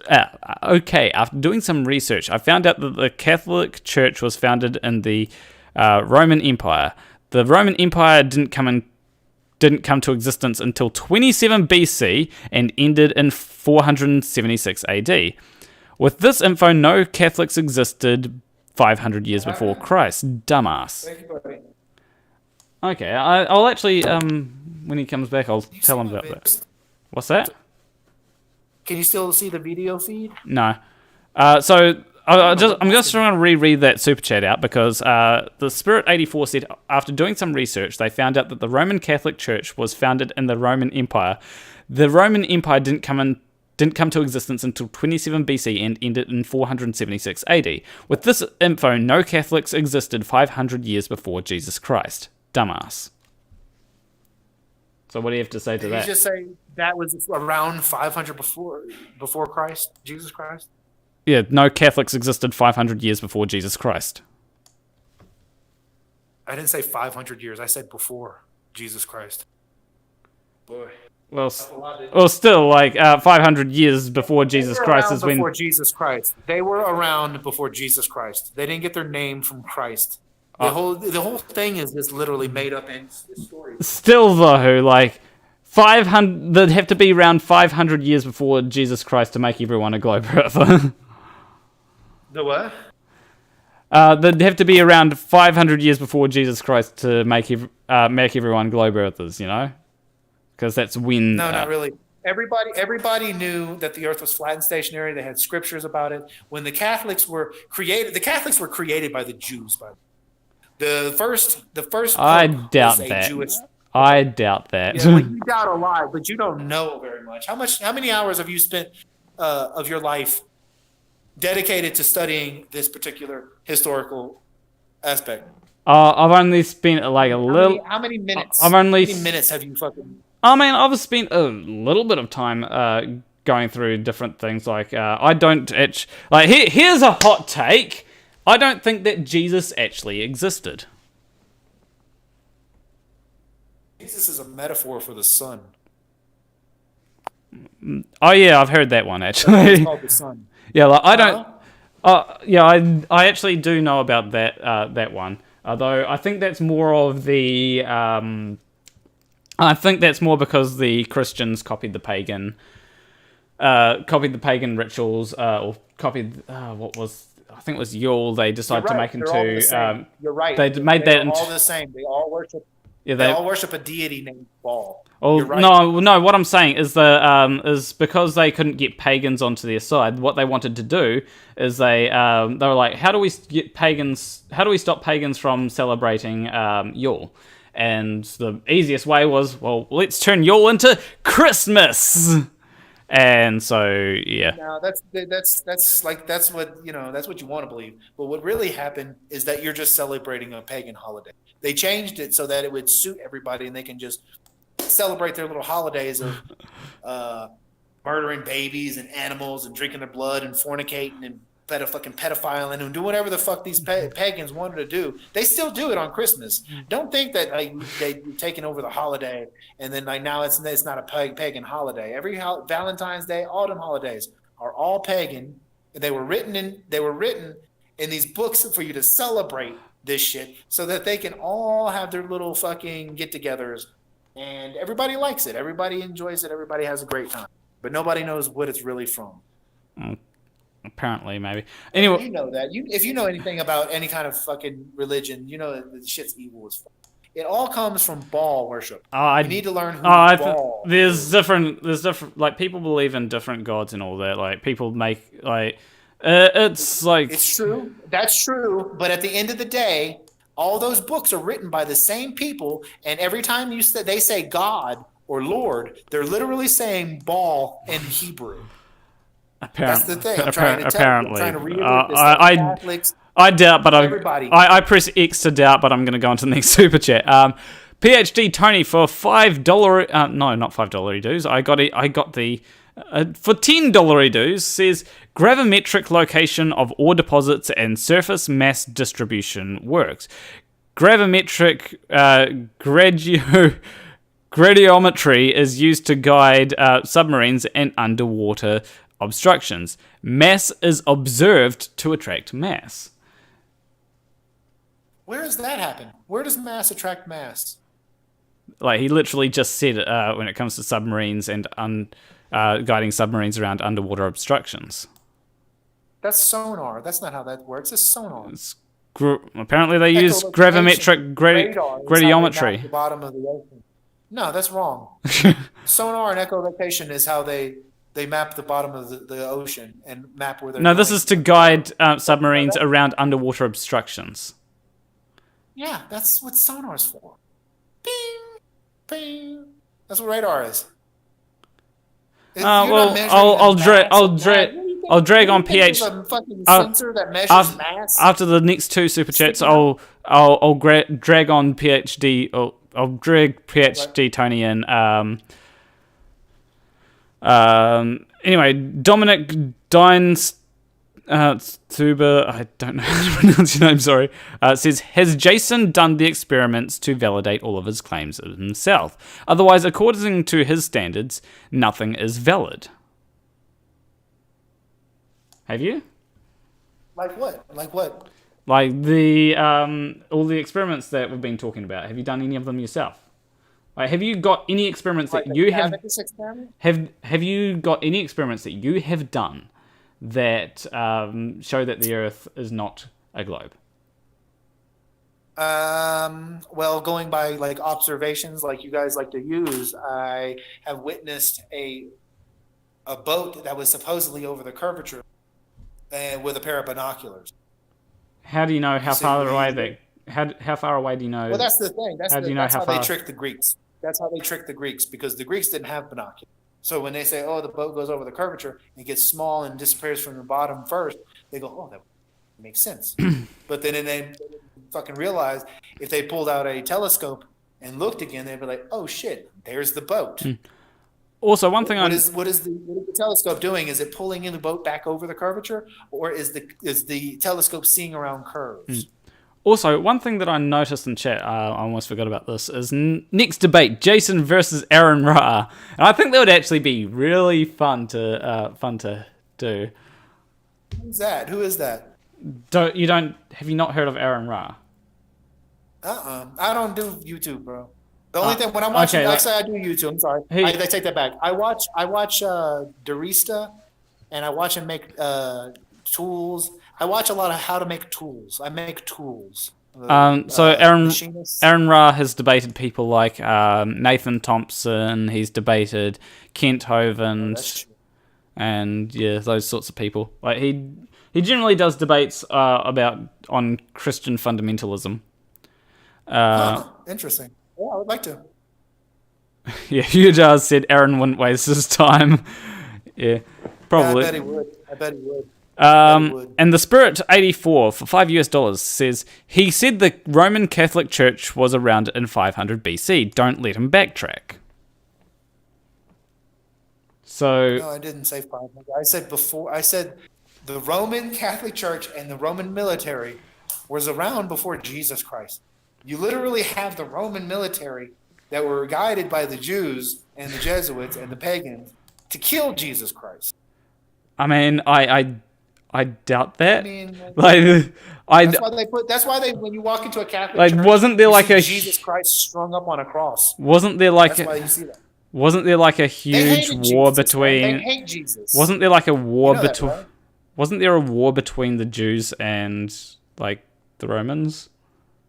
Like around the first century. You don't know how the Jews. You don't know how the Jews work, dude. Jews don't have wars. Would you ever heard of the Jewish army? It's called the U.S. military, and back then it was called the Roman military. No, like I doubt that. I doubt that. Anyway, we're gonna bring. You doubt that, but you don't know anything about that. So when people research, they will realize what I'm saying is true. No, it's not a pissing contest. I'm just here to tell you something that you've never heard before. Everything you've said here, I've heard before. I've been hearing that for 36 years. I heard everything. Tony, PhD Tony, I need you to send me a friend, or I'll send you a friend request. Can you make another thing so we can all get the video going again? Because I can actually see your video now. well, fuck. Add friend. So, PhD Tony, just accept that friend request. And then, there we go. And let me add you to the DM. How long have we been doing this for, man? Fair few hours. Add PhD Tony. Are you enjoying yourself? Are you having fun? Yeah, I've been enjoying myself. It's been hilarious, honestly. That's why I've laughed harder today than I've laughed in a long time. Like generally, I'll laugh really hard in like a comedy routine, but I've laughed harder today than like in any comedy routine. This is like comedy gold. Exactly. You know why? Because truth is said in jest, and deep down you have theoretical concept. And I'm talking about reality. Oh, there's multiple. It is tragic, dude. And you being on that ball is super tragic. No. You hate it, but I'm in the conversation now. No. So what has happened is that Planarwalk is a very polite guy, and he has allowed you to prattle your insane nonsense unopposed and waste everybody's time with it. Who is this now? This is PhD Tony. Now, oh God, let me put my. Do you know that? Do you know? No, shut up! Shut up! Tony! Shut up! You, Tony. I'm speaking. I'm speaking. Shut up! I am talking. I have a question for you that you can answer. Do you know the difference between sonar and radar? Yeah. Okay, which do submarines use? Radar. No, they use sonar too. They use sonar. They can't use radar. No, radar doesn't. Shut up! Shut up! Shut up! Shut up! Shut up! Shut up! Radar doesn't work underwater. Also, when a submarine uses sonar. Yes. And so your answer was incorrect. The answer you gave that they use radar was incorrect, wasn't it? It was wrong. It was what we call diluted. Yes, you were wrong, and then you had a 50-50 chance of being right, and you were wrong. Now, no, you're not. No, you're not. So, yes, I am. Yes, I am. They don't use a sensor. Shut the fuck up. They don't use a sensor. Yes, they do. Yes, they do. Yes, they do. It's called gravimeter. It's called gravimetric radiometry. Do you know why they use it? Oh my goodness. Go for it. How does a sonar work? It sends out a noise signal and then it measures the time it takes for that signal to reach back. That betrays the position of the submarine to everyone. Everyone with a hydrophone, which is why they don't want to. Phone, you fucking retard! That's what I said! That's what I said! You. I like how Tony, when he gets super mad, he actually, I think it clips the mic to the point where it turns it off or something like that. Yeah, he just proved my point. Why do you have sonar? Why would you have sonar? Why would you have sonar? Why would you have sonar? That's why they use in the front of your boat that can measure mass. What a fucking moron! That's why. What a fucking idiot! Like, can you imagine being that fucking stupid? You're misunderstanding his. You're completely misunderstanding his point. Like, he says if you're going to use if you're going out to war or something, you don't want to use sonar because sonar will give away your location. What you'd want to use is gravimetric radiometry. Yeah, I get it. I don't know. But yeah, you're missing the point. Why wouldn't you just use that constantly? It's so stupid. Why wouldn't you just use that constantly? Why wouldn't you develop that technology instead of using sonar? Why would you still use such an outdated piece of equipment? Well, it doesn't make any sense. If you have a fucking thing that measures mass, it would make every fucking piece of sonar irrelevant. That is a good question. Tony, how about you shut up long enough to learn something? How about you shut up long enough to learn something? A gravimetric radiometer can locate large masses like mountains, canyons, things that are made out of rock. But a sonar is much more accurate at locating small targets like other submarines. Right? And this gets back to something that you have fundamentally misunderstood and misrepresented throughout this entire discussion, is the concept of observational resolution and error. There are errors associated with every observation. Your statement earlier that Your statement earlier that if the shadow was out by 1 millimeter, it would move the sun by millions of kilometers is completely wrong. And it shows a fundamental, because the light is effectively... We're getting all fucking loud, bro. No, we're not. You're prattling insane nonsense and you talk over people. You are talking over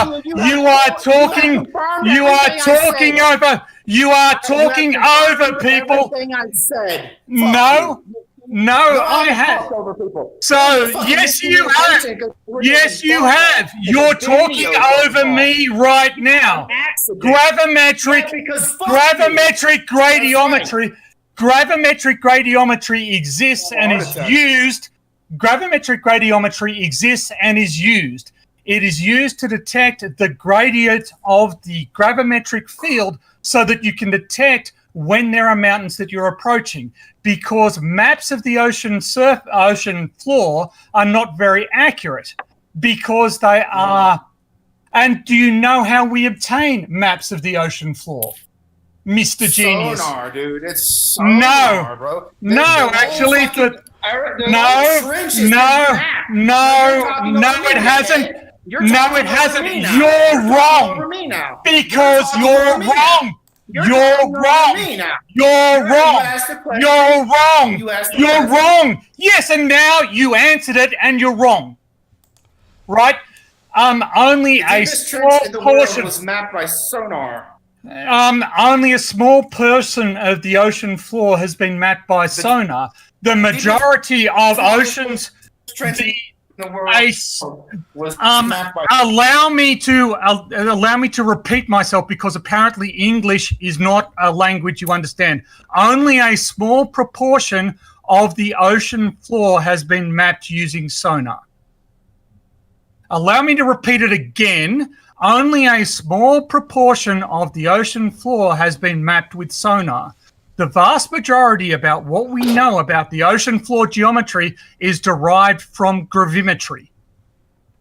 Is derived from taking gravimetric observations of the theoretical concept, bro. You ain't taking fucking measurements off of theoretical concept. We measure. Well, I get paid to use gravimetry. And so I don't know. That's exactly fucking right, dude. You get paid. Did you get paid for your job, or did you do it for free? Yeah, my job wasn't fucking lying about theoretical concepts. So you're accusing me of being a liar. No, I'm accusing you of not giving a shit about the truth. To my face and in public, you're accusing me of being a liar. I'm accusing you of not knowing what the fuck you're talking about and being one-sided. Full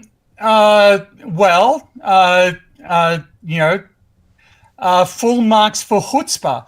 Says the man, this from the man. Can you tell me when the Catholic Church declared independence from the other Orthodox churches? No, because I'm not focused on that. What I am focused on. No. Why are you interrupting me? Because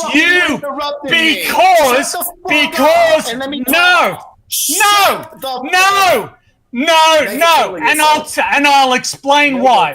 Because every time in this conversation, as soon as you get shown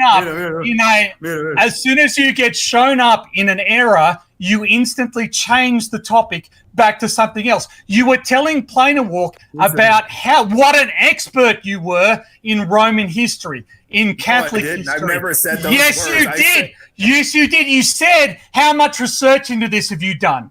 With the clear subtext that you were vastly more knowledge-able about. I am. You're not the Catholic. The Catholic Church. The Catholic Church. Read this right here. Hold on. 1 second. I actually want to say, is that Wikipedia? Yeah, this is what you guys offered me. This is what it says right here. Look at this. Didn't you say that Wikipedia was invalid? But didn't you say it was? I cannot read your. I can go to another place. Seafloor mapping, also called seabed imaging, is the measurement of water depth of a given body of water. Look right here. Yes. Sonar, you fucking clucker. See what that says right there? Hold on, let me. Where does it say any fucking gravitational fucking thing? Nowhere. No fucking where. You see this? You see this as sonar? Have you typed in gravimetric ocean floor mapping?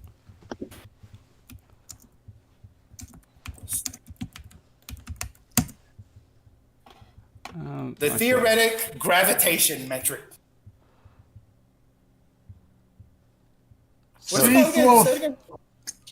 Gravimetric seafloor mapping.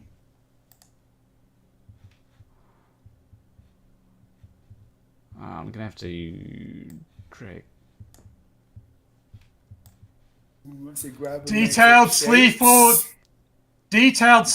gravity. No, that's geometry. Gravimetric seafloor mapping.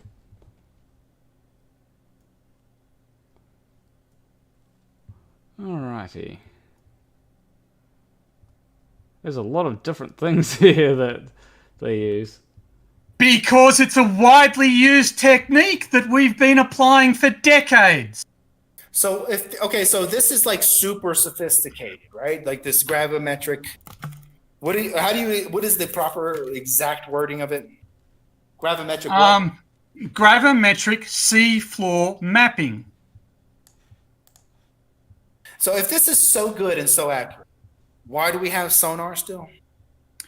Again, because the resolution of sonar is much finer than the resolution of gravimetry. So why wouldn't you just map it with that then? Because it's a lot harder. You don't need to do. You don't need to. It's a lot harder to do it using sonar. You need to move a lot more slowly. But you achieve higher. You achieve higher resolution. If you look on Google Maps, you will see that the ocean floor that they have there is generally very smooth. But every now and again, you'll see what looks like a snail trail, a little. Some bands of really high resolution ocean floor. That's where the sonar missions have been. The broader scale, stuff is gravimetric. Okay, I'm talking about gravimetric right here. Gravimetric analysis is the quantified. Yes, you're not going to understand it. You're not going to understand it. Yeah, I don't know how to pronounce that word, but the perception of weight and weighting of the part. It's just talking about how many ions are in the water. No. Dissolve. Yeah, that's what it says. No. Dissolved chloride ions.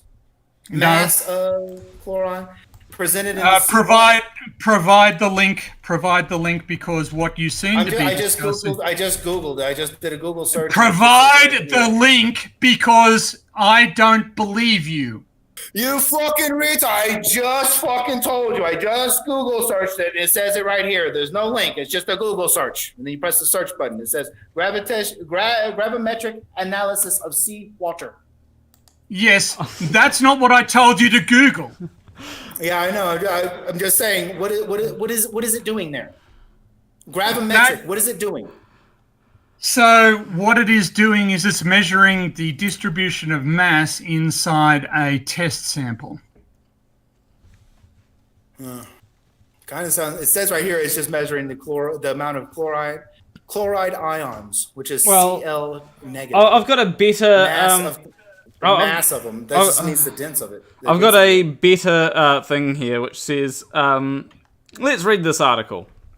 So let's get Science Direct. They say, up until about 100 years ago, the only way to learn anything about the bottom of the sea was to toss a piece of lead overboard on the end of the line. Measuring the line gave the depth, and if you were really sophisticated, you just stuck a wad of wax on the depression in the lead to bring up a sample of the bottom.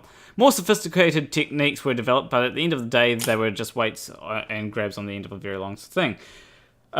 Things took a step forward with the invention of sonar, but even with the decades of intensive work by the world's greatest navies and scientific institutions, only a very small fraction of the seafloor was mapped at a resolution that missed whole mountains. What was needed was a way of measuring the bottom features without having a ship passing over every point to take direct measurements. Using data from ESA Cryosat-2 and NASA /SNES-1 Jason-1 satellites, as well as older space missions, scientists from the University of Sydney have now taken a more lateral approach. They used the data to build a map of Earth's gravitational field by studying how the orbits of the satellites change, and thus deduced what the seafloor looked like. The idea was based on the fact that Earth's gravitational field is far from uniform because of Earth's irregular shape and the presence of areas of denser materials in the crust. The field is very uneven, with pull varying from place to place. This can be measured in units called milligauss, which is a change in the pull of gravity by 1,000th of 1 centimeter per second squared. The change in Earth's surface distorts sea level heights above them. By combining the orbital data with sea level heights and comparing them against direct bottom measurements using computer analysis, a map of the seafloor can be drawn with resolutions down to objects 5 kilometers wide. The result is a world map in shades of orange and red, which represent denser areas corresponding to underwater ridges, seamounts, and the edges of Earth's tectonic plates, and darker blue areas for less dense areas showing the deepest troughs and trenches. We can also use this technique to identify mineral deposits below Earth's surface. This is called gravimetric mineral surveying. We can locate denser subsurface ore deposits, such as uranium or iron ore or what have you, or low density anomalies that might be associated with oil or gas reserves. You can look up gravimetric mineral exploration. Mineral companies spend millions of dollars on this technique to survey for likely targets. The oil I used to drill. Yes, I know. Yes, well, if you know about gravimetric mineral exploration, listen, why are you claiming that gravity doesn't exist? I'm reading right here, and it seems to be always paired with 3 pressure sensors. Measuring the pressure of the water doesn't equate to gravity. The theory of gravity.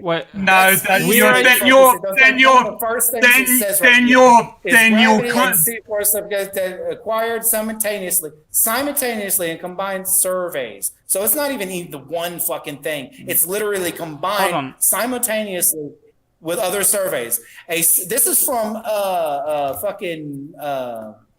Science Direct, a sensor frame connecting 3 relative gravity meters. Yeah. You mean theory of, and 3 pressure sensors. It says right here, 3 pressure sensors is used for the measurements.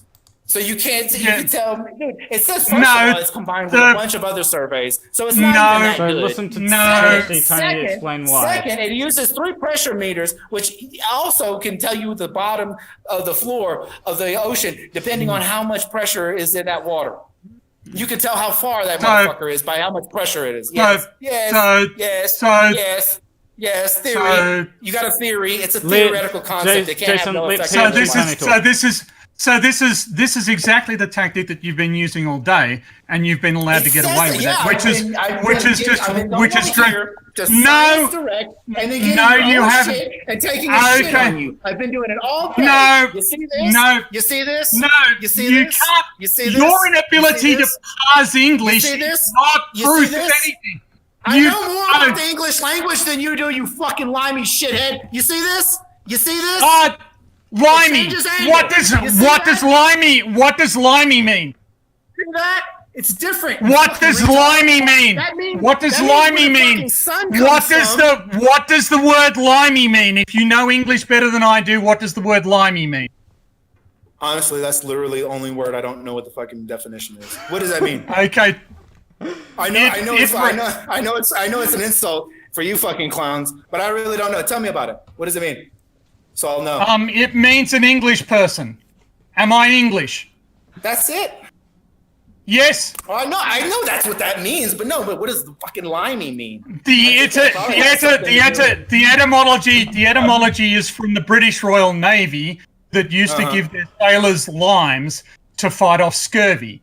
And so the British Royal Navy was, were associated with eating limes, and so it became a derogatory term for U.S. naval personnel referring to British naval personnel. And that's perfect for Fat the Flat Earth. Thank you. Yes, but you just claimed that you know more about the English language than I did. And then you called me a limey.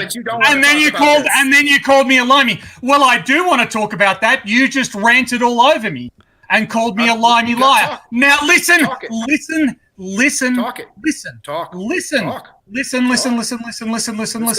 on doing this until you shut up. Okay? You can you're not waiting, you're just trying to disrupt the conversation.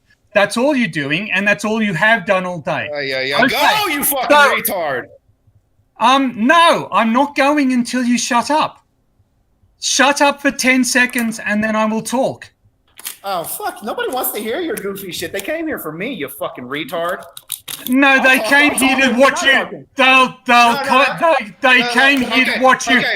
Okay, so I'll talk over you until you shut up. I'm not going to do my explanation until you shut up. Right? I will talk over you until you shut up, but I will not move on to my explanation until you shut up.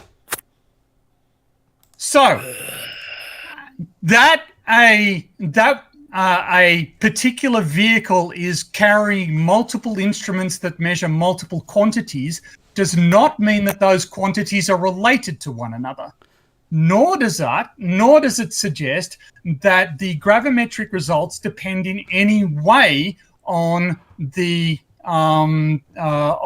pressure results, though there is actually an element of that is necessary. For instance, the mass attraction of an air mass is detectable using a gravimeter. You can detect storm fronts moving over with a gravimeter. You can detect tides in the Earth's surface. You can detect solid. Yes, you can detect air pressure using a gravimeter. Talk about this, you fucking idiot. Does this happen or not? You people agree that this happens.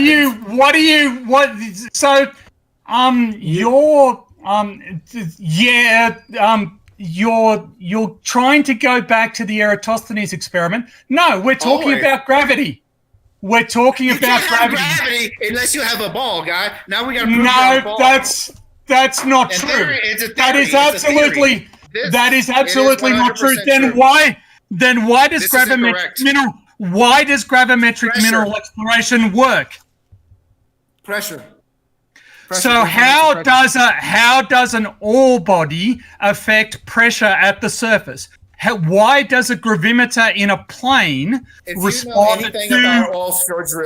If you know anything about offshore drilling, which I do, it is a guessing game. They will tell you it's a fucking guessing game. They shoot sonar into the ground. That gives them some kind of reading. Other than that, they have nothing to Yes, go on. I worked out there for 12 years, but you know fucking better, though, right? Yes. Let's go. Yes, I do. Yes, I do. Actually, you know what a mudman is? I'm guessing he's the little guy who talks to you in your brain? No, he's the guy that went to college for an engineering degree, and he got about geology, and he takes the core samples and the sonar, and he ain't never said nothing about no gravitational containment, whatever the fuck you said, because it's a bunch of bullshit just measuring pressure. Then he's atmosphere. So the atmosphere. You understand that when I put a gravimeter inside a sealed laboratory, right? And then I air condition the laboratory so I control the atmospheric conditions inside the laboratory. I also can control the air pressure and the temperature. Citations. Okay. Where's this happening? So look up, what do you want to know? Where does the Just continue with your man. I don't care about your citation. Superconducting gravimetry. Yes, they don't. So they must be wrong. Superconducting gravimeter. Look up the term superconducting gravimeter. The first thing that comes up should be AIP review of scientific instruments. The superconducting gravimeter. I'm not doing that. We haven't even got okay, so no, you made it. No, I don't, because the Earth can be flat and gravity still exists. The two are not incompatible, despite what you suggest. 100% not. 100% not. It is a spherical Earth that causes a bend in space-time. No, any mass attracts mass. I am not a square earther. I'm just saying that any mass attracts any other mass, and the mass doesn't have to be round for it to happen. Right? So the Earth, in fact, if I were a flat earther, I would certainly not be trying to deny the existence of gravity, because we can observe gravity, and it would be much simpler to just talk about what you're talking about and, misunderstanding refraction. But let's talk instead of going gravity. Slow down, Peter. Slow down. Let's talk easy. Where do you observe gravity? With gravimeters. That's pressure again, dude. No, it isn't. No, it isn't. We measure So there are different styles of gravimeter. Are you going to shut up long enough to learn, or are you going? No, because when you say that, it's okay. Because it's this. There are different styles of gravimeter. There are gravimeters that work by measuring the movement of a niobium sphere inside an electromagnetic field.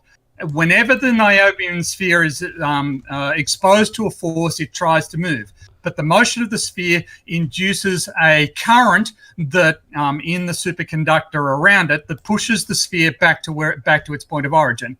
By measuring the current induced in the superconductor, we can reconstruct the forces that the sphere has been exposed to. There is no pressure in that. The sphere is inside a container that is isolated from the atmosphere. And in fact, it's kept at 11 degrees Kelvin. There is no atmosphere inside that container. The GFZ, the F5 gravimeter, which is an absolute gravimeter. It's a field gravimeter.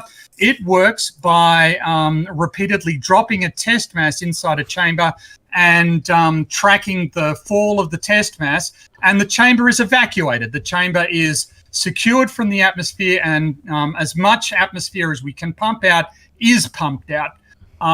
Cold atom gravimeters work by supercooling atoms and then dropping the atoms into the fall chamber, exposing them to multiple laser bursts, and then looking at the rate of their fall relative to the patterns of the laser going up the chamber.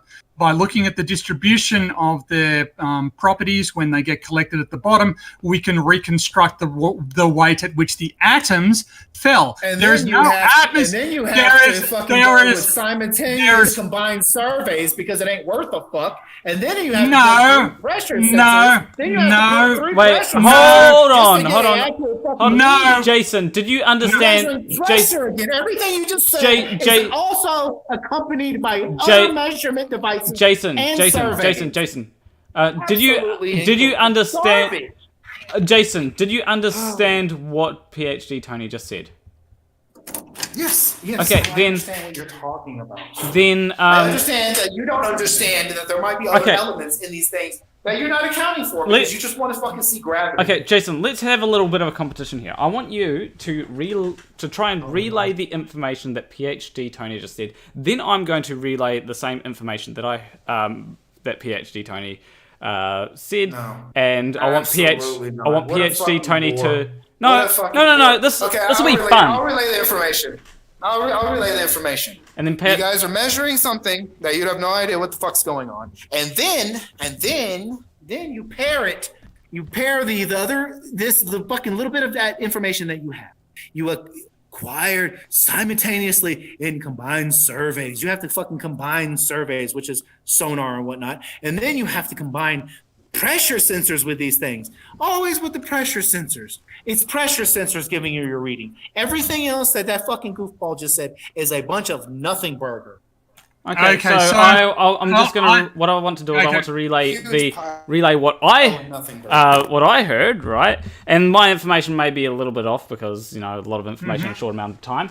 So what happened is they isolated the gravimeter by putting it in what I think it's a vacuum tube and lowering the temperature of the vacuum tube to 11 degrees Kelvin to reduce the amount of forces that confounding variables on the gravimeter, and they take the amount of force that is being applied to a gravimeter and reconstruct it. Yeah. So that's how a superconducting gravimeter works. And then they add pressure sensors. So do you know why they add pressure sensors? Accurate. Do you know why they add pressure sensors? Because if you're going to have a plane, flying around with a gravimeter, you may as well have a plane flying around with a gravimeter and some other instruments on it, right? There's no that's it.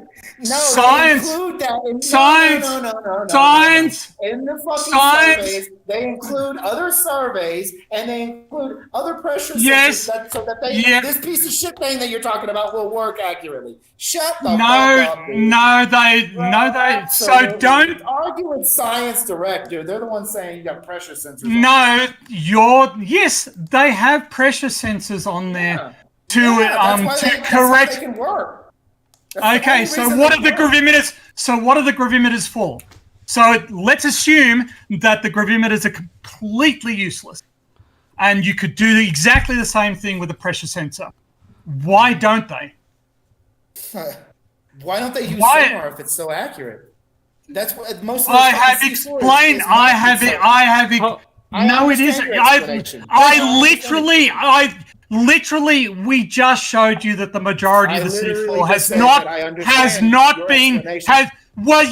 you were wrong. What you just said 10 seconds ago was wrong. You literally said they use sonar to map most of the ocean floor. No, they haven't. That's true. No, they haven't. No, you're wrong. You're wrong. They've mapped the floor with the sonar. No, they haven't. Fucking thing. Bro, you're retarded. They drag a little fucking thing. One of my boys works for fucking NASA in Picayune, Mississippi. What the fuck you talking about? They literally drag a sonar machine behind them. Yes, they do. Sometimes, but so far they have only mapped a small portion of the ocean floor with this technique. They mapped the whole Mariana Trench. The whole fucking Mariana Trench. What percentage of the ocean is the Mariana?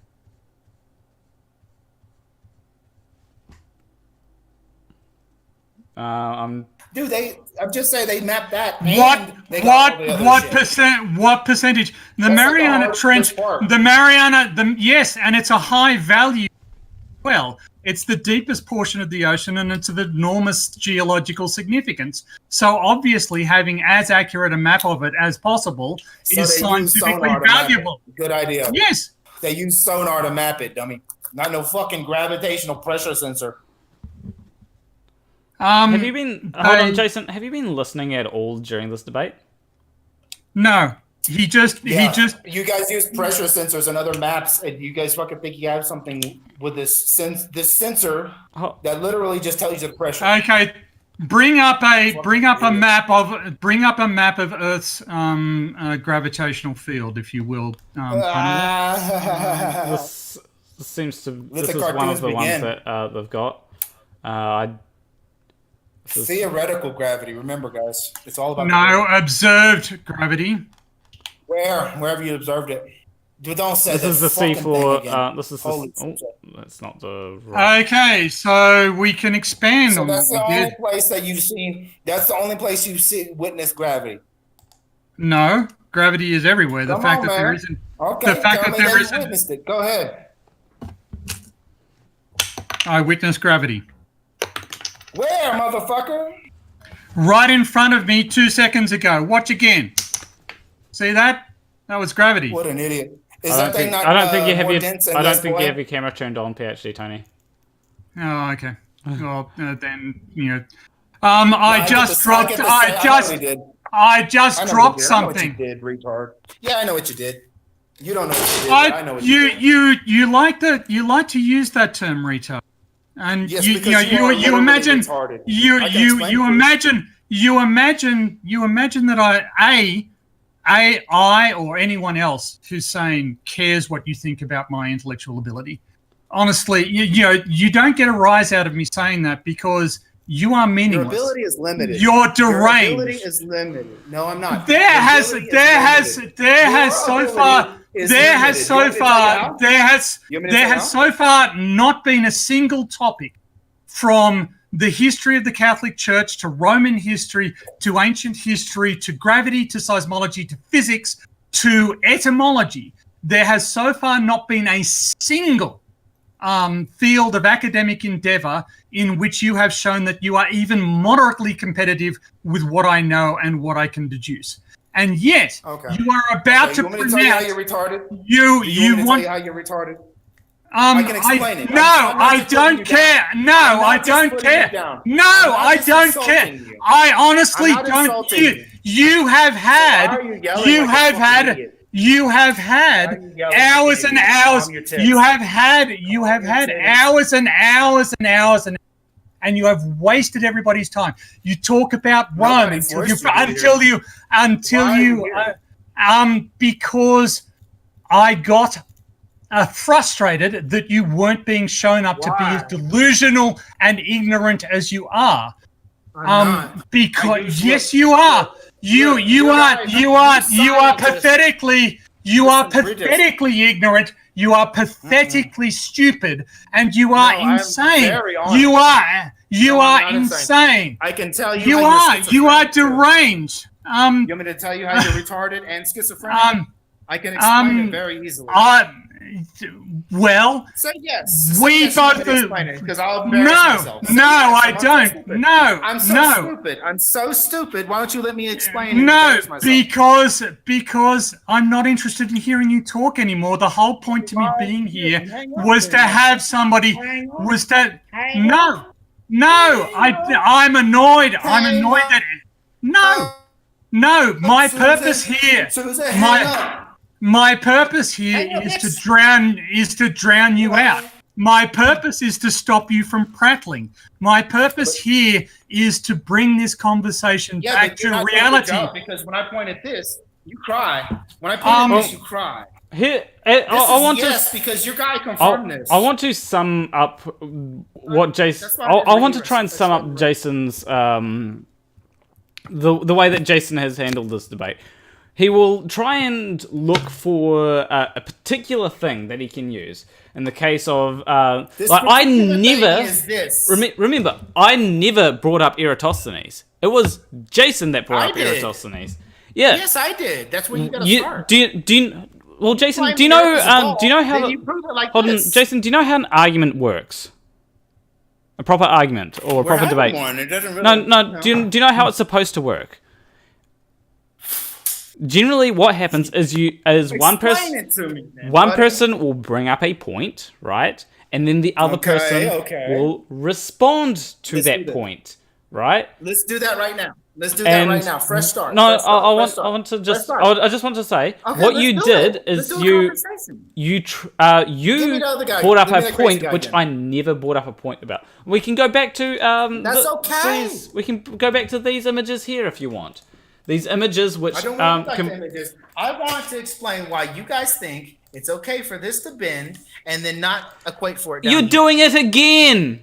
You're literally doing it again. It's huge. Can I say something here? Please. So what you're identifying is a source of error, right? Yes, sir. So what we can do is no, it isn't, and the reason is because you don't understand how light works. Because let me explain what you don't understand. No. Before you go, I want to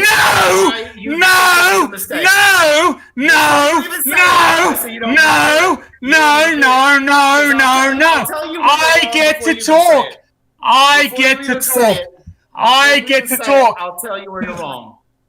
I'll tell you where you're wrong before you even get to say it. That's why you're good. He fucking muted himself. No, I didn't. Okay, man. Look. No, you're wrong. That you can have a big margin. No, you're wrong. No, you're wrong. I am just going to shout you down. Going to shout you down. Good. The light can only refract inside Earth's atmosphere. That accounts for a tiny. Sorry, can you repeat that nonsensical gibberish you just spouted? This is the Earth's atmosphere. So, the sun is outside Earth's atmosphere, right? That is correct. It's up here. Okay, so it's millions of miles away, correct? That's what you say. Okay, so the bending that occurs inside Earth's atmosphere, right? Exactly. Well, yeah, exactly. Yeah. Okay, so that So that, except that we know very well that the refractive index from, say, 50 kilometers up is like a millionth of the surface pressure. So we can actually, and we also know that above 50 kilometers, there's certainly no water vapor, right? 50 kilometers. Put that in reference. Put that in reference for the audience. What is 50 kilometers up? It's 50 kilometers. It's 50,000 meters. Yeah, well, I mean, like, give me an example of what that would be. It's something that is 50,000 meters away. No, there's no tower that is 50 kilometers tall. Give me a reference. It's a bit taller than. It's a bit higher than airplanes, I think. I think airplanes travel like 30. Airplanes, it's about 5. It's about 4 or 5 times. Why don't you listen? 50 kilometers is about 4 or 5 times the altitude at which commercial aircraft fly. And you will notice that when commercial aircraft are at the highest point in their trajectory, they are generally above clouds. In general, clouds rarely penetrate the tropopause, which is the boundary between the troposphere and the stratosphere, which is about 10 kilometers up.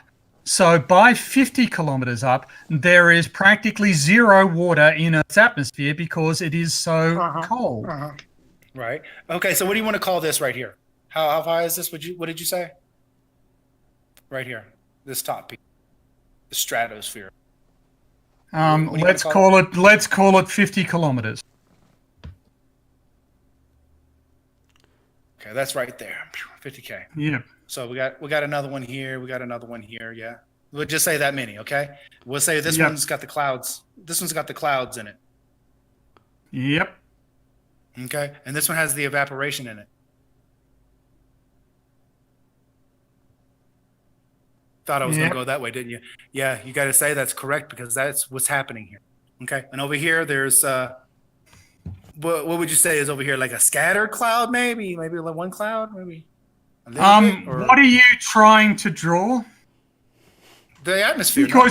Because you looking outside the atmosphere looks nothing like you're drawing. Is the evaporating right here?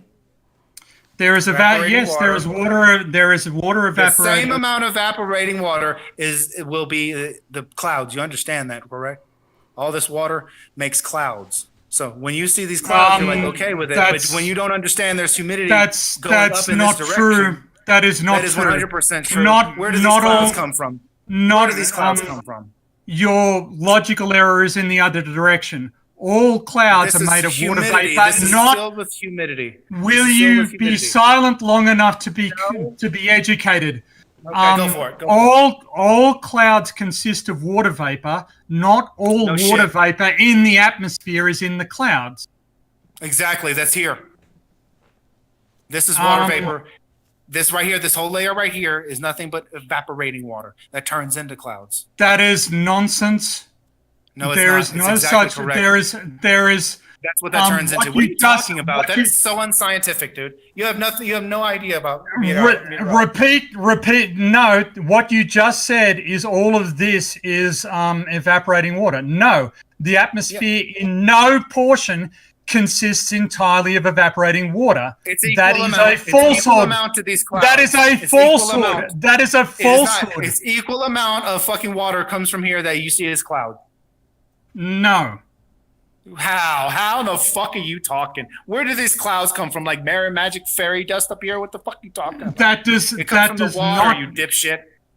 That is not what you said. What you said. That's what I'm saying. This is fucking humidity.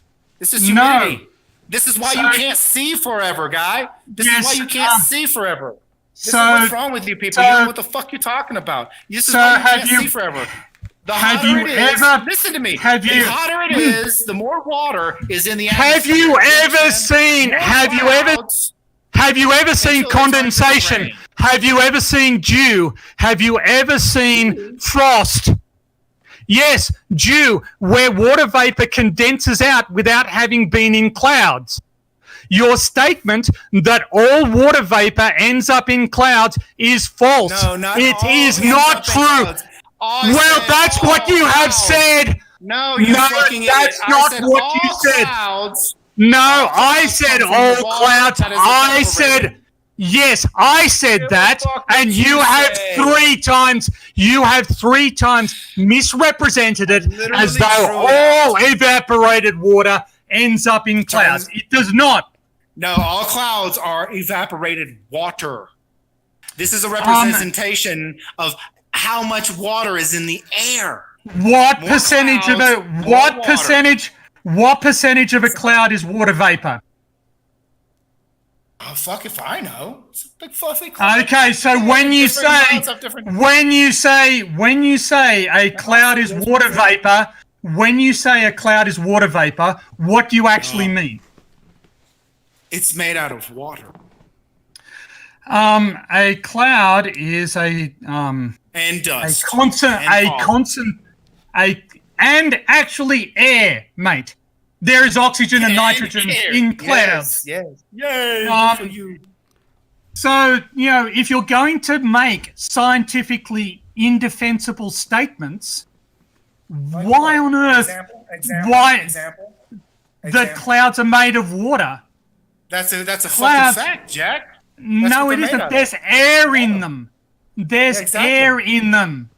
But air it would is just not be air water. without the water. It would just be air without the water. When it's no air, it turns into rain. It comes back down. And more, actually, that is so wrong. Let's go. That is so stupid. Let's go down here and just go ahead and start making these water droplets. When there's no air, it turns into water. Yeah, when it's no air, when it condenses, it turns into rain. So when it condenses, it turns into water. That's a scientifically accurate statement. The statement when there's no air, it's water, is not a scientifically accurate statement. It's literally the same, but I like to do. No, it isn't. No, it isn't. It isn't at all the same thing. Shut up. A vacuum is an absence of medium, right? A vacuum is an absence of air. All right. So what were we talking about? Clouds are in the troposphere.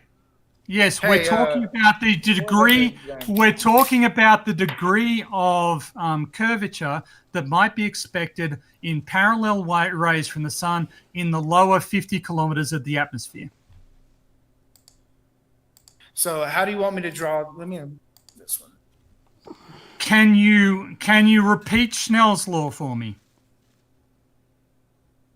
Can you give me the exact I asked first. direction? Shut the fuck up. Can you give me the exact direction? I asked first. Oh my god. Hey, can I get a mediator in here? I asked first. So I can give you. I'll just give you 7. We'll give you 7 degrees for the thing of the rays, because that's No. Yeah, no. You do. There's 2 different ways that Eratosthenes gave you what you hold as holy scripture. There is 2 different ways. You have one that is converging lines, and then you have one that is parallel line. Which ones do you prefer? parallel. Because obviously. it's literally just a matter. It's a matter of perspective. There's literally no difference, but you just don't understand. Well, there is a difference. No, there isn't. Can you just you don't understand perspective. Can you? I'll do that. I'll show that too. Can you refrain prefer? from littering your utterance with deranged and unfounded opinion? Proceed with your demonstration. Like what? No, example. What are you talking about? So I know not to do it again. When you make the assertion that it is literally just perspective and you don't understand it, keep that to yourself and rather prove it. No, the diagram that shows both converging and the same diagram shows parallel lines. You're not even. Right. Can you put that on the screen? Can you put that on the screen? So I can actually let's take a bit of time to watch this, right? So this. No. Why are you going to change the subject? Because I'm going to. No. This is the Eratosthenes thing, right? And so what? Parallel lines. What they're doing here, right? Just give me a second to explain this. What they're doing here is they're showing showing what it would look like on a flat Earth, right? And this is the converging lines thing, right? Give it a few seconds. It's on 2x speed. Basically showing you all the angles that everyone got in their latitudes, their elevations, and all that kind of stuff. And I got an goddamn ad. These ads are really stupid. I swear that when they finally make an ad that the person actually wins, that's the day that I'll download the game. So yeah, this is what you get when you try and put it on a flat Earth and try and go with converging lines. Doesn't work, right? I just need you guys to tell me if you want the parallel line one or the converging. And when you were just your argument was just preemptively destroyed. The error involved cannot possibly be 45 degrees, which is what you would need it. Okay. He's gone, I'm guessing. Oh, here he comes back. So, and here we've got parallel lines. I'm here. I was just gonna say here. Are you hearing me? Ready? Yeah, I can hear you. Okay, here we've got parallel lines. Right? So you want parallel lines on this diagram? No. I don't want you to talk at all, and you're already finished. Or like that. This is already done. I can't even see your diagram. You were wrong. Okay, let me give me some wood, and I'm gonna go in there, and you can explain it to me. Oh shit! I can't even see your screen, by the way. Yeah. One thing that you're ignoring, like that's been explained to you, is you've completely ignored this here. This thing that's derived from Snell's law, which is basically the law of refraction, right? And it'll tell you when you actually do the calculation for Snell's law, it will tell you how much light you expect to see bending. What you've done in this whole entire conversation is you've engaged in denialism, right? And denialism is... No. That's where you're wrong. That's where you're missing. Let's explain. You're pinpointing it. Good. Let's explain. You think I'm denying. But I'm just saying, hey, can we have a calculation that this is proving... This is when you say it, you do it, and it is different. You're literally disproving Eratosthenes. No, we're not. What we're doing, you fucking done it wrong. And there's a little bit of difference down here. That means millions of miles of difference down. Okay. Jason, shut up. Jason, when this is different, the sun changes by millions of miles. Can you say No, it doesn't. No, it doesn't. No, it doesn't. Yes, it does. Jason, and you also don't have a fucking ball. You have a flat plane because the curvature is not there. It's here. Can you just mute him? I can only mute him on my end, not your end. Okay, so the situation is that if that angle changes a little, since the curvature only applies in the last 50 kilometers, it has no effect whatsoever on the position of the sun. The deflection, because the refraction, kilometers, because the refraction only occurs in the last 50 kilometers, it can have no impact. Yes, all that does. Okay, so that's absolutely not. All that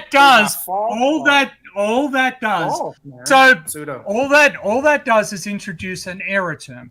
And if we estimate and quantify the error term, we can come up with an error on the angular position of the sun. Quantifying shit. And do you want to know what? Quantifying your way out of this, dude. Well, here's this changes by inches. Yes. Hold on. That changes by millions of miles. Jason. When this changes by inches. That changes by millions of Jason. No, it doesn't. Jason, what I'm going to do is... You're wrong. Jason, You're absolutely wrong. Jason, what I'm going to... You guys suck, man. What I'm going to do, right, is I'm going to walk you through this, right? I'm going to walk through each step. So I know your shit already. 500. And you don't know my shit, but walk me through. 500 miles away, right? That's the number you gave, correct? That's the number. No, that's the fucking conservative ground number. That is not the angular number. The angular number, do your trigonometry. Well, if you got 500 miles on the ground, listen, and then I have literally the angle of this will give you how much of cutting through how much atmosphere. No, you're Okay, hold on. You're jumping miles ahead. We've got to take this step by step. Thousands of miles. You're jumping miles ahead of the conversation. That's what a lot of flat earthers do. They skip out all the important we're stuff. Here. We're always here, though. Okay, this is where it ends. I want to get back to this. This is where we're at. Where are the lines? All right. In? So listen. Let's start with 500 miles. This is 50,000. So where are lines? Can I have a quick question? What? Yes, sir, please. Okay. What are your mathematical qualifications? I know ABCs and 1, 2, 3s and multiplication, and that's about all. Okay, so you just mentioned trigonometry. Jason, If I gave you a right-angled triangle, would you be able to calculate the secant of one of the angles? If I really, really fucking wanted to. So, in other words, if you had the time and information to look up the formula for it. Can I ask? Can we get back to the light rays? Speaking of triangles, can I just light rays. I just real quick, Jason, I want to ask you, if I gave you a triangle with sides 1, 1, and 1, what are the interior angles? Oh my goodness! Real quick, it's just really easy. I have no idea. Well, let's talk about this, man. Really, So where's the angle? Is this coming down like this? Mate. Is this coming down like this? No. If you do not understand basic geometry, if you do not understand the fundamentals of how shapes work, and I understand the independence, that if you go 500 miles here, if you go 500 miles from Egypt to Cyan, yes, you don't understand it. And then you measure this, you can actually tell me how much you don't understand it. You just had delusions about it. Okay, you have delusions about it. Let's go. Let's walk through it. Let's walk through it. Okay. You talking shit? Let's walk through it. Okay. So 500 miles. Listen, no, I'm delusional. Fuck you. 500 miles to Cyan from Egypt, correct? I think so. Yeah. We'll go with that. We'll go. 500 miles. Is it Cyrene? Now you have an angle here. You may not have atmospheric refraction in it, but you have an angle here that you can measure this angle, whatever it might be, 45 degree, whatever. It'll give you exactly how much angle and how much atmosphere and water. That's actually a pretty good line. Is coming through. I can't actually see your screen, by the way. So what you're claiming is that refraction in the last 50 kilometers of the light rays, last 50 kilometers of the light rays path can result in a 90-degree bending of light. Hey, can you see my screen? No, I can't. Because Eratosthenes' results don't just work for Cyrene and Egypt. They work everywhere. You can go out and you can do this experiment yourself. You can do it. Yeah, and you fuck it up with atmospheric refraction every time. Yeah, so what you're claiming is the effect. And you never use What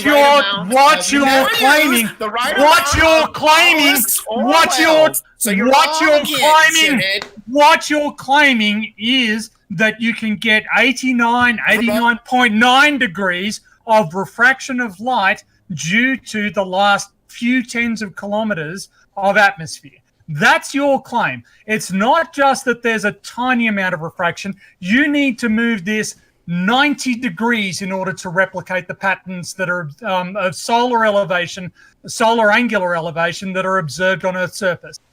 That's your claim. And you are wrong. That cannot happen. That is physically impossible. No, this is wrong because you're not equating the assertion. We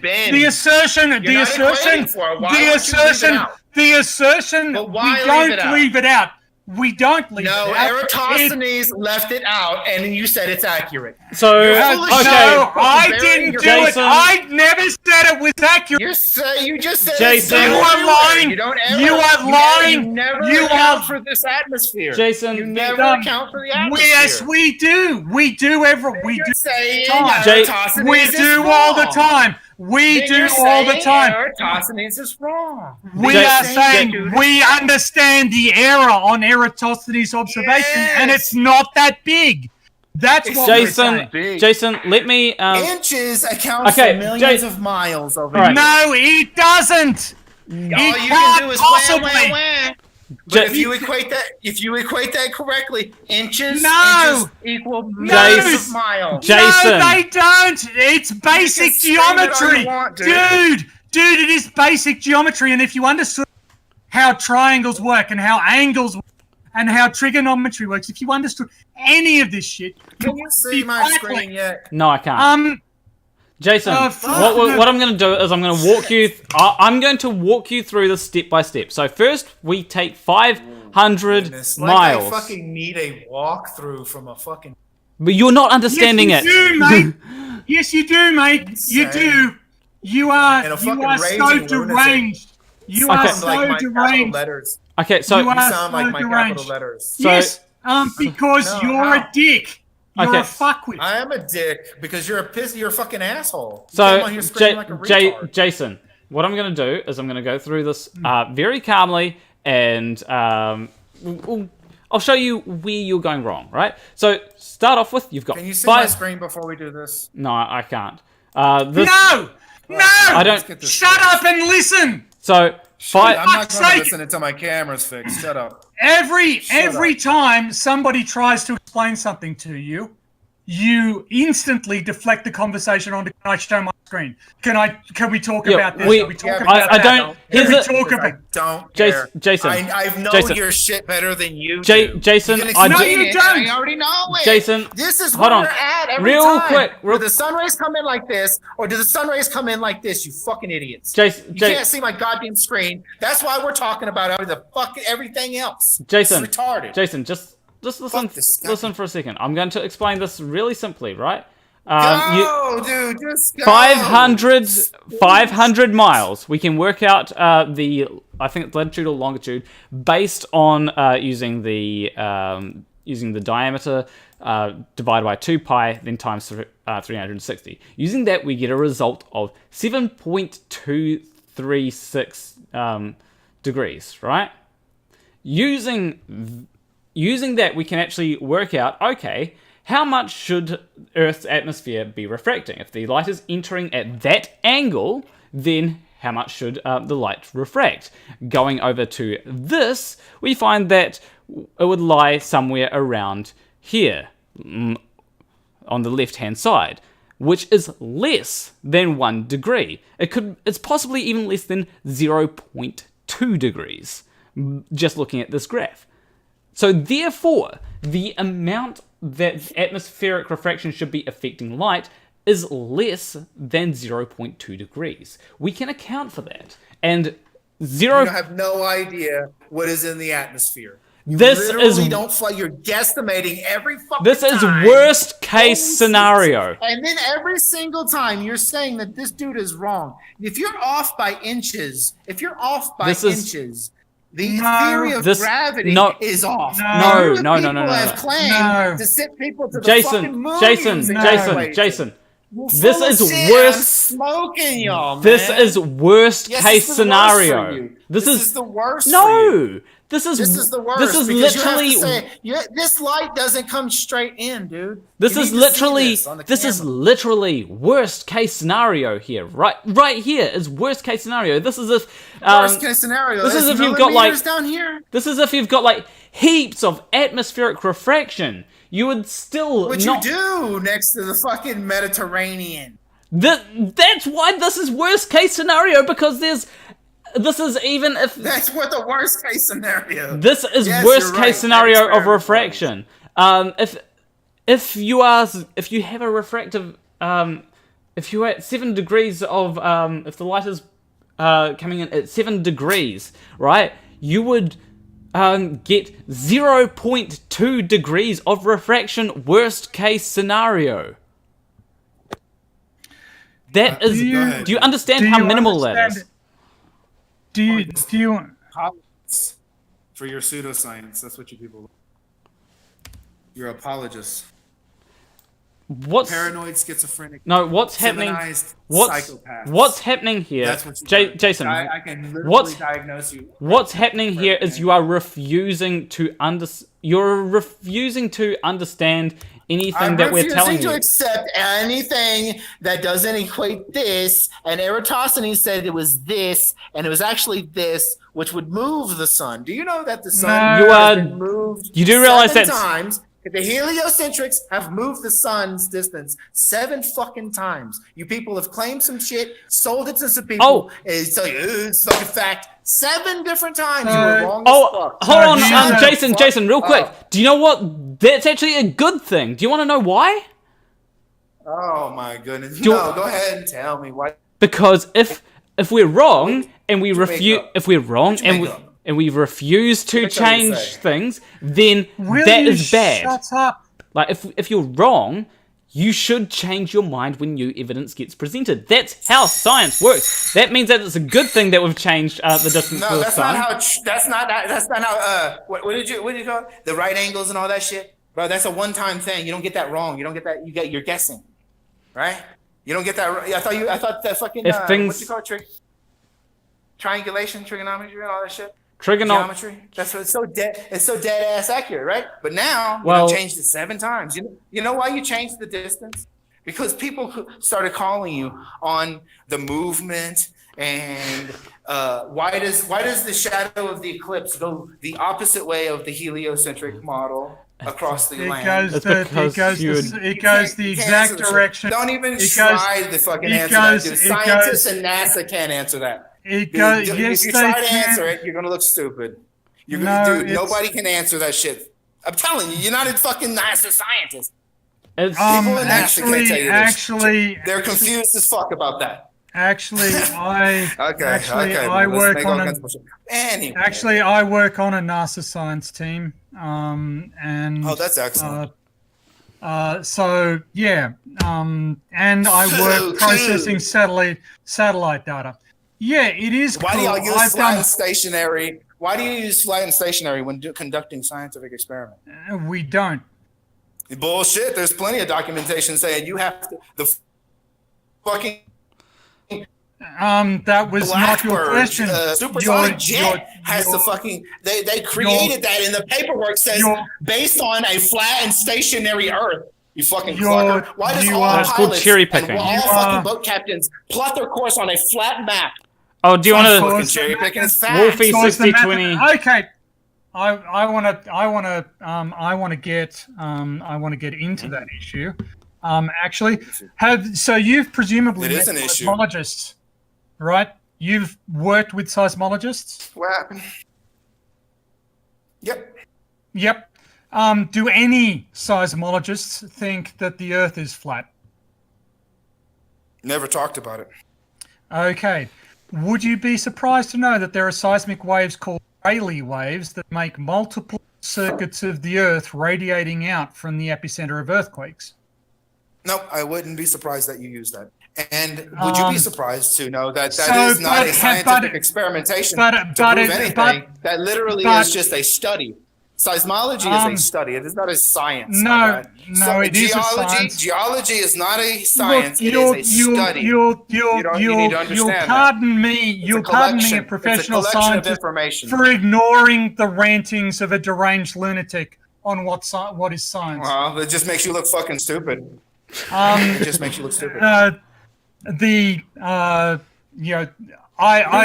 urge you not to be too concerned about public perception of my intellect, because actually it's done pretty well. Now, you can't even these inches cause millions of miles. No, they don't. And again, if you understood basic geometry, if you understood it in basic geometry, you would. You demonstrably don't understand basic geometry. Well, Well, we'll see. You demonstrably don't. You have no qualifications in geometry. You can't even answer the simplest fucking question about geometry. To understand that this is thousands of miles of atmosphere. If I asked you what the sine of pi on 6 radians, be able to answer. If I asked you why the fuck you won't answer how much atmosphere and what the angle is of the atmosphere, I did answer. I'm scared of that. I Fuck, did is answer. this camera working? Because you need to see this diagram. Because No, I don't need it's you're insane. You're hugely mistaken, and I can literally draw it out for you. No. I can't even see your diagrams. Can you see my fucking No. camera? Like, here's a Video check. This is raggedy. okay, dude. I'm gonna end this up because Shit's garbage. Because we're running around in circles. So we are, because you guys won't admit this fucking equation. No, here's what's happening, Jason. What you're doing is you're engaging in denialism, and what denialism is basically coming up with excuses for why everything. Dude, that's not an excuse, bro. That's science, dude. That's not acceptable. No. You can't just say we're errors, dude. That fucking little Asian scientist. I don't know what his profession is, but he's a little Asian scientist. He said that you guys are fucking off by 10 to the 120. That's in cosmology, not with the Earth as a globe. Heliocentric is cosmology. No, that's in the. Bro, you're that's off. That's talking in galaxies, dude. Not in the solar system. Dude, you're off by inches. What do you think that happens to something that's millions of miles away? It's and like Uber, dude. and here's the thing. When it comes to that, like, dark matter does explain. If we knew what dark matter was, we'd be able to explain it pretty accurately. If the problem is we just don't know what dark matter is or how it operates. That's what we're trying to solve. Now, there are some guesses that people have made, like there's been one great thing recently which has been proposed, but it has its own issues. Let me see what it is. AB Science, here we go. Yeah, like it's not sufficient enough to reject dark matter, but it is an interesting thing. I can't remember what it's called exactly. I'll have to go ahead and look back into that video. But yeah, it's a different model of gravity which could solve the whole dark matter thing, right? And I'm pretty sure it works, on Earth, but it just doesn't work. It just doesn't 100% work everywhere, especially in clusters of galaxies. So it would still need a bit of modification, and there's likely still dark matter out there. But it's a thing of progress. It's trying to work out, okay, we are wrong about something. How do we make it so that we're less wrong? Science is about being less wrong, not being 100% correct. Because guess what? We're never going to be 100% correct. Being 100% correct would basically, you'd have to be like some super god-like thing that would know every position of every particle in the universe, and that's just never going to happen. There would be no point to science if we already knew the answer. Exactly. And MOND, MOND is the thing, but it has issues. Yeah. Yeah. For the statement that as seismology isn't a science, talk to an Academy of Sciences. There is no National Academy of Science that agrees with you. The Royal Society doesn't agree with you. Every professional scientific network counts seismology and geophysics and earth sciences as science. And you can stand there as a deluded nobody and say, no, that isn't.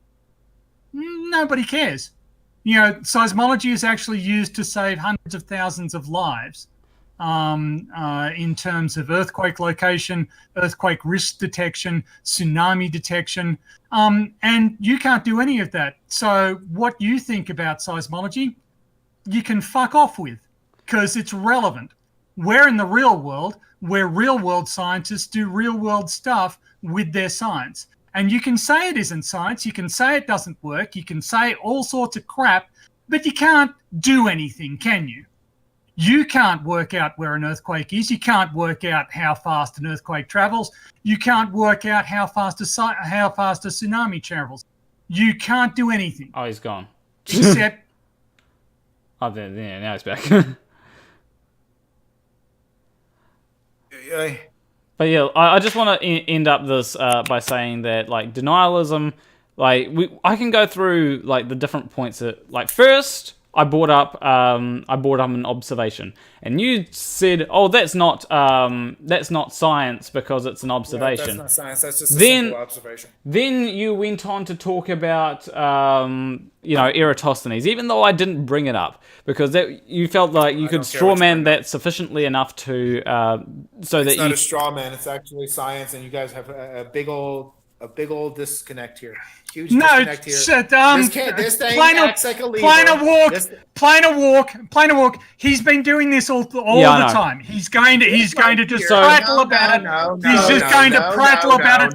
It doesn't work like a lever. Theoretical, dude. This is why your shit's theoretical, dude. Except that I was just explaining how it gets used in the real world. No, it doesn't. No, it doesn't. Light is not a lever. The point of refraction is not. Yes, the shadow works as a lever to tell you exactly where the fucking shadow is. No, it doesn't. It gives you a false reading over here. No, So look how much. Look at this. It doesn't do this. I'm just going to continue on with what I'm saying. When it comes in through this atmosphere, I can't. It doesn't Hold on, continue onto a straight line. Jason. I can't see anything that you're showing because your camera is turned off. But what I'm going to do is you fucking garbage, dude. I'm explaining what's going on here. You guys are. No, you're not. You're babbling incoherent. No, I'm talking to the fucking audience that's going to watch this. This right here bends the light. This right here, I'll post it on my shit. You can't. They can't see what you're showing because your camera's not on. I don't care. But anyway, what bends the light. What I'm going to light comes in straight, and then it hits this water, and then it bends it.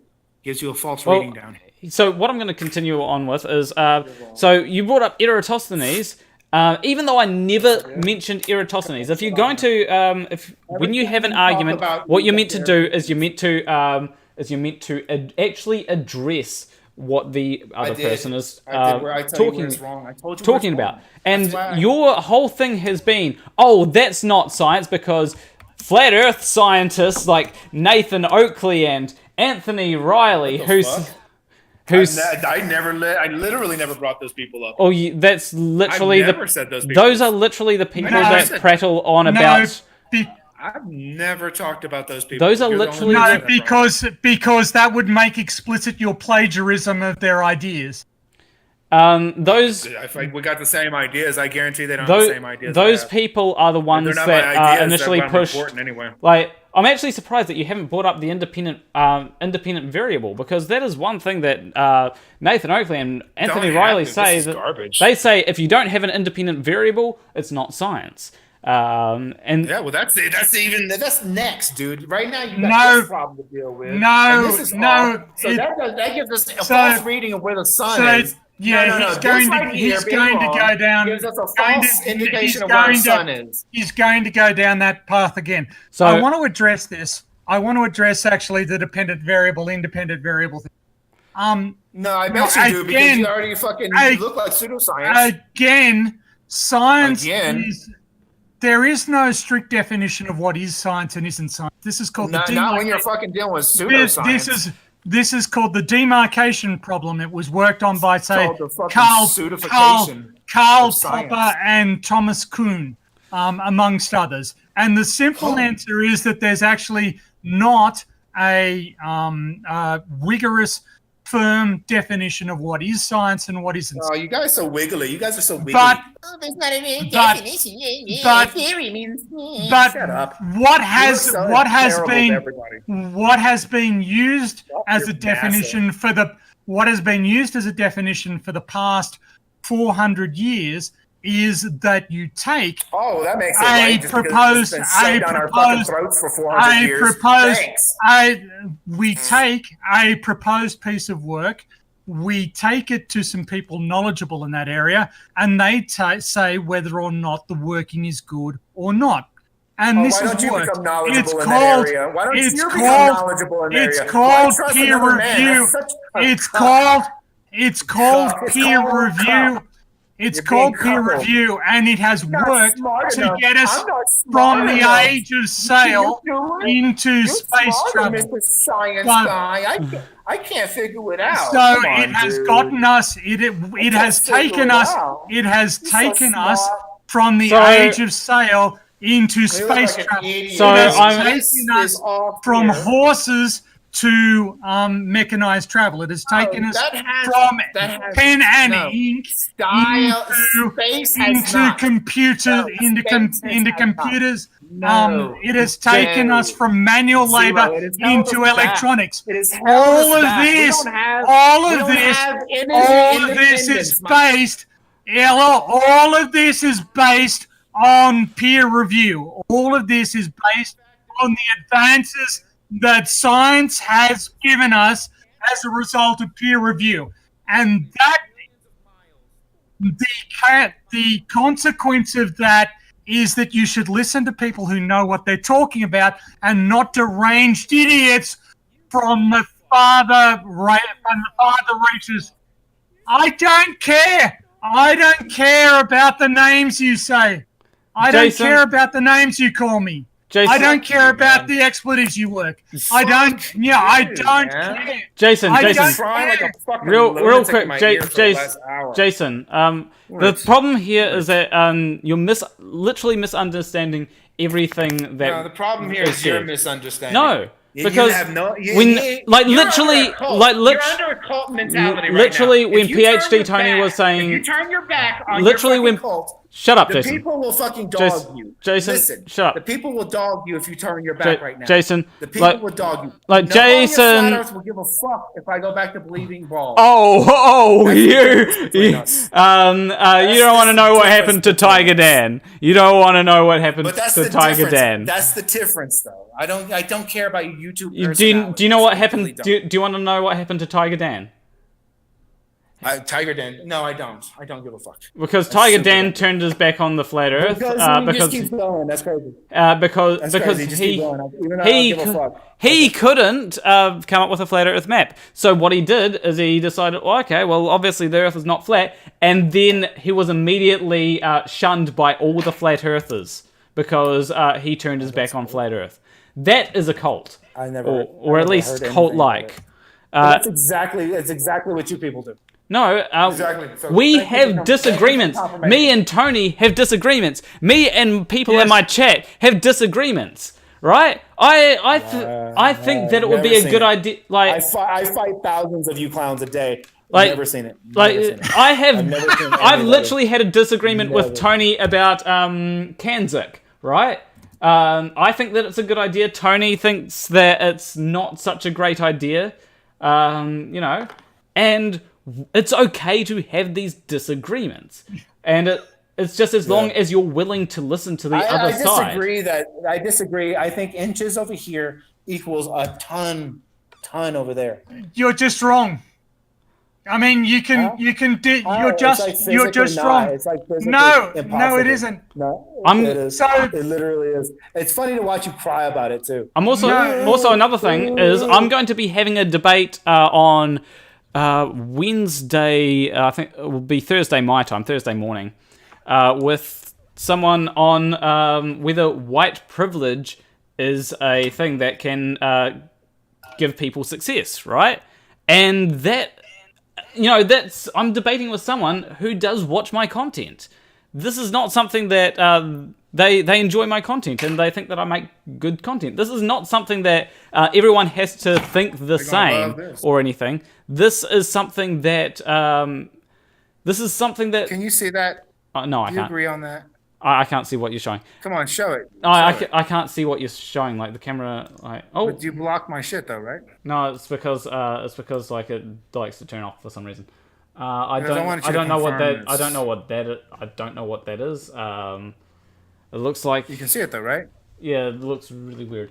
I can't quite understand what you're trying to display with that. Is that if that's meant to be the Earth, dude, then yeah, that's the sunlight coming in parallel, right?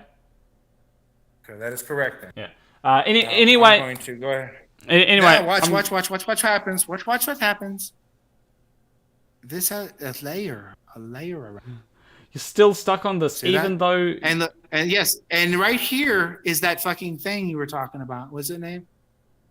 What's the name of it again? Go you're ahead. talking about atmospheric refraction, right? But here's the thing. This is pure denialism. Look, that's right. That's happening. No. Yeah, exactly. This on is your part. This Right here. no. This is denialism. No, I've literally had a conversation with someone about 9/11 who refused to. You're denying. There's a bend right here. This is something that I've heard multiple times from people, time and time again. Tony will be able to remember you still this. deny it. No. You're Look at this. Look at this. listen for a second, and you will understand. Listen for a second before assuming what I am going to say. Stop assuming stuff. Read. Read this. Stop assuming Your guy stuff. said So I have this. heard Okay. this type of argumentation from people time and time again, and every I've never heard this. single time, like Tony will remember this when it was molten metal for one person. Molten metal every time. Every time. He just couldn't accept it because he had this phrase of molten metal. You have this phrase of refraction, and it's like because you say it's a problem on Bedford level.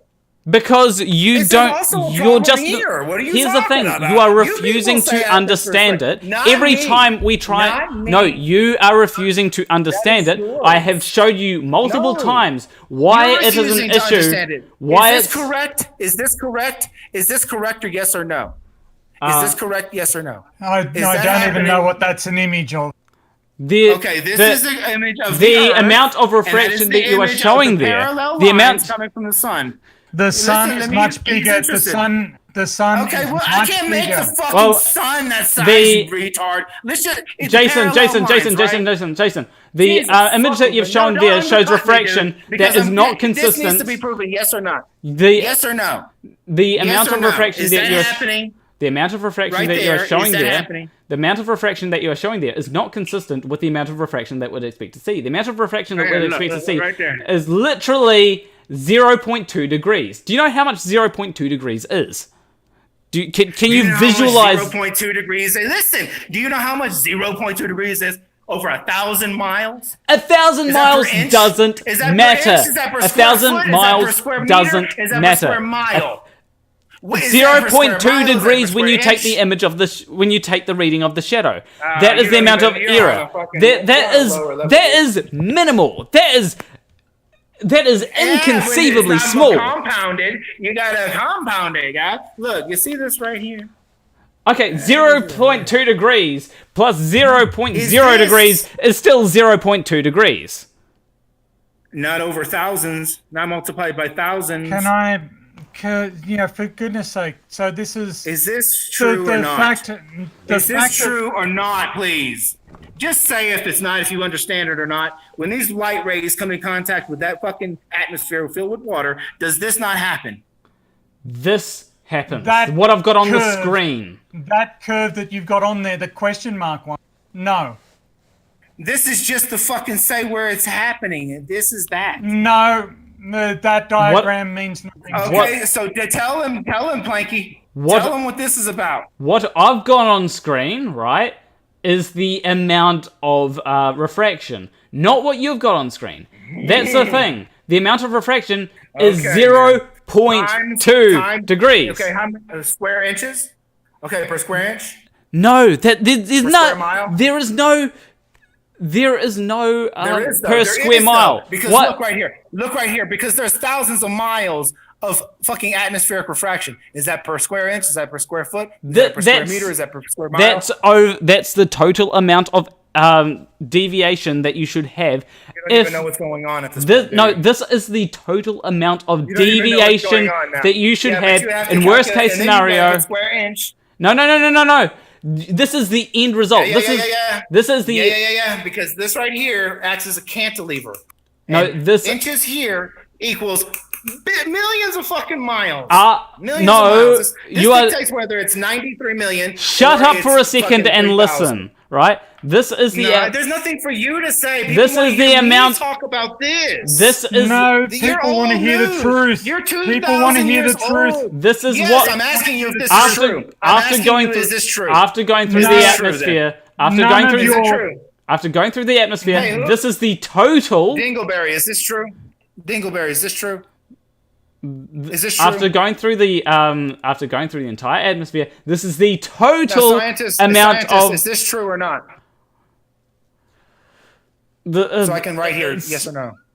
This has misleading parts of it. Like part of it is true, but part of it isn't Is it true. rudimentarily true? Is this happening here during this? That amount of you're saying refraction is not happening. Okay, so This you're amount saying, of what's refraction is. ludicrous? You know what's ludicrous to say? These light rays come in and do not hit one fucking droplet of No, water. that's not. That's ludicrous. That is not what it's saying. What we're saying is this happens. The amount of total atmospheric, the total amount of deviation at 7 degrees north or south would be I'm shitting on you when I 0.2 say degrees. Square inch, right?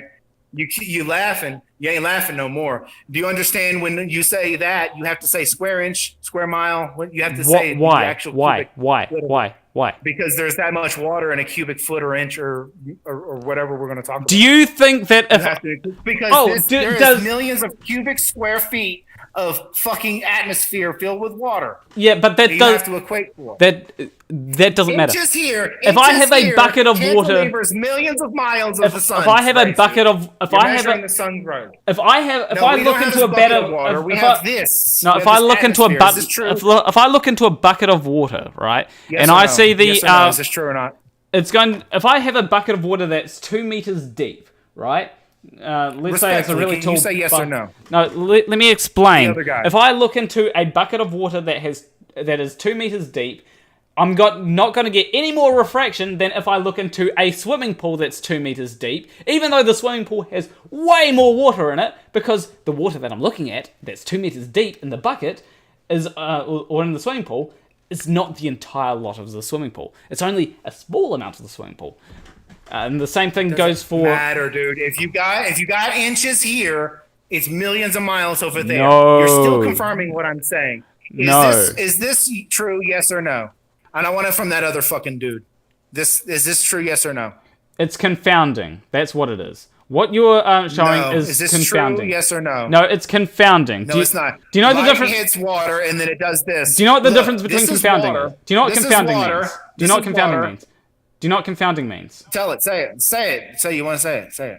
So confounding means Say it. that it's meant to obfuscate. At least that's what I'm using. That's the way that I'm using it. What your diagram is doing is it's meant to obfuscate. If we say that it's true, if we grant any part of what you're saying is true, then what you do is you say, then that must mean the entire thing of what I'm saying is true. Just because a small, tiny portion of your bullshit is true. It is, though. No. This No. is true. So that is a That's yes. That is a That yes. is confounding. I That is a yes. literally explained that So part if of it you're is off true. inches, Part of it, like it's basically like if I say, right, let's say that we can agree on let's say that I can agree that we're using the internet right now, right? We're using the internet, right? We both agree on that, right? Sure. Okay, that means that you are being possessed by demons that flow through the cables and possess you to spout inane bullshit. That's what's happening right now. And you agree with that because you literally just... Oh, demons are possessing you to spew inane bullshit because... You don't look good. You don't You- look good when you say fucking crazy shit like it's like ridiculous. Well, you did it. You agreed with me though, because we're using the You're doing You yourself like agreed. yourself. You agreed with me though. not fucking- You agreed with You're me just, though because I asked you if we're using the internet, and you said yes. So you agreed with me. You agreed with me. That must mean that it follows that the internet is producing demons that will come in, that have come and possess you to spout inane bullshit. That is your. That is literally What your the fuck? style You of said that shit argument. again.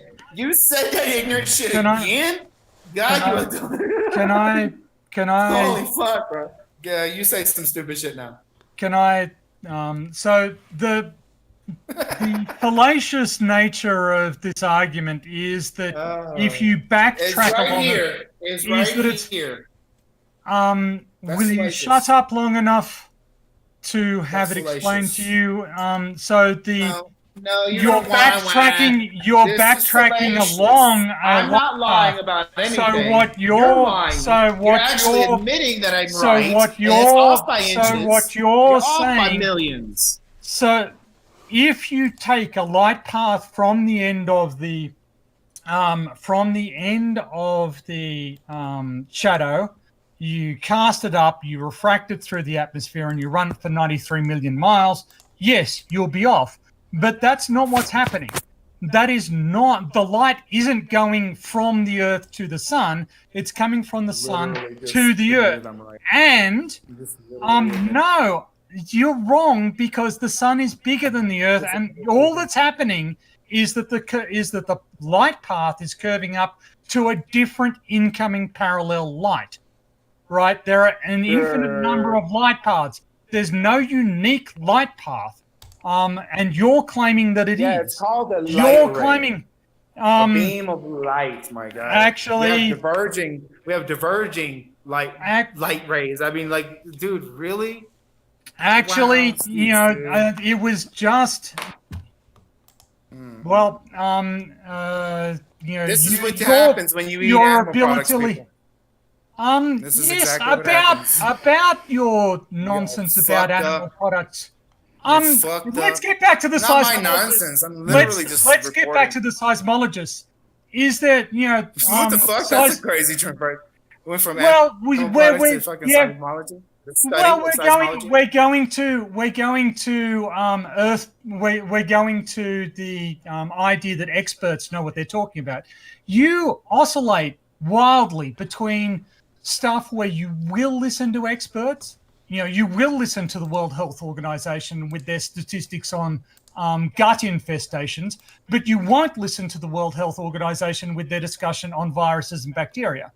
Why? That's not true. That's Yes, not you true. do. I understand. No, I totally understand what they're saying. No. You don't understand what they're saying. You think germs and viruses, it means something other than parasitic worms. I fully understand, and I can read like a lawyer. A parasitic organism, a virus, is not even a single-celled organism. It is at one point. So were you. That means you're bacteria. No, You viruses. was bacteria at one point. Virus is a word that is a Viruses. verb. It's not a noun. Viruses are a no. Virus is a noun. Verb. You're- It's a verb. It's a verb. It means everybody can get it. Everybody can catch it. Everybody can see it. Everybody can. Not participate. in English. It's inclusive. Not in English. That's what it is. That's what it is. No, Yeah, it's not a fucking. It's not a cartoon. It's not a cartoon. You It's can floating through the air. babble. You can babble incoherently to your heart's content. You're just wrong. A virus is a noun. You can look into. You can look in any everything. You can look in any scientific textbook, and it will give you a definition of a virus. That is that it is a. It is not even a single-celled organism. They are nothing really. strands It's very of vague. DNA. Now you want to talk about germs, and now you want to talk and pathogen. When you investigate No, what actually, what I was you find out that is an old word for. the etymology of the term. Pathogen is a less. The etymology of the term is of no significance to man or beast. It is the modern usage that counts. Yes, it is. Again, you can say Absolutely no, not. Oh, so you think you can say- just throw away the fucking meanings of words? Whenever you think you can make up. Hold on. I've got a really fun thing. Jason, do you live in the northern hemisphere? You live in the northern hemisphere, right? I live pretty close to the equator. But are you in the northern or? I'm about 6 hours from Guatemala. Are you in the northern or southern hemisphere? Northern. So you live in the northern but barely. northern hemisphere. Okay, cool. You understand? Northern but barely. Yep. So you live in the northern hemisphere. Great. You've just admitted that you live on a sphere. Good on you. Debate done. Cool. Because the etymology of hemisphere is, sphere. A biodome is half a sphere. Hey guy, slapping your hands together like a fucking monkey. A biodome is half a sphere, and it has an atmosphere. I mean, you still admitted that you lived in the northern hemisphere. Too early on this one, buddy. No, it's a biodome. No, I said a biodome. It's a biodome. You still admitted you're on a sphere. We don't live on a sphere. No, it's a biodome. You just said so. Biodome. You just said you live in the northern hemisphere. You just said that. You literally said. Because it's half of a dome is a sphere. Half of a dome is half of a dome is a sphere. Would you like to try and rephrase that? Can you? Please fucking argue did that. you fail? Argue that. No. I think you failed geometry. Like because half of a dome is not a sphere. Half of a sphere can be considered like a dome. You sound like an idiot now. But you sound so stupid now. 2 domes can be a sphere, but not half of a dome. What are you? Yeah. Half a dome is a sphere. No, it isn't. Dumbass, dude. This one is. I could literally make a compilation video of every stupid thing that you've said in this. On every. You'll see me interviewing fucking Neil deGrasse Tyson, bro. No, you won't. Trust me, you won't ever. Like, Neil deGrasse Tyson would never talk to a flat earther. Because I shit on him. No, it's because he just doesn't consider it worth his time. Your scatological so much recognition. It gets so much recognition. I don't mean to kink shame, but you're That's why he don't fuck around. That's why he don't fuck around. You are so stupid. I'm so stupid. So feminine, dude. Real quick, I've got 107 viewers watching, right? And what I want you to do, is that so what I want you to do is I want you to go through this debate and timestamp every stupid thing that that Jason has said, and then I'll try and get a video out where it's just. Dude, you're gonna destroy yourself, man. It's gonna be hours. Like, I feel like I could make a video that's hours long with every stupid thing that you've said. I know, man. I know. Like everything. I feel like the stream alone could nominate you for dumb fuck of the year. No. He's insane. They don't allow this. It's not a matter. It's stupidity. He says a lot of stupid things. That's true, but he don't. Shut the fuck up, retard. You sound so stupid. But he is now. Just deranged. His connection to reality. No. Do you know that you're suffering from schizophrenia? Do you know that you're suffering from schizophrenia right now? And I can explain exactly how. Nobody is interested in anything you have to say. No one is interested. Are you ready for this? No one is interested. No one is interested. Literally, you are here as an object of. You are here as an object of ridicule, and I am here to make you look ridiculous, which I have done very effectively, if I say so myself. So is Planarwalk, and so is AB. You're never going to understand. I'm not going to understand. I'm not going to understand. Fuck you. I'll never understand under your bullshit theoretical concepts. It's theoretical. They're theoretical. Everything you say is theoretical, dude. Up until the observational verification, that's a fairy tale. Using instruments. We use instruments that measure things. We measure things. They tell us that we're on a flat Earth. Observe things. We observe. PhD Tony, and it tells us we're on flat Earth. PhD Tony, I just want to speak on Jason's behalf and ask a very simple question, right? Is mayonnaise an instrument? Is mayonnaise an instrument? If it's not vegan, it's filled with fucking all kinds of nasty shit. Black cholesterol, female hormones, to fucking rape and torture of fucking Poor little animals. So Tony, is mayonnaise an instrument? Is mayonnaise a scientific instrument? I'm struggling to think of how you could use mayonnaise as You can use it in a scientific instrument. You could design an experiment in which it serves a purpose, but no, it is not a scientific instrument. It is a foodstuff. What about horseradish? Horseradish is similarly a foodstuff, not a scientific. Same nasty shit. Exactly. Same nasty shit. It's a meme. Like, have you heard the meme, PhD Tony? It's where Patrick. No, I don't think I have. It's like Squidward. It's in SpongeBob. Squidward asks, "Have any of you played instruments before?" And Patrick raises his hand, asking, "Is mayonnaise an instrument?" So gay, dude. Oh, that's so fucking dude. That show is. Why Jason. would being gay be a bad thing? Jason, because you're telling it to kids like that. That's crazy. Wow. Ew. Fuck, dude. That is so fucked up. Wow. I'm confused at all I'm getting is I'm actually getting big gay vibes from Jason. So, Jason, thanks for coming out. Yeah, I'm the one watching fucking SpongeBob and your mayonnaise fetish. Are you serious right now? You're the one that's applying a mayonnaise fetish to SpongeBob. Like, you know that they officially made SpongeBob come out the closet, right? Like he's like officially gay. Good for him. Good for you as well for coming out on the stream. You ever seen what is that, Pinocchio? They talk about how they take children. Oh, for fuck's sake! Don't just fuck off. Yeah, just fuck off. Man. Yeah. Anyway.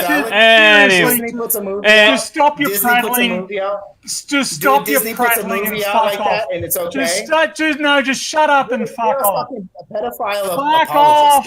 Go fuck off! Shut up and go away. You're a fucking lunatic. You think you're on a cartoon. You're a QAnon. You sound like a QAnon lunatic, right, Jason?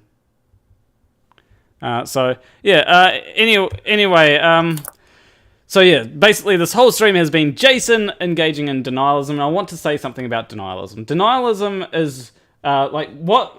People try and dress up denialism. You've been engaging in pseudoscience. People try and dress up denialism as basically inquiring about things or pointing out flaws. But the thing with pointing out flaws is you can point out flaws, right? But as long as you're willing to have an honest discussion and listen to as long as it doesn't mean flat Earth. As long as it doesn't mean as long as you're willing to listen to the answers, right? Your science judo is weak. If your whole thing is basically, I'm gonna just mute Jason so I can actually there we go, muted. So, although unfortunately Tony will be able to still hear him, but Tony, if you mute him too, then.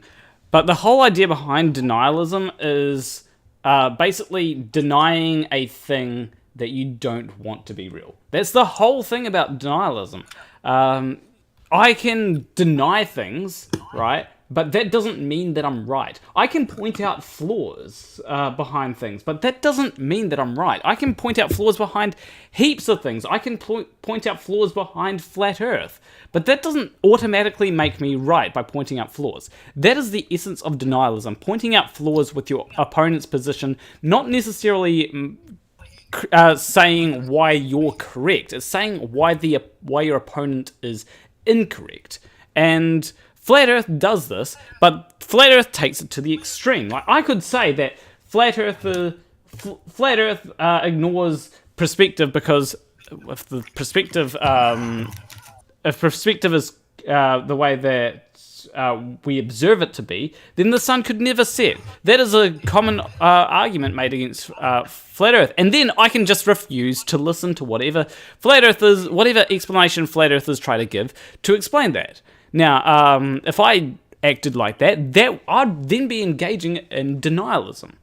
That's why whenever questions are asked of my side, I try to answer them to the best of my ability. I say, okay, well, this is why you are wrong, and I'll go ahead and explain it. I will say that the amount of the angle that is coming in at 500 miles will be 7.2 degrees.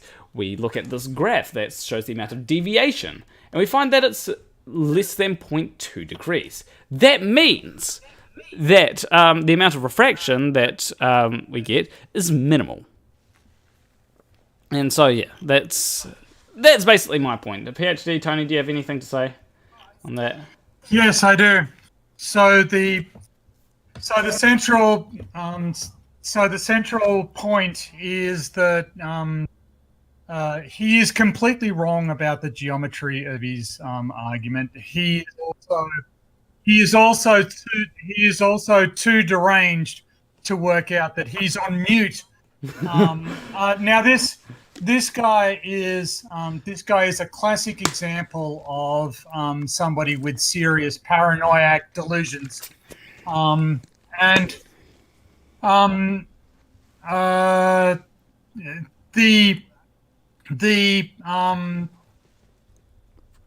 I said you're insane, and you are. He is now threatening to sue me. What for? I'm pretty sure I can. Wait, is he like? I think I got to hear this. So he's talking over me.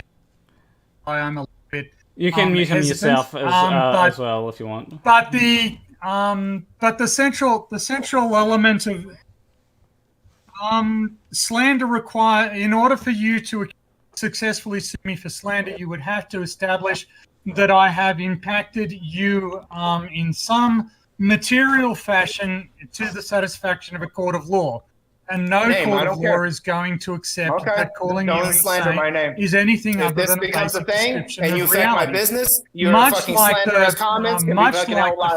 that describing the Earth as round is a simple description of reality, and that the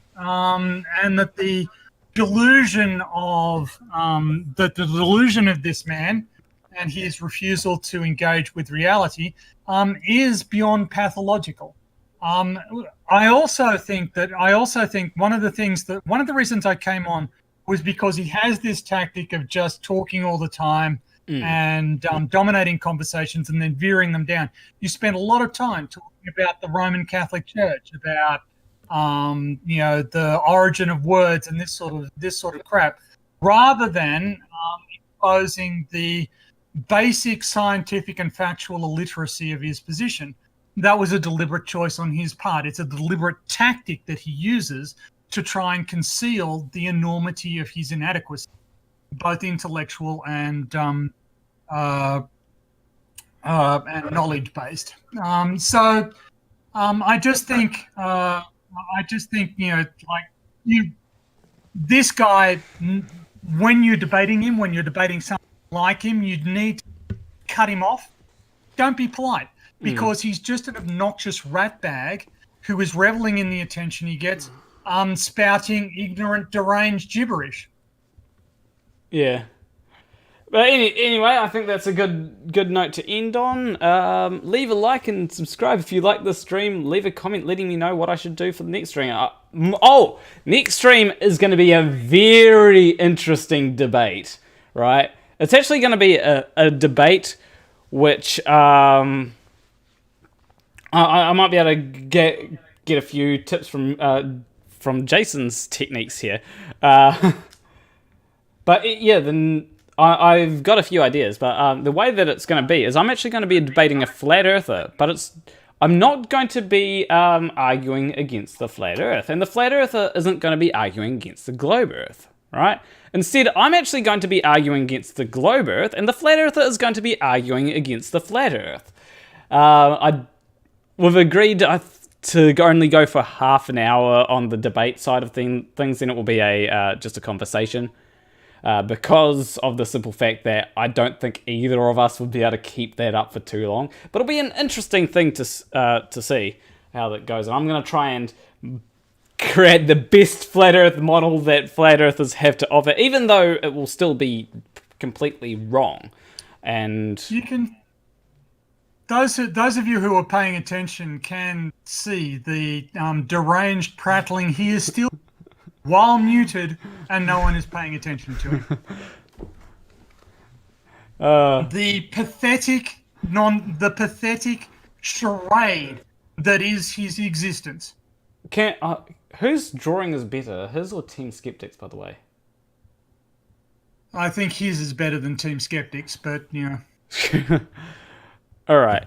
Anyway, that's what's coming up next week. But yeah, I will see you in the next stream.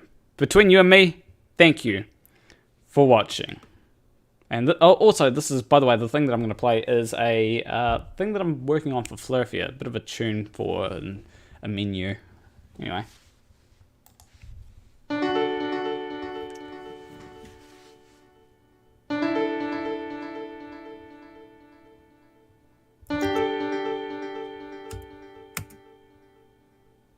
Still very much incomplete, but I'm working on it. It's based on another tune that's already in the game, so, you know. Anyway, where's the end stream button? Let me kill the stream.